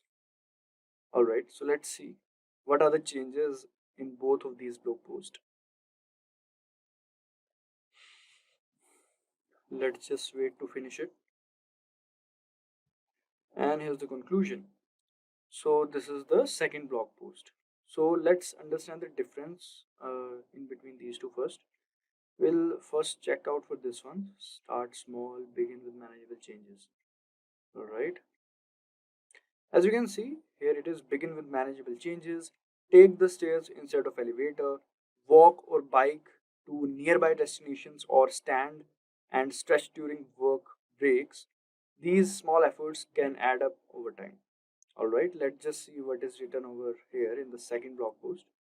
In the second blog post, it is written, begin with manageable changes that fit seamlessly into your daily routine. For example, or for instance, choose to take the stairs instead of elevator, walk or bike to nearby destination instead of driving, or stand and stretch during work breaks. These small efforts can accumulate over time and contribute to your overall fitness. So if we want to take the second one, which is a few changes, it is more bit explanatory compared to the first one. We can just copy paste this one as well. So you can write a second prompt as well, in which if you want to write in a friendly tone or in a formal tone, you can write like that. All you have to do is to just write the prompt in ChatGPT. Let's just copy paste it. We'll replace it with the second one. All right, so now we are back in ChatGPT. So now basically we have the blog post content. Basically we have the content of it. Now we want to polish it. We want to select the best title out of it and many more things. So for that, let's just make use of prompts. instead of writing all these prompts by yourself, you can make use of the prompts that comes with AI PRM ChatGPT prompts. All right. So let's just say we want to write about the title. We want to select a perfect title for this blog post. So what we can do is we'll go over here and first of all we'll select in topics we'll go and we'll select copywriting because we want to write about the SEO optimized title. We want the best title. We'll select copywriting, confirm. All right. Now after this you can just go for prompts, whichever you like. I'm gonna go for this one, blog post title generator, as you can see. Also, if you didn't get what you wanted, then you can go for the search engine over here. You can just type. Let's just say if you if you're writing a script basically and you want a perfect title for it, then you can write a script generator or something like that over here. Automatically, whichever prompt that are relevant to it will come. All right. So we have selected this one, blog post title generator, because we have to create a title for our blog post. We'll click on this. And now all we have to do is to write the name of our blog post. The name of our blog post is, we'll select everyday lifestyle, fitness in everyday lifestyle. Let's just select this one. All right. Now, as you can see, you can select the titles to write. It is 5. Let's just select 10. All right. Now, the language you can select English, and many more languages are there. We'll keep it in English itself. Tone, emotional or default. Let's just be default itself. Poetic, default itself. We'll keep it like this. All right. Now, click on this. Let's just see. So according to ChatGPT APRM prompt, these are the 10 best titles that we can implement in our blog post. Now what we want to do is select one best title out of it. Alright, so these are 10. We have to select one out of it. So for that, we'll go to Google Keyword Planner. So this is Google Keyword Planner. We'll click on this, find your campaign and keywords. We'll click on this, visit Keyword Planner. Now you guys might be thinking, what is Google Keyword Planner? So let me explain to you guys. So this Google Keyword Planner is a free tool that helps you find keywords for your online content. It shows you how often people search for certain words and phrases and how much competition there is to rank for those keywords. This way you can choose the best keywords to target in your ads or blog post or website to attract more visitors and potential customers. So it will give you the numbers basically which are mostly ranking and having the competition. Alright, so we'll click on discover new keywords and let's select where it is. We'll select the first 10. Go to Google Keyword Planner and now here we will paste it. So all 10 of them are pasted. Now what we'll do is we'll click on get results. So after clicking on get results, as you can see, so this is average monthly searches, this is competition. We want the maximum monthly searches, fitness, healthy lifestyle and low in competition. So according to your preference you can select from here, and whichsoever, this is 100k to 1 million, and many more topics you can select from here which has low competition. So as you can see, this treadmill has more average view, 100k to 1 million, but the competition is also high, so we should keep the competition low as well. So we should keep in mind, so we can select our best title from it, so whichever suits. Alright, after selecting the best title, we can go to our what we call this blog post to change the title. So this is the new title. Let's keep it like this. Alright, so now our title is done. Now let's go back to ChatGPT. And here is a ChatGPT. And now let's go to its layout. Now here we want to write the content regarding that title. So what we'll do is basically we'll go over here and we'll select SEO. And once we have selected it, we'll go We'll select this prompt, human written 100% used SEO optimized article. Now based on that title that we have generated, we'll write a complete content on it. We'll use the help of this prompt. So as you can see, GPT 3.5 Turbo, GPT-4, GPT-4o. We'll select this and paste our title. So this is our title, transform your life, how everyday fitness can boost your health. So now this prompt will generate the content based on this title. All right. Now let's see. So as you can see, transform your life, how everyday fitness can boost your health. This is the content outline, the article outline, you can say.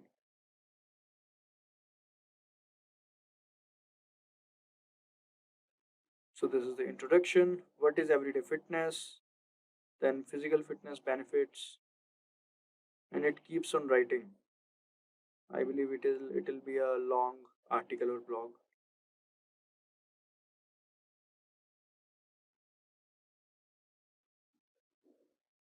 So you don't have to write too many prompts for this. You can just do this and the whole thing will take care of it on.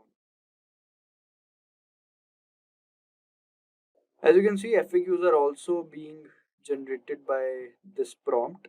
Otherwise, we would have wrote another prompt for the FAQ. And many things are there that should be in there in the article or blog.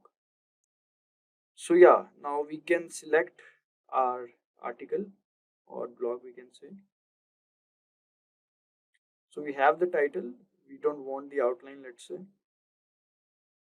We'll take it from here, from the introduction. It's a long article, I believe. As you can see, this last question is not completed, but you can click on continue generating and it will complete that. We don't want the last question. I think 3 questions or 4 questions are sufficient for us.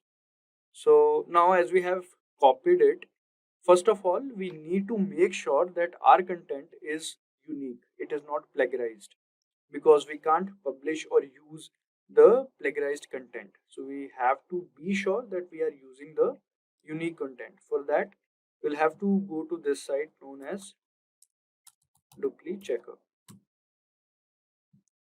We'll click on this first link, and now as you can see here, we can copy and paste it. We can just exclude this last question as I told you. All right, now our content, our article is pasted. Now we will check the plagiarism.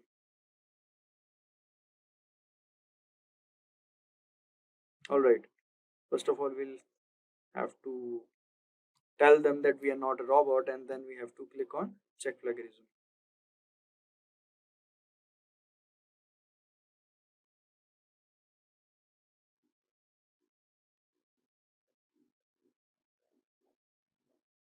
All right, so it is showing maximum 1000 words allowed per search. All right, so let's just do one thing.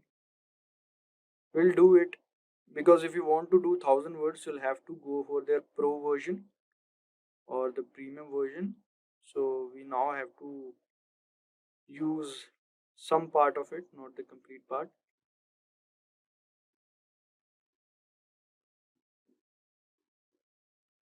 It's actually a long article. So from the role we'll take.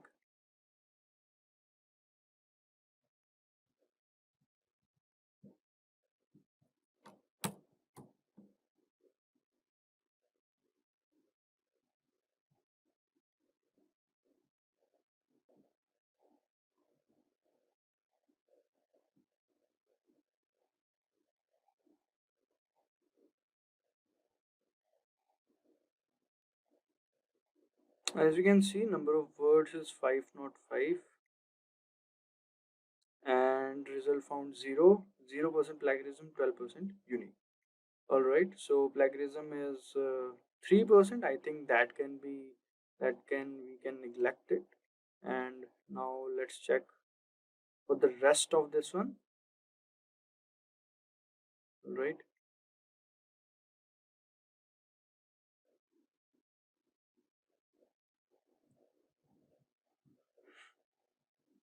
All right, here we'll copy and paste it.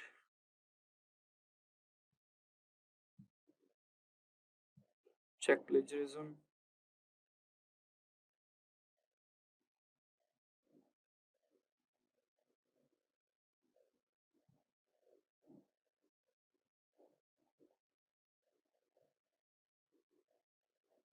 As you can see, number of words 671, 0% plagiarism, 12% unique. So I don't think it will be a problem. So it is good to go, I believe. And now we just copy and paste it. So let's take it from here till here.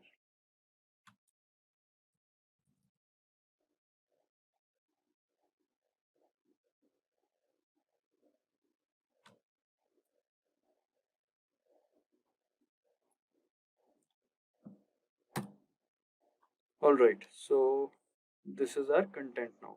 So our content was not plagiarized, but let's just say if it is plagiarized and is not unique. So what should we do? Then we can simply put a prompt in ChatGPT that make it non-plagiarized or make it unique or rephrase it. But let's say that plagiarized checker, the duplicate checker, mentions the particular lines of where there is plagiarism. So you can select that line, put into ChatGPT, and ask them to rephrase or make it plagiarism free. By doing this, you can make the complete content plagiarism free. It is very easy. Or else you can use a prompt from AIPRM. As I told you, all you have to do is to just type plagiarism free content writer and a particular prompt will come. You can just put your content in that prompt and the rest ChatGPT will take care of. All right.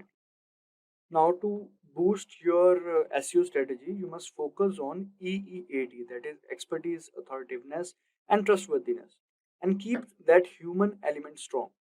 Use ChatGPT to improve your content with interesting verified facts and relevant examples. Create a FAQ section to answer common questions and look for any missing information to fill in. These steps will help you make high quality content that connects with your audience and ranks better in search engines. So for that, we'll write a prompt to ChatGPT to include the what we call FAQs and the statistics. If you want to make use of statistics and FAQs and include it in our content, so how should we do that? Let's just understand it. Let's come to our ChatGPT again. Now here what we'll do is we'll write a simple prompt saying no. First we'll go to the new topic. Now here, because otherwise it will keep on writing in that prompt itself.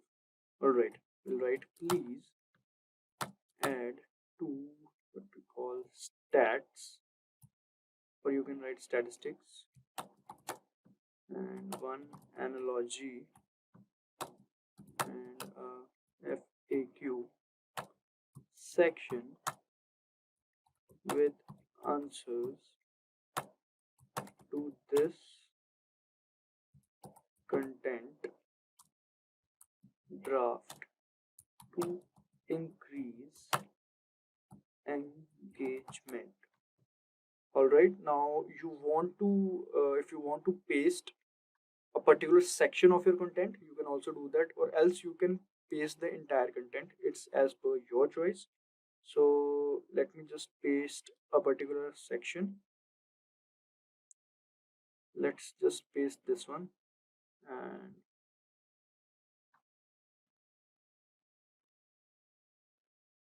all right, let's see.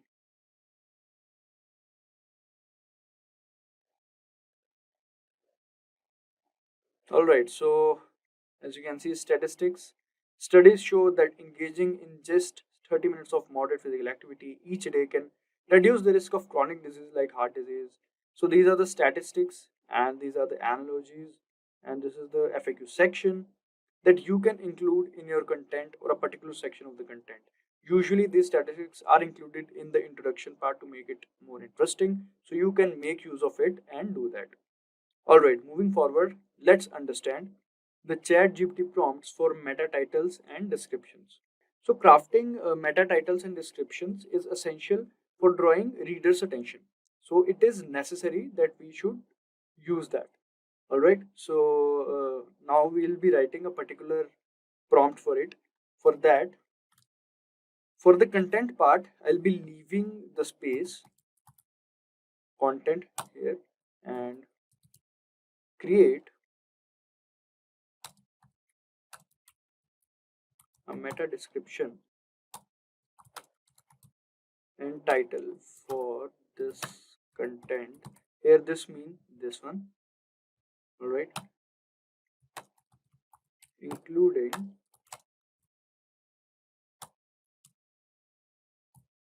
the keyword. Now here we'll mention the keyword, alright.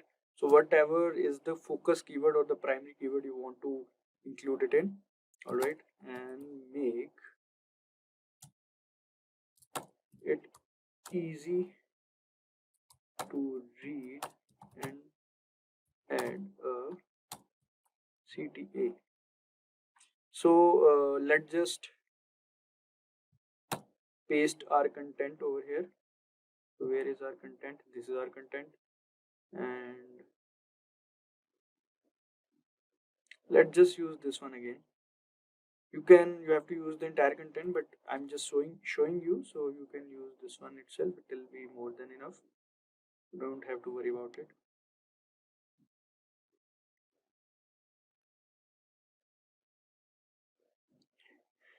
And the focus keyword is healthy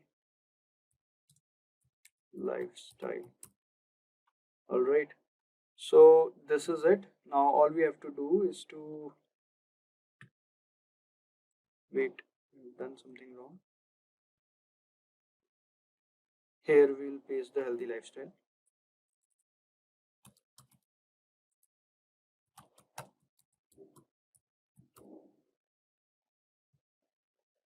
And as we can see, title, transform your health with everyday fitness. This is meta description. Discover how incorporating everyday fitness into your routine can transform your health. This is meta description. This is CTA. Ready to transform your life? Start incorporating everyday fitness into your routine today. So you can make use of it using this prompt. And yes. Now let's understand the ChatGPT prompt for writing summaries. So now, like, writing blog summaries and posting them on LinkedIn and Twitter helps you reach a wider audience. By sharing engaging snippets, you can attract more visitors to your blog, increasing traffic to your website.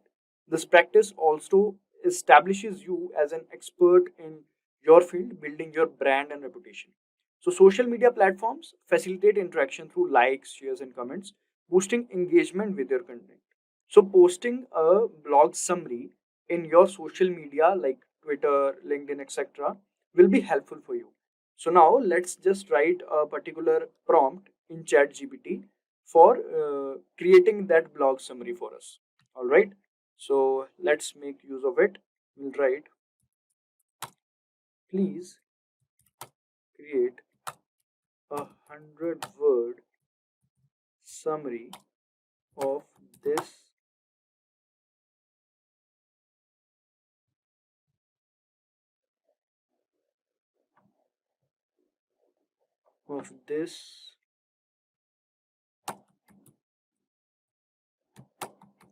post optimized for Twitter. So as ChatGPT already have your content, so you don't have to worry about repasting it. So let's just see.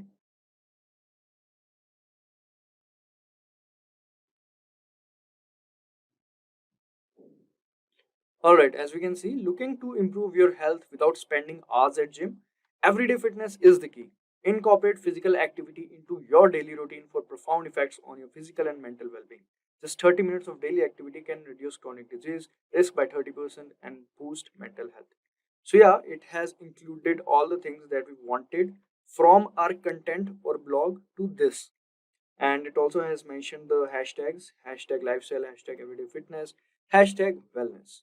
You can easily post this on Twitter and drive traffic from there. And you can also post this on other social media handles as well. Alright guys. On-page optimization, as the name suggests, is the practice of optimizing web pages to rank higher and get relevant traffic from the search engine. On-page optimization includes both content and HTML source code optimization. Search engine optimization can be very complex. So when you're trying to understand it for the first time, I find it very easy just to break it up into general concepts that you might already have an understanding of. When you look at the hundreds of signals that go into SEO, they can be broken up into either relevancy or, because sometimes it's both, popularity. So relevancy and popularity. Out of all these signals, they fit into one of these two things. We're going to break all the signals we have into these two areas. In this section, we're going to talk about the on-page factors. That's because these are the factors that you have direct impact upon. And you can make a small tweak and have a big impact with organic traffic with your on-page relevancy factors. The primary on-page relevancy factors that I'll cover in this lesson are title tags and meta descriptions, header tags, which are used for headlines and subheadings, website URLs and URL structure, image alt text, internal links, keyword usage, and sitemaps. Let's start with one of my favorites, and that is the title tag. This is also called a page title. The page title is not shown on the page. Now rather, it is displayed on the browser tab. And this is what makes it highly important, is that in addition to being displayed on the browser tab, it is also the title tag or the page title that is shown on the text in the Google search results as the link to the page. The page title influences both the click-through rates and people's first impressions of our website. Next up, we have the meta description. Now, the meta description can be a bit confusing. The meta description is in the code, and it does not influence rankings, but it does influence clicks. People will see your snippet or your page information in the search engine results. That gray text is the meta description. If you don't have a meta description, then it may pull information from the page. You can affect this and improve the chances of your meta description appearing if you write a short descriptive phrase of the content or the purpose of the page. And just because we edit these elements does not guarantee that they will show up. I often say that we affect the change, but we cannot control it. This is because the search engine may override your changes and show different content in these areas. Sometimes it may help and it might be a better description, but many times it's not. Now let's go to the next element, the header tags. These are also referred to as the heading and subheading. And this is how HTML was built when the web was first created. It enables a logical hierarchy of content. So starting with the headline, then displaying a subheading, and then subheadings after that. The idea here is that you're establishing a hierarchy of information. So you start with the H1. Like a newspaper, there's only one main headline per page. It describes the main purpose of the page. Then, a subheading, the H2. This is how you break the subcontent into subcategories. Obviously, you'll want to use a keyword in there as well. You see, by describing the purpose of the page in the headline, and then again in a subheading, you're naturally going to use your primary and secondary keywords because you're going to associate them with the product or the purpose and the benefit. The key is to keep it short. You see, after the headline are the subcategories, the H2s, and then your H3 is typically used as a paragraph heading. Now, putting the keyword in these headings alone does not make your page optimized. Remember, the purpose is to provide a quick reference for people to find the content they need within seconds. So short, explanatory heading and subheadings, paragraph headings are very effective. And naturally, you'll be using keywords to help people locate the information that is most important to them. Now, if we go back to the search engine results page, the SERP, there is another element in that listing. The page title is the large blue text. The meta description is the gray text. Now, the green text is the URL of the page that is listed. This is the address of the page. Just like the address for your home, the internet knows that the URL is the address for that page. This is extremely important for SEO for a variety of reasons. The most important, though, is your keyword usage. I like to make sure that I have at least one relevant word in the URL. Now, also, here, keep it short. One of the worst things you can do is have a URL full of keywords, or even worse, hyphenate them all.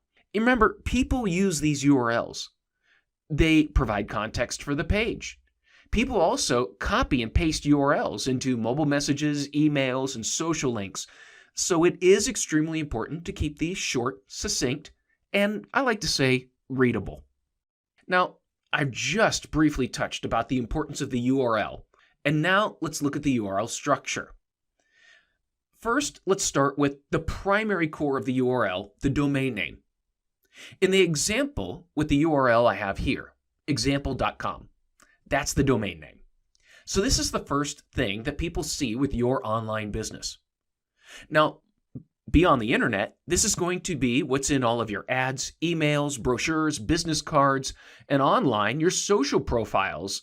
All of your marketing efforts are going to drive people to this domain.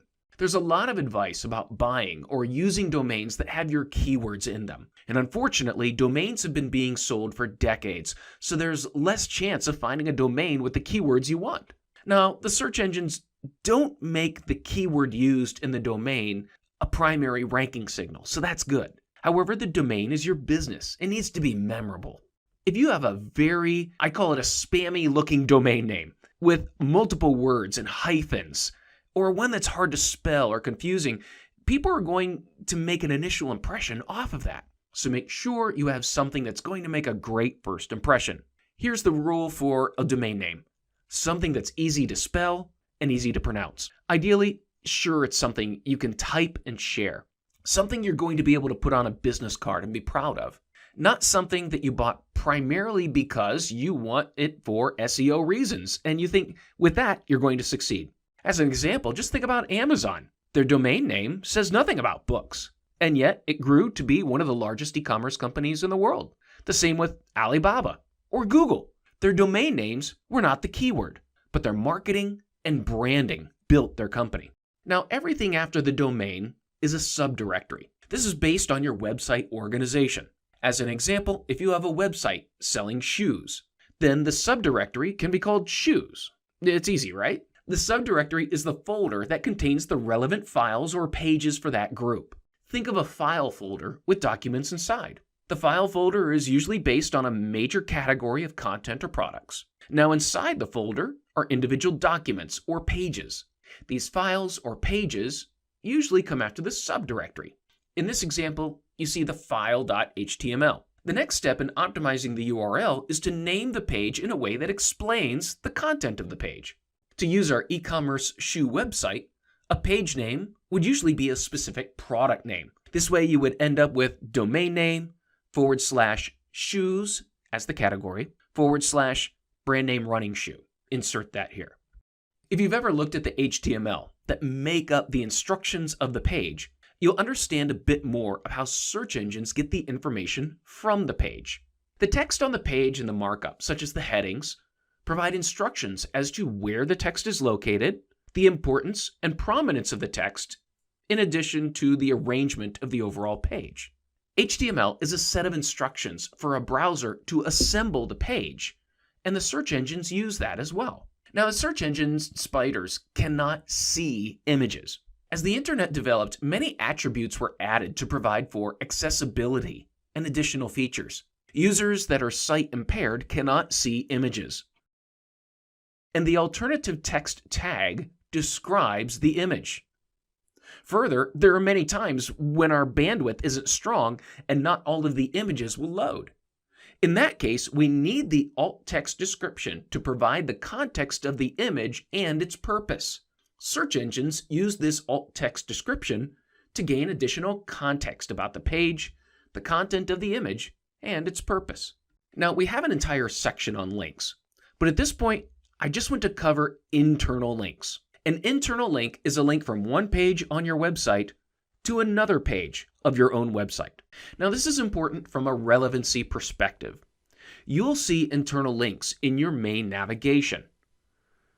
You'll likely have a link that says Home, one that says Contact Us, or About Our Company.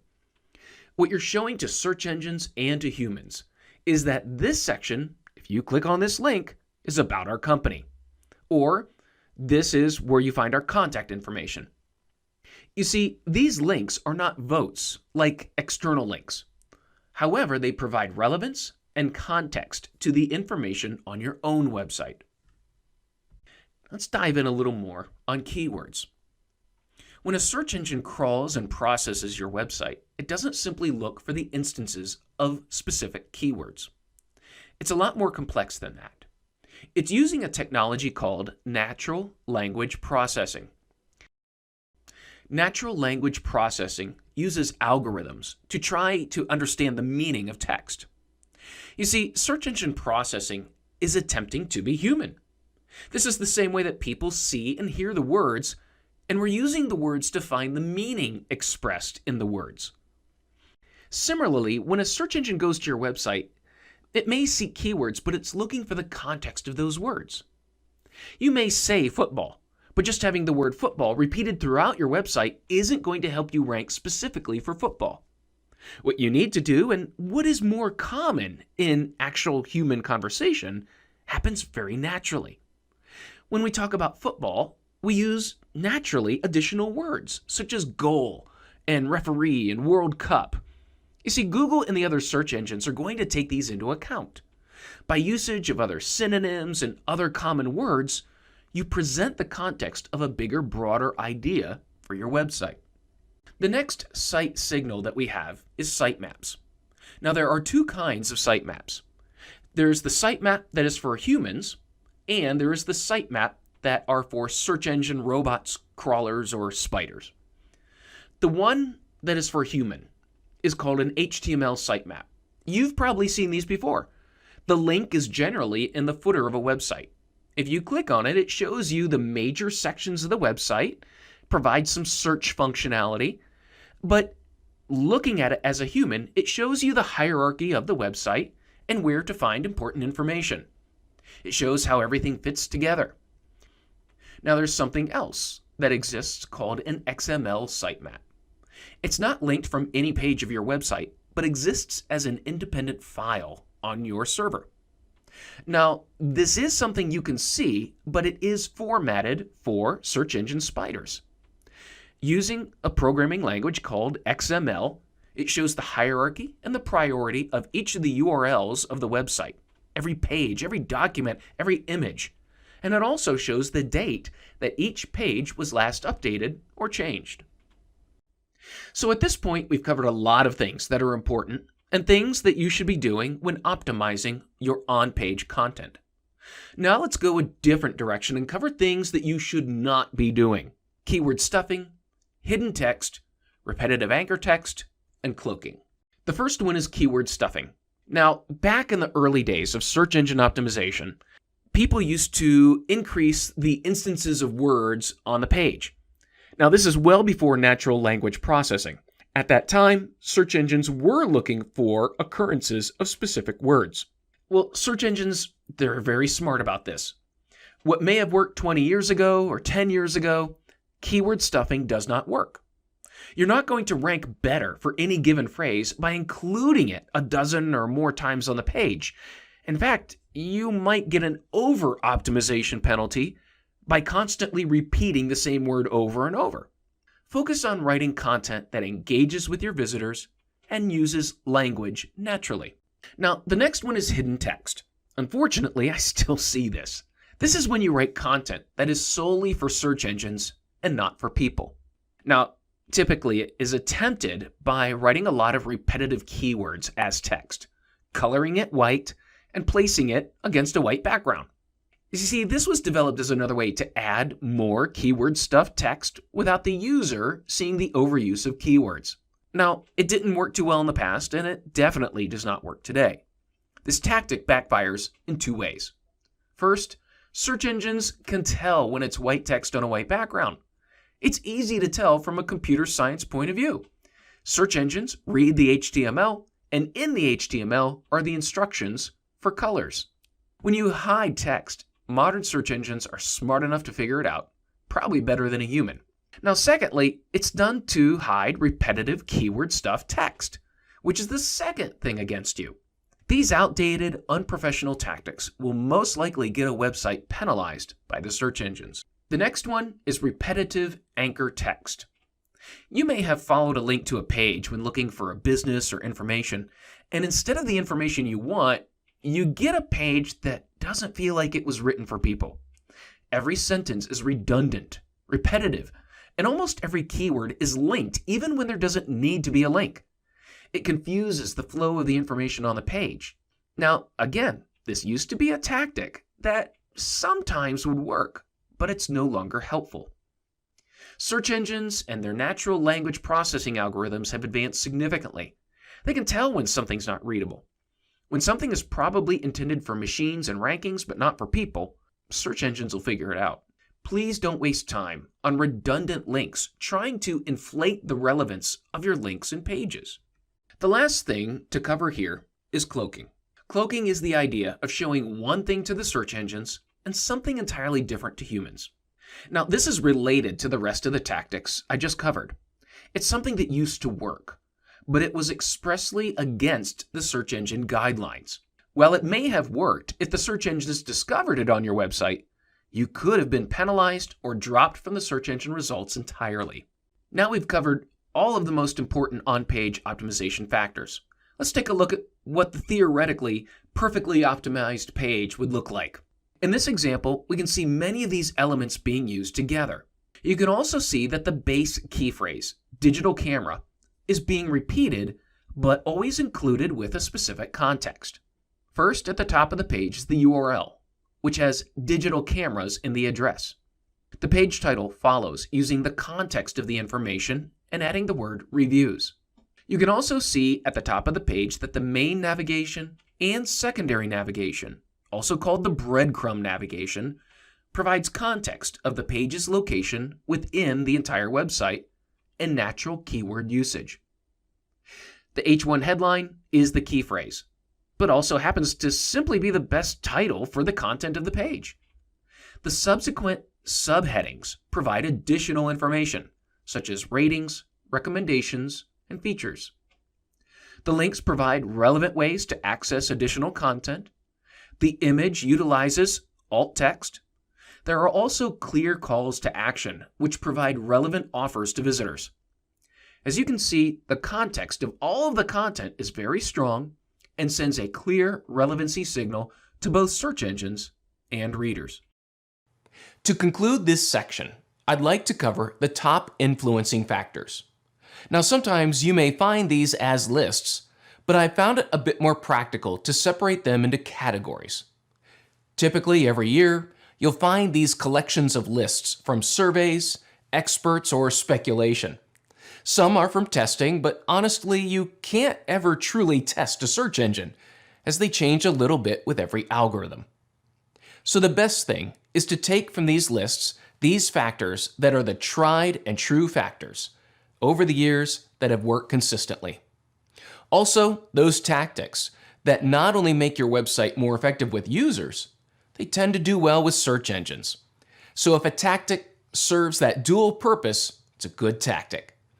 So these are not exclusive and have-to lists for every situation, but guides and indicators for you to use. The top on-page factors from surveys, opinions, and data are these: a relevant page title, page headings, anchor text links, a keyword-based URL, a keyword or contextual file name such as page name, image name, or PDF file name, alt text and images, and finally, what you do with the content on a page to make it more readable, lists, bullet points, and bolded text. The top factors for off-page linking tend to contain these items: the total number of domains linking to you, the number of highly influential domains linking to you, the number of unique domain IP addresses, the total backlinks without nofollow limits, the total relevant anchor text in links to you, and finally, the types and context of keywords in anchor text links. The domain also contributes factors to your overall rankings, such as the age of the domain, which would include ownership information, such as the length of time owned and operated by a company, the real business information tied to that domain, such as the business address being the same as the business registration address for the domain. In addition, the signals from social accounts driving visits to the domain. Functionally, the search engines also utilize some attribution based on the quality of programming of the website. For instance, taking care of the basic search engine protocols of the robots.txt file, XML sitemap, and HTTPS protocol.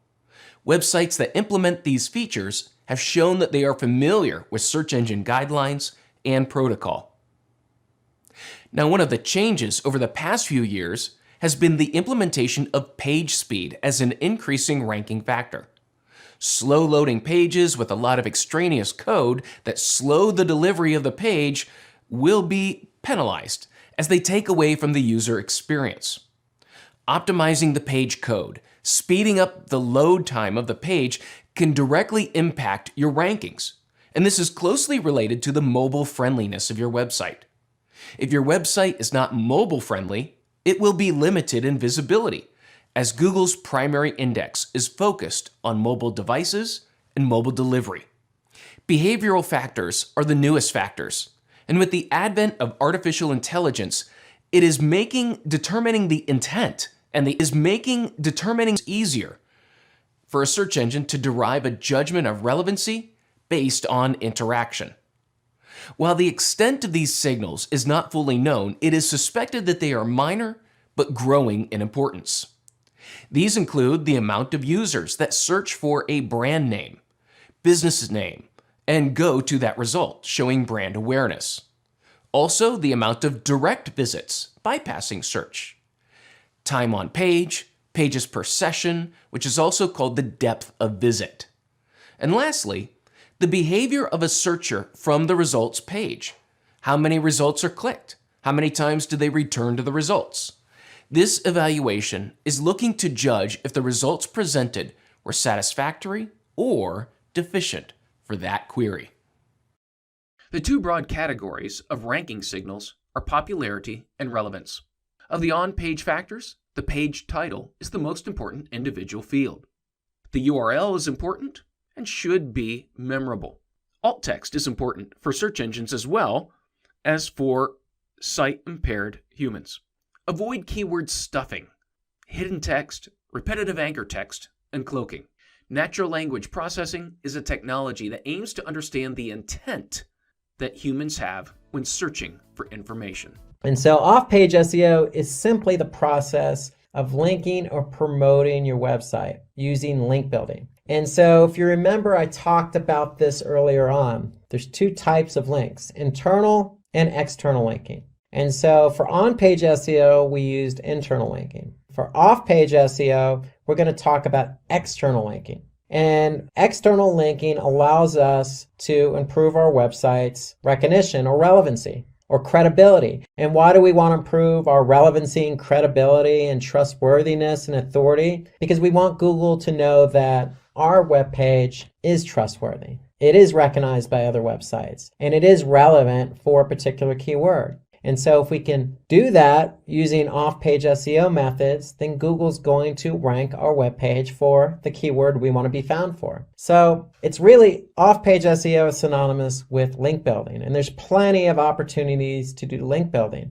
It just comes down to creating a strategy. So again, some of the benefits to off-page, well, we talked about being credible and trustworthiness and relevant. We need to do that in order to rank. But there's some other benefits there. So if we have a link on another credible website, then it's likely going to increase the traffic to our own website. It also creates high domain authority. And so what I mean by high domain authority is if we have basically links to other web pages pointing back to us, then basically our domain authority is going to improve. And when our domain authority improves, other websites are going to want to link to us. So the higher authoritative we are for our website, then other web pages are going to want to link to us. And so the more external linking we have, the higher the domain authority. So it all starts with linking to other high domain authority websites. So linking to a high domain authority website, for example, having a link on Wikipedia that points back to our webpage creates high domain authority for us, and it helps drive traffic. So some of the other benefits of off-page SEO are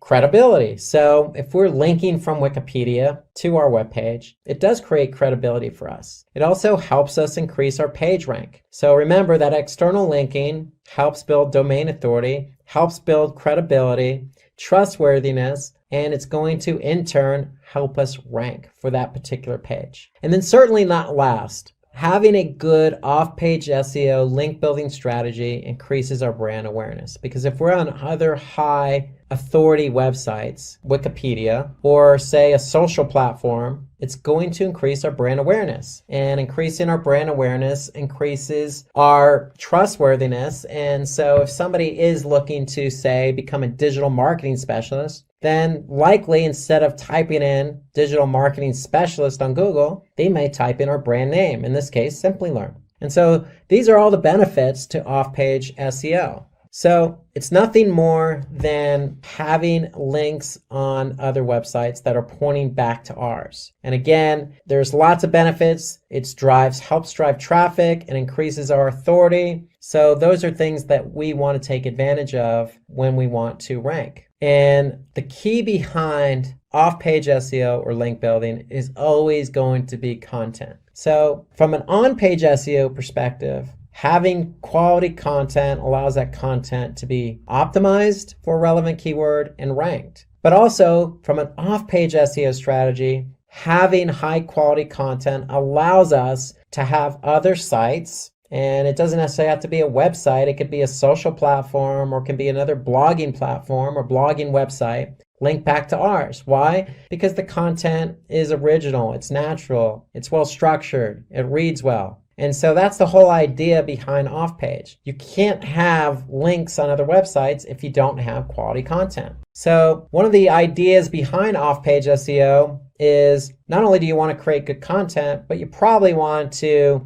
spend a lot of time or a bit of time on others' websites. So remember the example I used earlier in this presentation about having an ice cream blog and ice cream recipes? Well, it probably wouldn't be a bad idea to say spend some time on other blogs related to desserts, related to cakes, related to food in general, related to vegetables or other items that people could link from. So the whole idea is understanding who else is out there, who has relevant content that you could share. So you could share your content with them, they can share their content with you. And generally that's how it works naturally anyway. In the web sphere, if somebody likes your content, they're going to link to it. They don't necessarily have to wait for you to ask them. But it might not be a bad idea to understand who else is out there that has content similar to yours so that you can, get a link on that particular website or blog post. And so some other ideas behind having external links pointing back to your website is social media. So social media is not just Facebook or Twitter, but it expands beyond that. There's Quora, there's Medium, there's all sorts of content generated websites like Reddit. So the list goes on and on. You just need to find what's relevant for your content.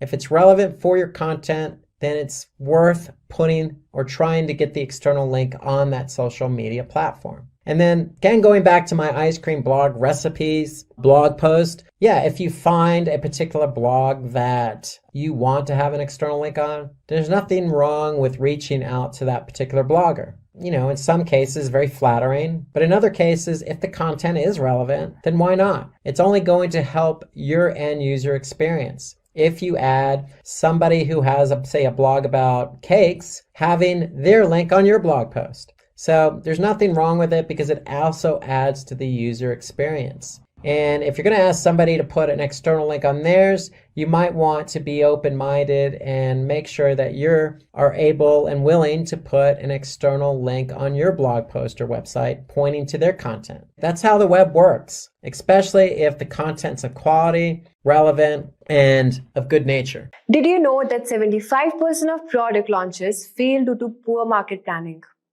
A great product is only the beginning.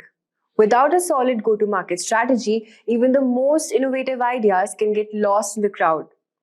The good news, with the right GTM strategy, you can ensure your product reaches the right audience, stands out from competitors, and drives your business forward. Today, AI and generative AI are transforming how businesses craft and execute GTM strategies. From automating customer insights to creating targeted marketing content, AI is helping businesses launch faster and smarter. These technologies enable you to gather market insights, predict trends, and automate large parts of marketing funnel, leaving your team free to focus on more strategic moves. Take Dropbox, for example, competing with giants like Google Drive and OneDrive. They used a product-led growth strategy and a referral program to grow their user base without massive ad spend. Now imagine how faster they could have scaled with AI-powered analytics and generative AI for personalized messaging. AI is reshaping digital marketing and making GTM strategies more effective than ever.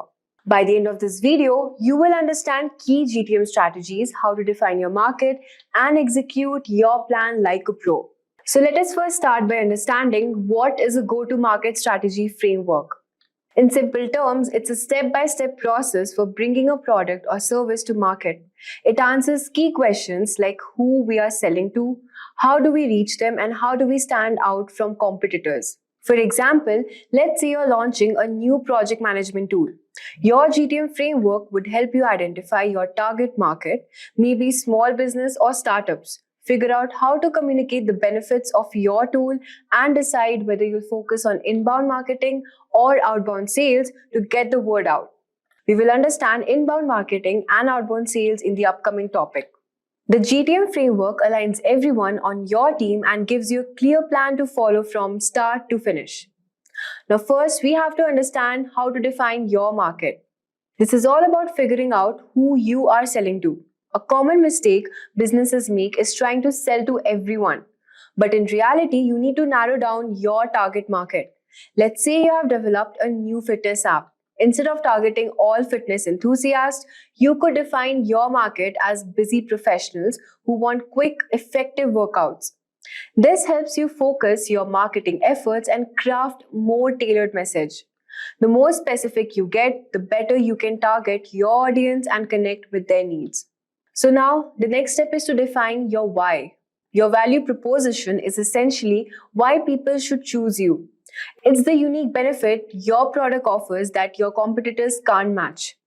Let's go back to the fitness app example. Your value proposition might be we help busy professionals squeeze in a 15-minute workout that's just as effective as a full hour in the gym.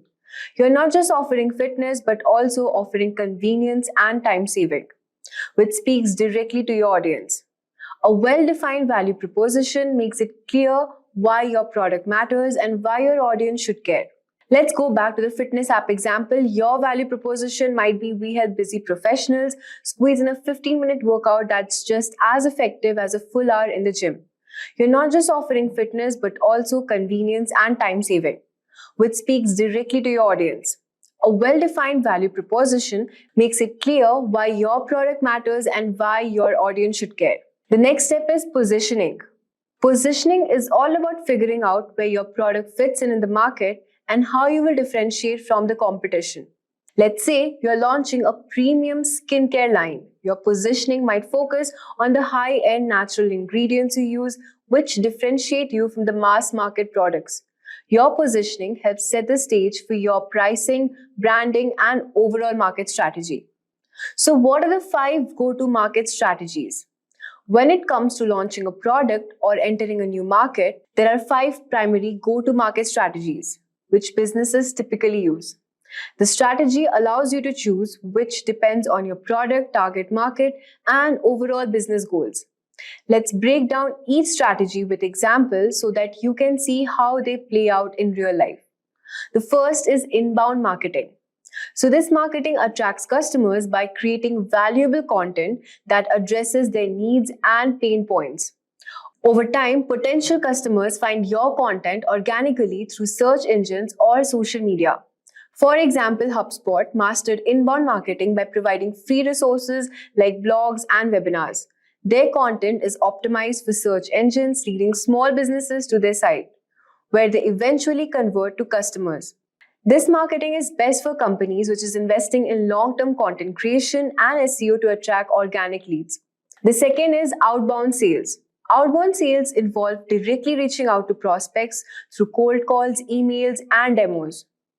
This approach is more direct and aggressive, targeting high-value clients. For example, Salesforce uses outbound sales by targeting decision makers at large enterprises with personalized outreach, scheduling demos, and closing deals through direct interaction.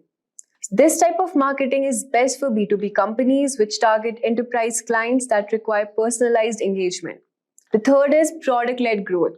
In product-led growth, the product itself drives growth. A freemium model lets users try the product for free, with upgrades to premium features based on the product's value. Example, Slack, which offers a free version of its platform, allowing teams to experience its benefits before upgrading to a paid version for more features. So this type of marketing is best for software as a service companies, which is focused on user experience and self-serve onboarding. The fourth is channel sales. Channel sales rely on third-party partners, resellers, distributors to sell your product, which allows you to reach market you couldn't through direct sales alone. For example, Microsoft partners with resellers to sell products like Office 365, bundling their software with other services to reach more customers. So this type of marketing is best for companies which is looking to scale quickly through third-party networks. Fifth is account-based marketing. Account-based marketing focuses on targeting high-value accounts with personalized marketing and sales efforts. It is a tailored approach designed to build deep relationship with key clients. Example, Snowflake targets large enterprises like finance and healthcare companies, crafting personalized content and outreach to address their specific needs. This type of marketing is best for B2B companies, which targets large enterprises where personalization is key to closing deals. Now that we have discussed the top 5 marketing strategies, let's now talk about important step, which is understanding the competition. Knowing your competition is crucial to understand the successful go-to-market strategy. You need to ask who else is solving the same problem and how they're doing it. Once you understand your competition, you can figure out how to differentiate yourself. For example, if you are selling a new project management tool, you might find that the competitors offer more features, but they are too complicated for small businesses. So your strategy could be offering more simpler, user-friendly tool specifically designed for startups and small businesses. The next step is messaging. Your messaging is how you communicate your value to your audience. It's important to keep your message clear and consistent across all the channels. Think of messaging as the story you tell about your product. What makes your product special? How will it improve your customer's life? This messaging needs to come across in your website, email, ads, and even in sale conversations. For example, if your value proposition is about saving time, your messaging might say, get fit in just 15 minutes a day. No gym required. This directly speaks to your audience pain point of not having enough time for long workouts. Next step is execution. Now it's time to put everything into action. You have defined your market, crafted your messaging, and figured out how to stand out from the competition. Your execution could involve inbound marketing like content, social media, and SEO. Outbound sales through cold outreach or email campaigns. Partnerships with other businesses that reach your target audience. For example, if you're using inbound marketing, you might create helpful blog posts or videos that address your audience's pain points and lead them to your product. If you're using outbound, you'll want a highly targeted email campaign that resonates with potential customers. Imagine you started a small business, but it feels like no one knows it's there. That's tough, right? But today, we are going to help you change that. In this tutorial, I'm going to show you how to use MailChimp, a tool that helps you connect with customers through email. So, what is MailChimp? It's a popular platform that helps you send emails to your customers, make simple web pages, and even set up automatic replies, all without needing any tech skills. MailChimp is used by many businesses around the world because it's easy to use and help you reach more customers.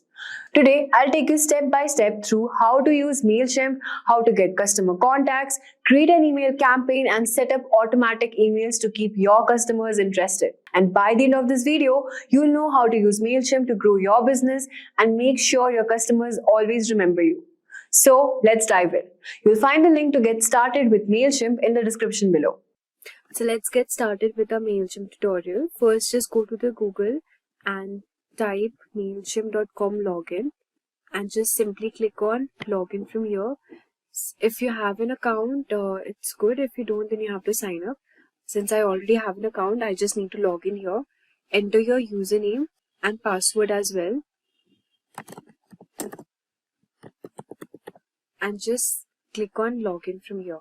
So as you can see, we are directed to our MailChimp's dashboard here. So this is our dashboard and we have opted for the free plan. So I'm using the free plan here. So this is the navigation bar as you can see.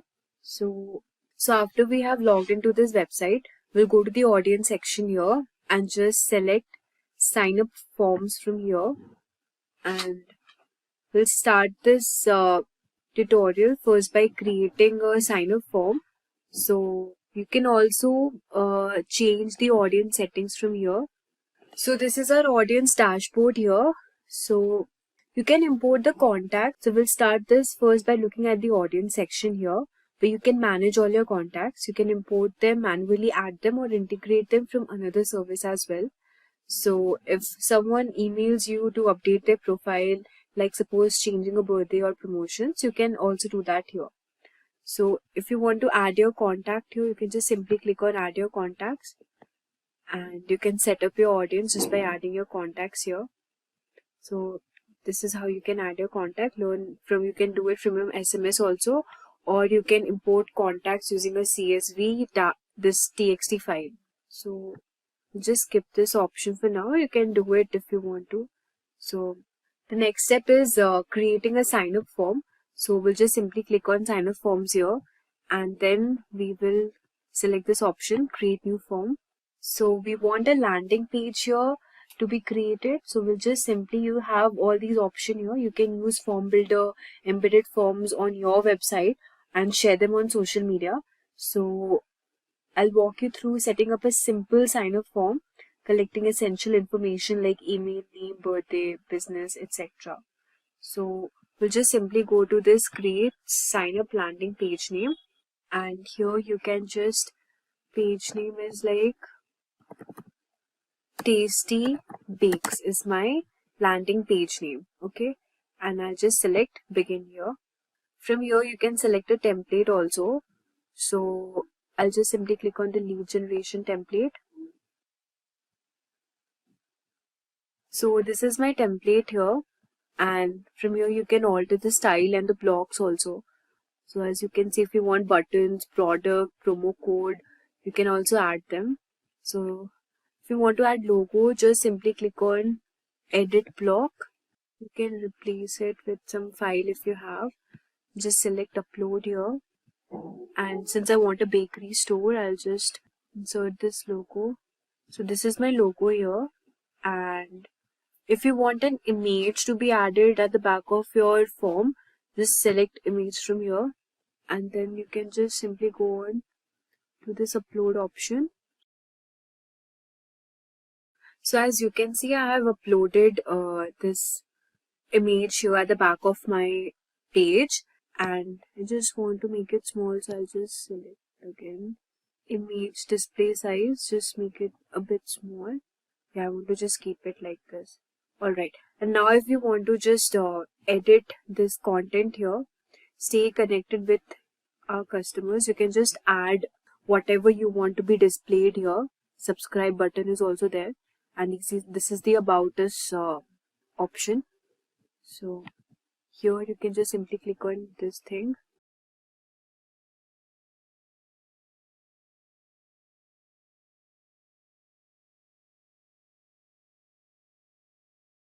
So from here you can just simply write something like sign up today with and indulge in the world of delightful tasty bakes. And this is my heading here. Okay, just want to edit the style. So you can just simply click on style here and select color as well. This color is not visible, so the text style also you can change it accordingly. And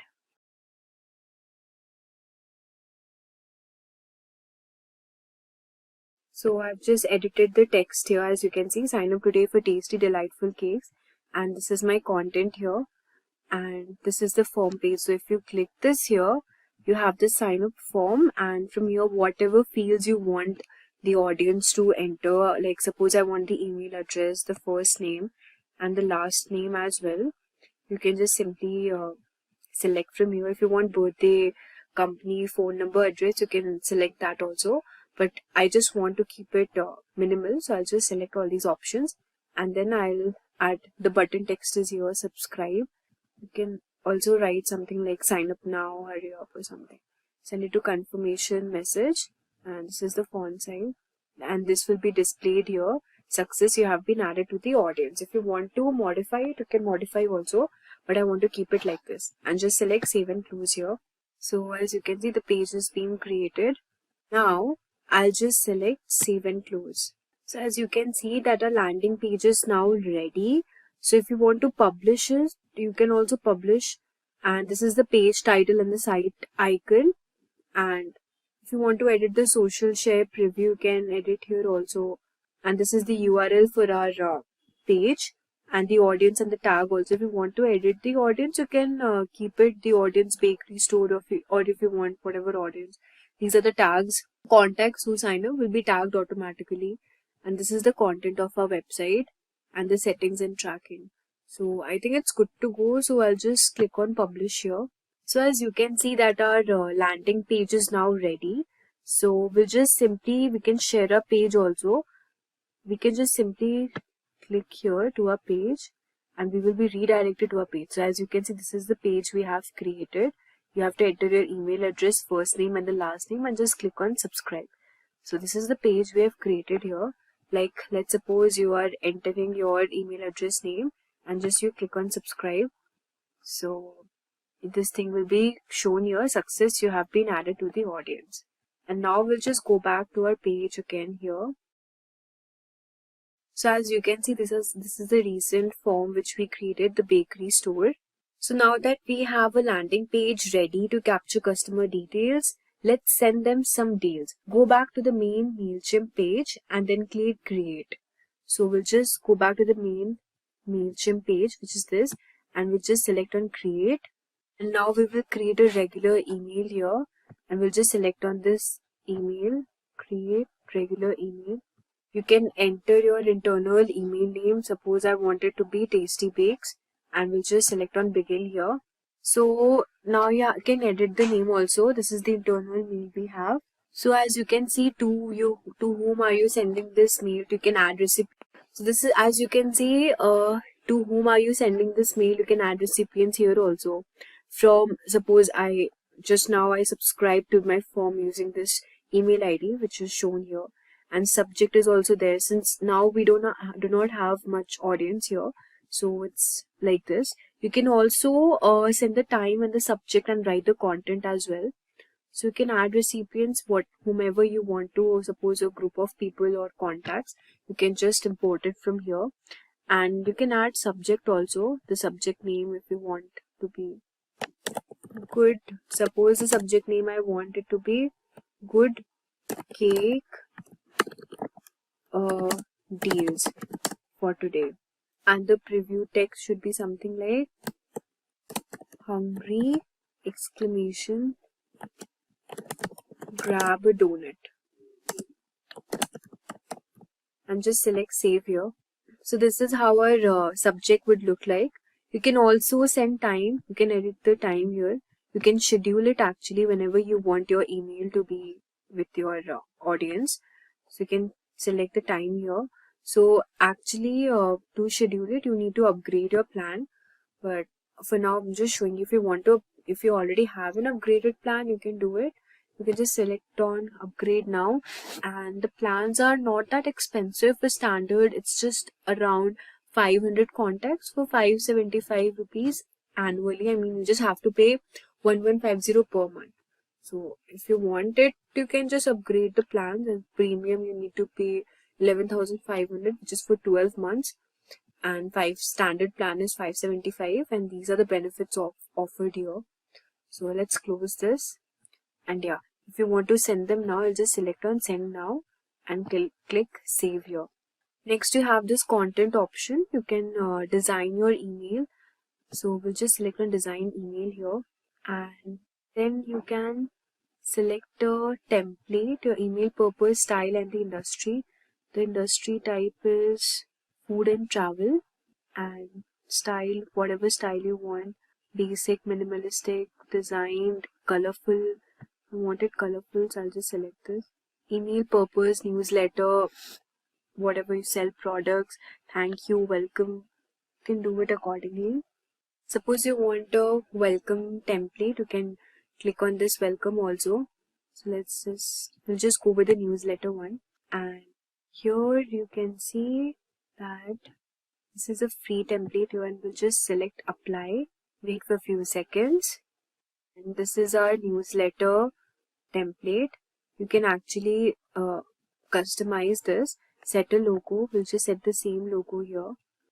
Just select on the logo cake, and from here you can add images, upload image, and then just select on this donuts. I want this donut to be displayed as an image.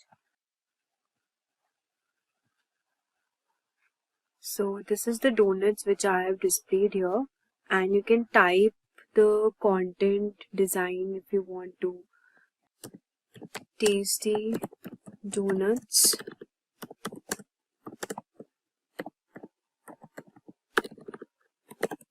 subscribe,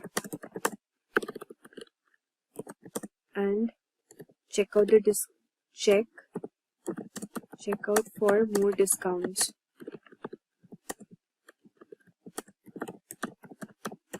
And you just select colors also. You can select here whatever you color you want it to be.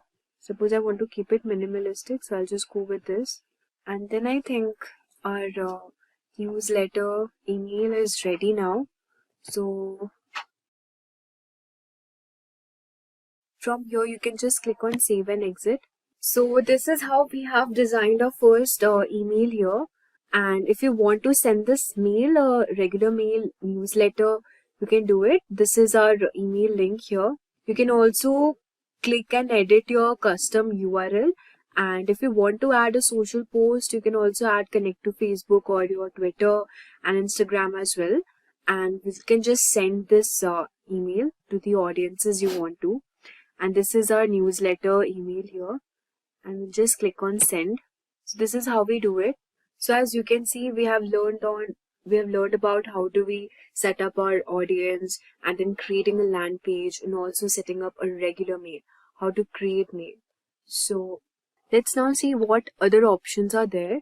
Now let's move on to the automations here.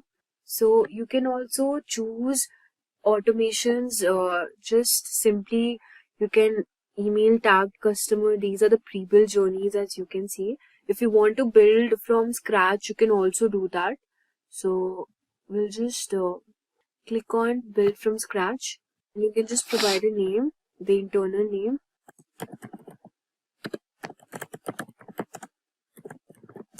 Good donuts, and just click on start building. So we are creating a map of our contacts journey.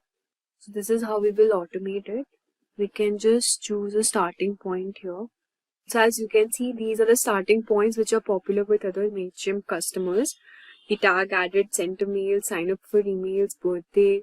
So if you want to send a special discount, offer a gift, just say happy birthday.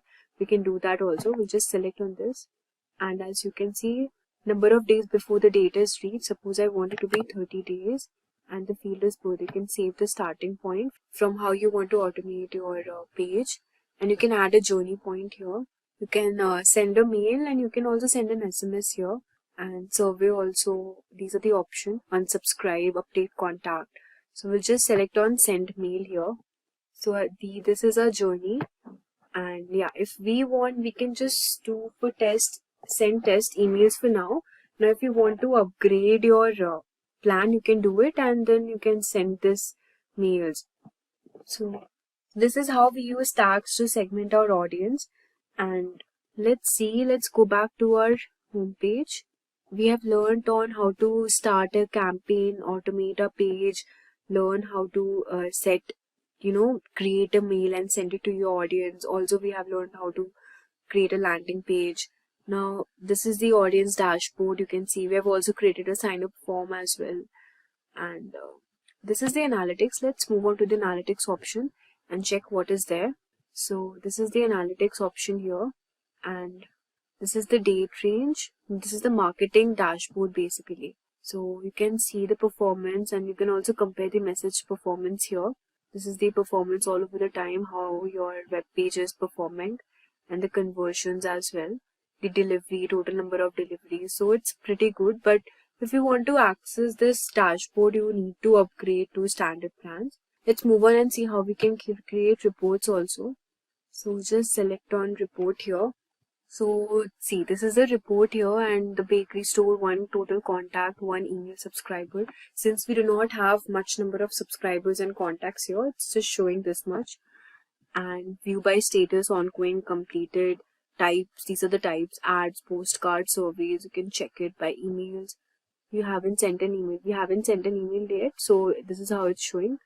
So this is our landing page. As you can see, we can check and view the report also of our page. So as you can see, this is the page, this is the URL, it was published on this much, the audience and the tags here. So 1 visit, 1 click, 1 subscribe. Since we just made this website now, we won't be getting much audience here. So let's go back again. You can also send emails here. Let's see if we haven't sure we can create an email. Tasty Bakes, and just click on begin here. So we had already learned about this. Let's go back to the main page. How do we send an email? I think I already told you before. I think that's it for this. We have this audience. We have already gone through this audience section here. Analytics as well. Let's check on the website. What do we have in website? So you can also create your website, or you can connect existing Wix website as well. So if you want to create your website, you can set up your site here. You can also start selling products and offering services, but for this you need to connect it to your store. So let's see what do we have if you want to set up a site. Just simply click on this option. So this is the name I would like to use for my website here, and just click on edit my site. As you can see, this is a logo for our website, and you can just simply edit from here. You can add pages also. So let's look at the number of pages here. If you want to add page, you can also add link as well, website address and the name.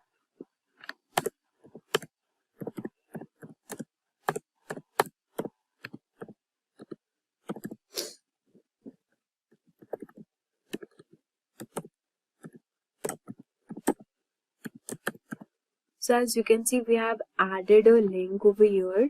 This is a website page. You can manage your site, and you can also talk up to your brand. You can edit this accordingly. If you want to edit, you can also edit this. We have the styles also. So paragraph text, the button and everything. If you want to change the button like this, or you want to make your website heading something like this, you can also do it accordingly. And I want to keep it like this only. So I'll just select this font from here, and the colors as well. The colors I like this one more, but you can keep it like this. I think white looks better, so let's keep it white as only. Then we'll just click on preview here, and now you can edit your page. This is the Tasty Bakes, and this is the logo. If you want to keep your discount option for your food, then you can just simply write here something like 70% discount for first time users.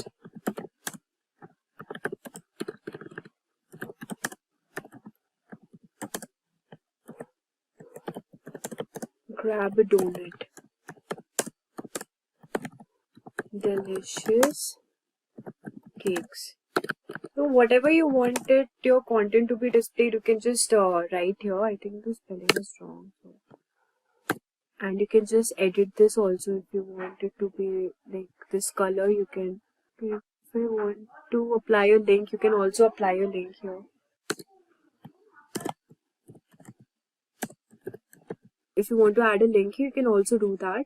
So this is how we can make a website using MailChimp as well. Like, I think it's really amazing. You can do a lot of stuff using this tool. And now we just click on done and we'll just select publish here, accept the terms and condition. So as you can see, we have a website ready. You can edit your site whenever you want to. And this is our website address, web address, and this is the traffic highlights you get. So we have learned everything now, how to create a page, write an email, organize campaigns, automations, audience, surveys, analytics, website as well. Let's check out what is there in Content Assistant. So from here, custom designs in just a few clicks. You can just enter your website URL. And if you want to import a brand, you can just do it. Or if you want to set up your own brand, you can also do that. For this, you have to just simply click on set it up, and let's see what we have got. You can upload your logos. Just simply click on add logo,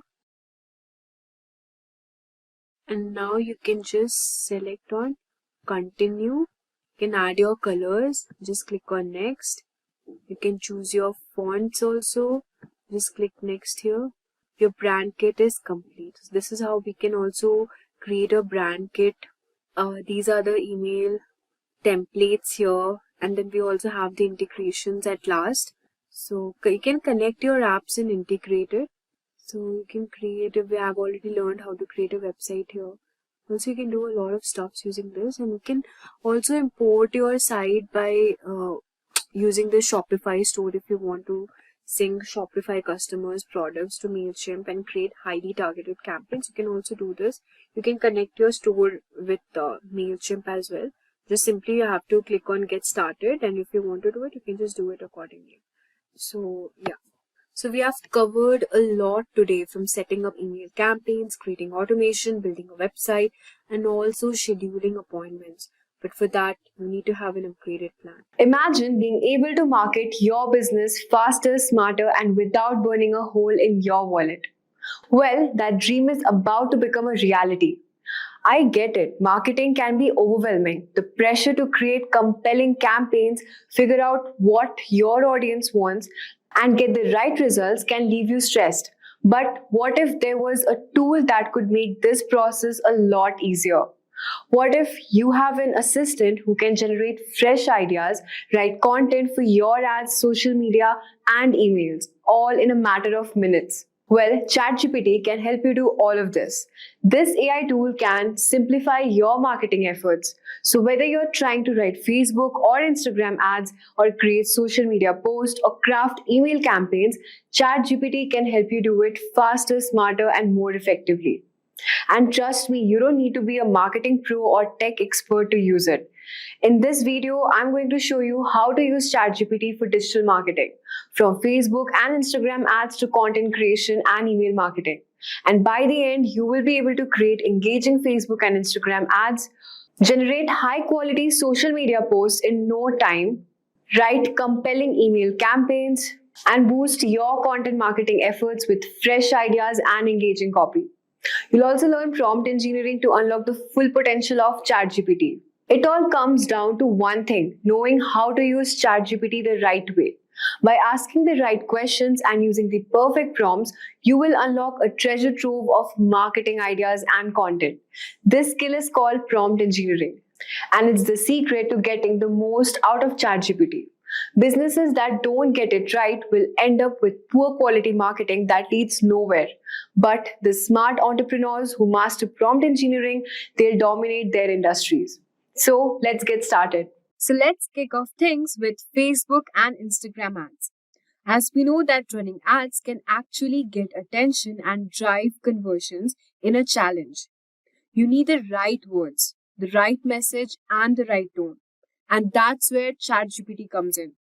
You can use it to create catchy ad copy in just minutes. So here's how you can get started.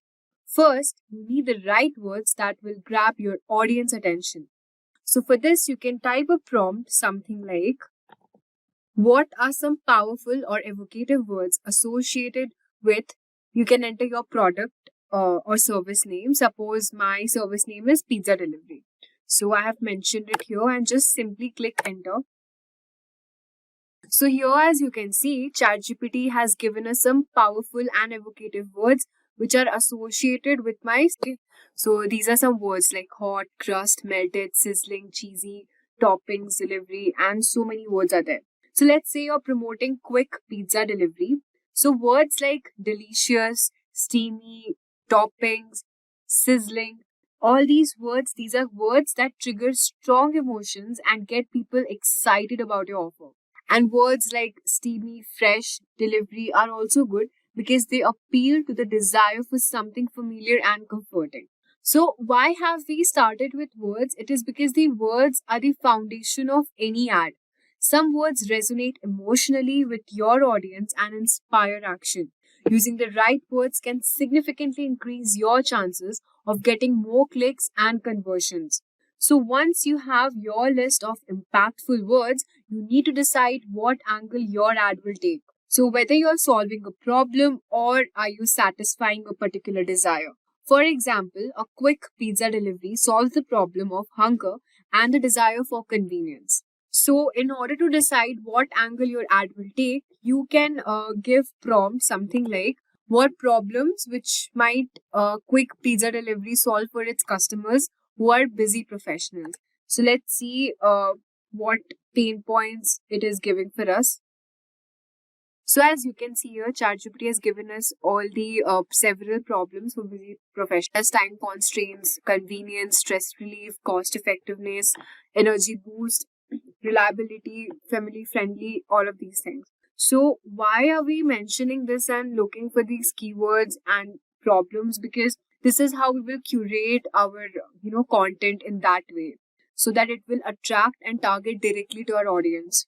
So from here, you can identify the pain points like lack of time, hunger after a long work day, and this is where ChatGPT can help you get more specific. It will analyze your product and customer type and suggest specific pain points you might have missed. So now that we have created our ad, we will give prompt something like, focus on the problems or desires you want to highlight and then write 5 compelling Facebook ad headlines for quick pizza delivery. Our ideal customers are busy single professionals and the offer is a 2-for-1 pizza special for the first time customers. So we'll just simply click enter here. Let's see what headlines ChatGPT will generate for us. Okay. So it is giving us headlines something like, busy day, grab a 2 or 1 pizza, deal delivered fast to your door. Don't have time to your cravings, work hard, eat well, double the pizza, double the convenience. So that once ChatGPT generates these headlines, you'll be able to pick up the best ones. According to me, I think I like this one, work hard, eat well, because if you're working in a corporate or if you're a working professional, you'll be quite, so suppose if you're a working professional or working in a corporate, so, such kinds of headlines will grab your attention and look at what kind of ads is it generating for you. And you can also ask ChatGPT on the ad copy using different frameworks that are proven to drive conversions. So you can see just with few prompts, you can have a whole set of ads ready to go. So now that we have got the basics of Facebook and Instagram ads down, let's take things a step further, which is video ads. Because video is one of the most engaging type of content, and if done right, it can really boost your sales. Let's see how ChatGPT can help you write video scripts that can convert. So video ads are awesome for showing off your product in action, but writing a video script can be tricky, especially if you don't know where to start. And in this case, ChatGPT can help you quickly turn your ad headlines into full video scripts. So once you have created the best headlines, you can try this prompt. Prompt says, now do it again, but make each headline a 15 to 30 second script to be used as a video ad for quick pizza delivery. Let's see what headlines will it generate. So as you can see, here are the 5 video ad scripts, each lasting 15 to 30 seconds. Quick pizza delivery. The first one says, busy day, grab 2 for pizza, scene and everything, and use all of these words in script. In this way, you write a script. Second one is don't have time to cook, get 2 pizzas for the price of one, and you can see the cooking. So these are the content that ChatGPT has generated, and I think it's working really well. So ChatGPT will help you write scripts that sound natural and keep your viewers engaged. For example, one of your headlines might be satisfy your late night cravings, or double the pizza, double the convenience, or something like don't have time to cook, get 2 pizza for the price of one delivered in minutes. You can ask ChatGPT to write a video script around that. It could look something like this. So nothing like now write a video script for headline. So now it is giving us a complete script, like long day, we get it, you've been working hard, but when was the last time you treated yourself? Don't let hunger slow you down. So you can just remove all of these cutting scenes and you can just mention these lines because delicious, your well-earned break is just a click away. So as you can see, this is very simple to use. ChatGPT makes it easy to generate ideas, write script that keep your audience hooked. Once the scripts are done, all you need to do is record it. Alright, now that we have tackled the paid ad side of things, now let's switch gears and talk about content marketing. This is all about creating valuable content that builds trust with your audience.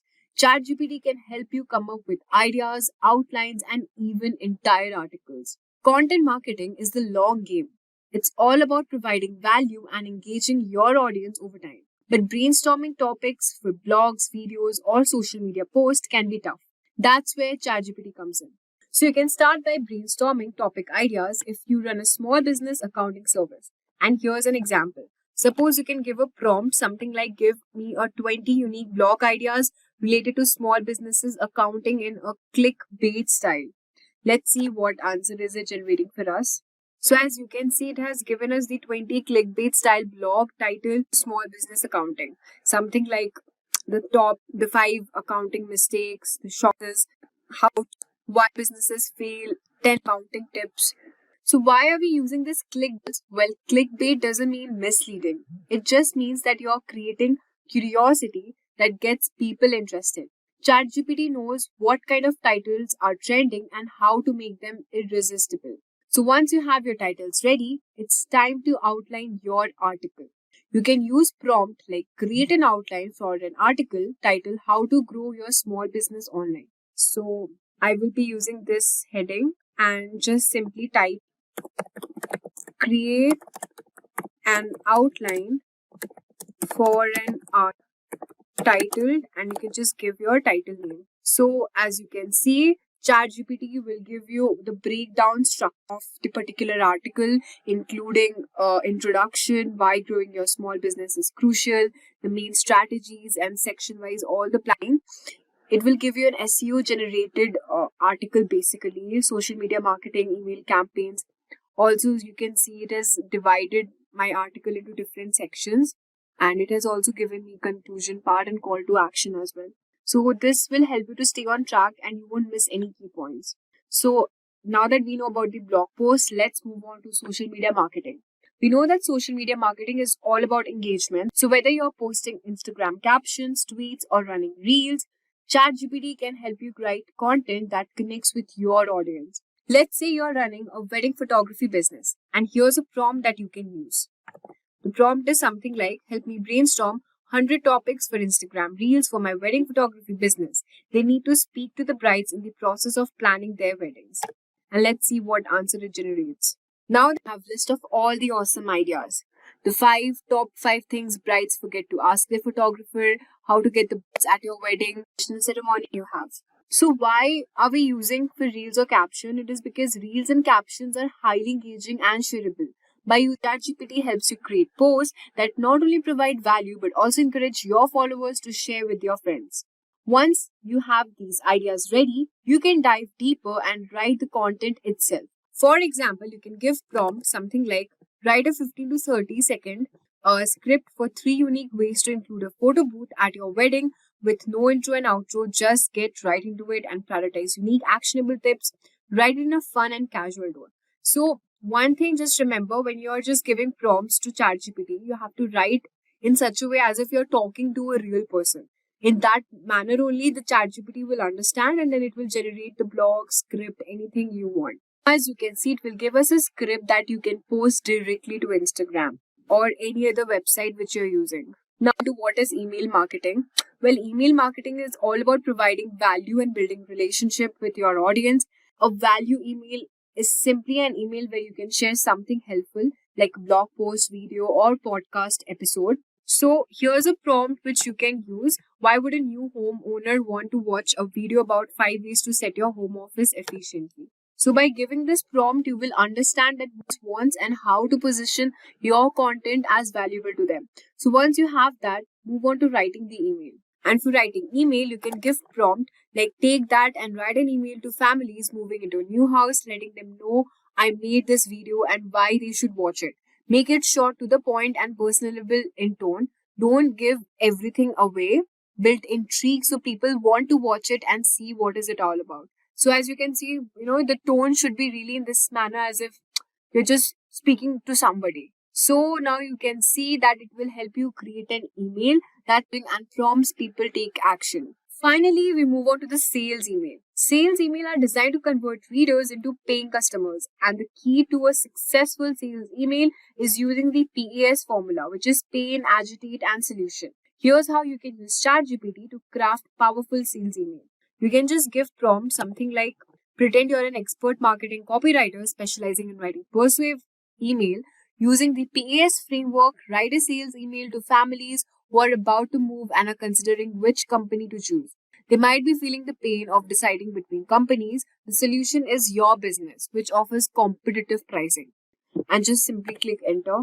This will help you write a compelling sales email that addresses your audience's pain points and offers solution and drives action. So as you can see, I have created a sales email as well. And there you have it, guys. Now you have learned how to use ChatGPT to make your marketing easier. From Facebook and Instagram ads to email marketing, the key is to experiment and try different prompts and find what works best for your business. Don't be afraid to get creative with it. And remember, marketing doesn't have to be hard when you have got the right tools. Today, we are diving into an incredible new feature launched by OpenAI for ChatGPT, and trust me, this one is a game changer. It's called ChatGPT Search. So what's ChatGPT Search? Let me break down it for you.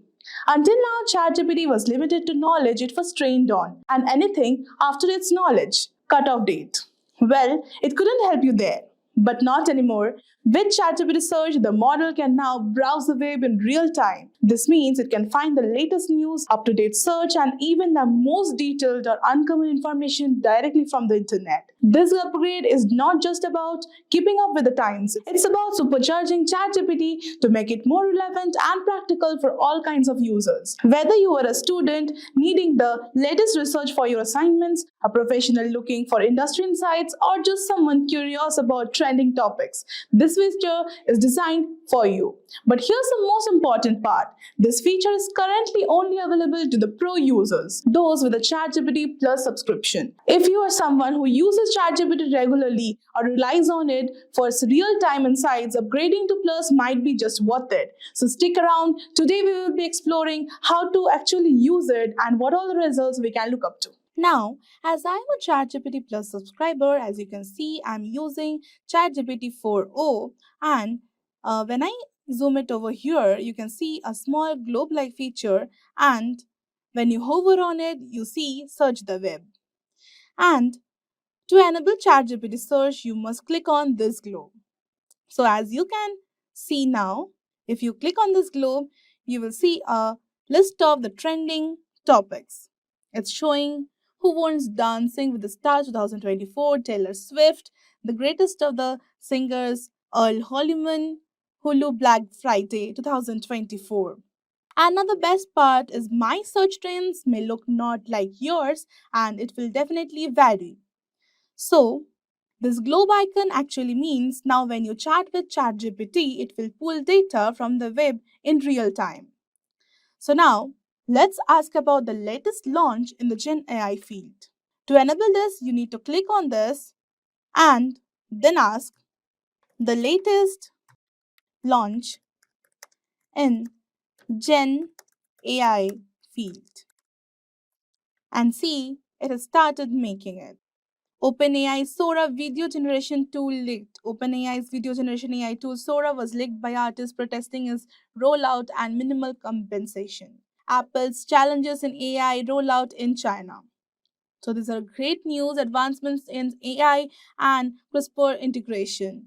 AI's role in research and development. In 2022, the UK invested $71 billion in R&D. Wow, emerging AI hardware developments. And with this, you will find a clickable link over here. And if you click on this, you will begin going to combining AI and CRISPR will be transformational. It will be providing you with a supporting document. Like if you have any of the doubts that it is not true or anything, you will be getting this. And with each paragraph, it is given some of the documents that supports what it is saying. And after this, you can see it is sources. The sources, it will be appearing over here and it will be giving you all the documents that supports each of these paragraphs it has searched. Now, let's add something interesting. Apart from all these technologies, something very personal. I want to plan an outing with my family in Kerala. It will be a 4 day trip. Suggest how we can plan our trip and make it fun. This much prompt is fine, I guess. Let's see what it answers. So, it has basically divided each day into morning, afternoon, and evening. Wow, it's nice. And let's see. Planning a 4 day family trip to Kerala offers a delightful mix of natural beauty, cultural experience, and relaxation. So, arrival in Kochi, it is suggesting to arrive in Kochi morning. You check into your hotel. Afternoon, the Fort Kochi, known for its colonial architecture. Wow, street art. St. Francis Church. This is nice. This is very famous, I guess. Kochi to Munnar, then Munnar to Thekadi, Alipi, and departure. Some additional trips, the accommodations, transportation. So it has even suggested that hire a private car for flexibility and comfort. Obviously, like you will be doing everything in time on your particular choice, and local cuisine, cultural etiquette. So it has even give the sources.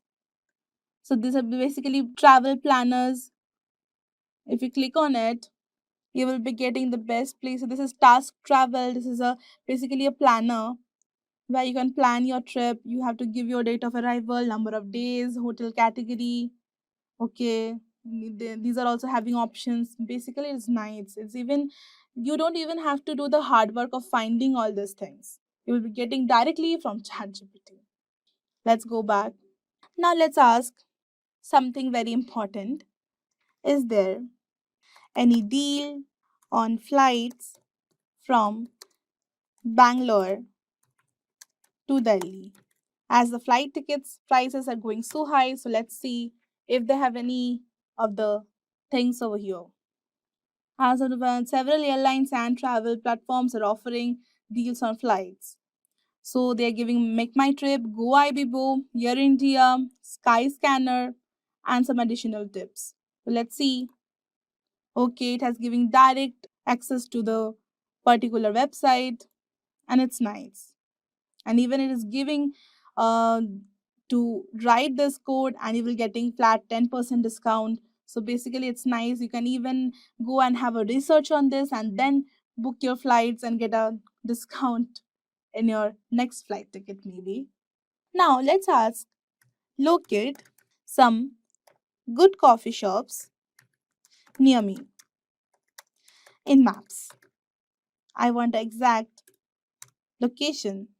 So see, it's just a competition to the Google search, honestly. Getting a map to locate where the place actually is. So basically, here are some options. You can even map, you can list. You will get a list of this. Third wave coffee, this is very popular, I guess. Blue Tokai coffee roasters, and everything.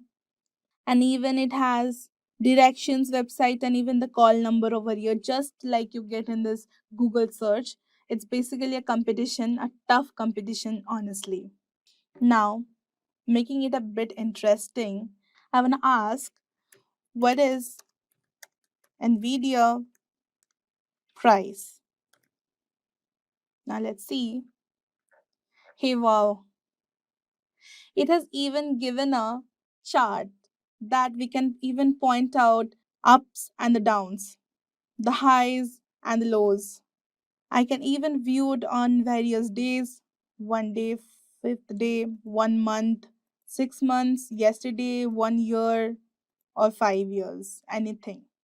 And even you will getting here the $0.83 plus 0.61% November 26. This is actually nice. Even if you're getting a summary of this, this is truly nice. You can even find out at particular date and time, 6 months, 1 month, and everything in just your fingertips. And that's ChatGPT search. So with this, we have completed our SEO full course. If you have any doubts, you can ask them in the comment section below. Thank you for watching.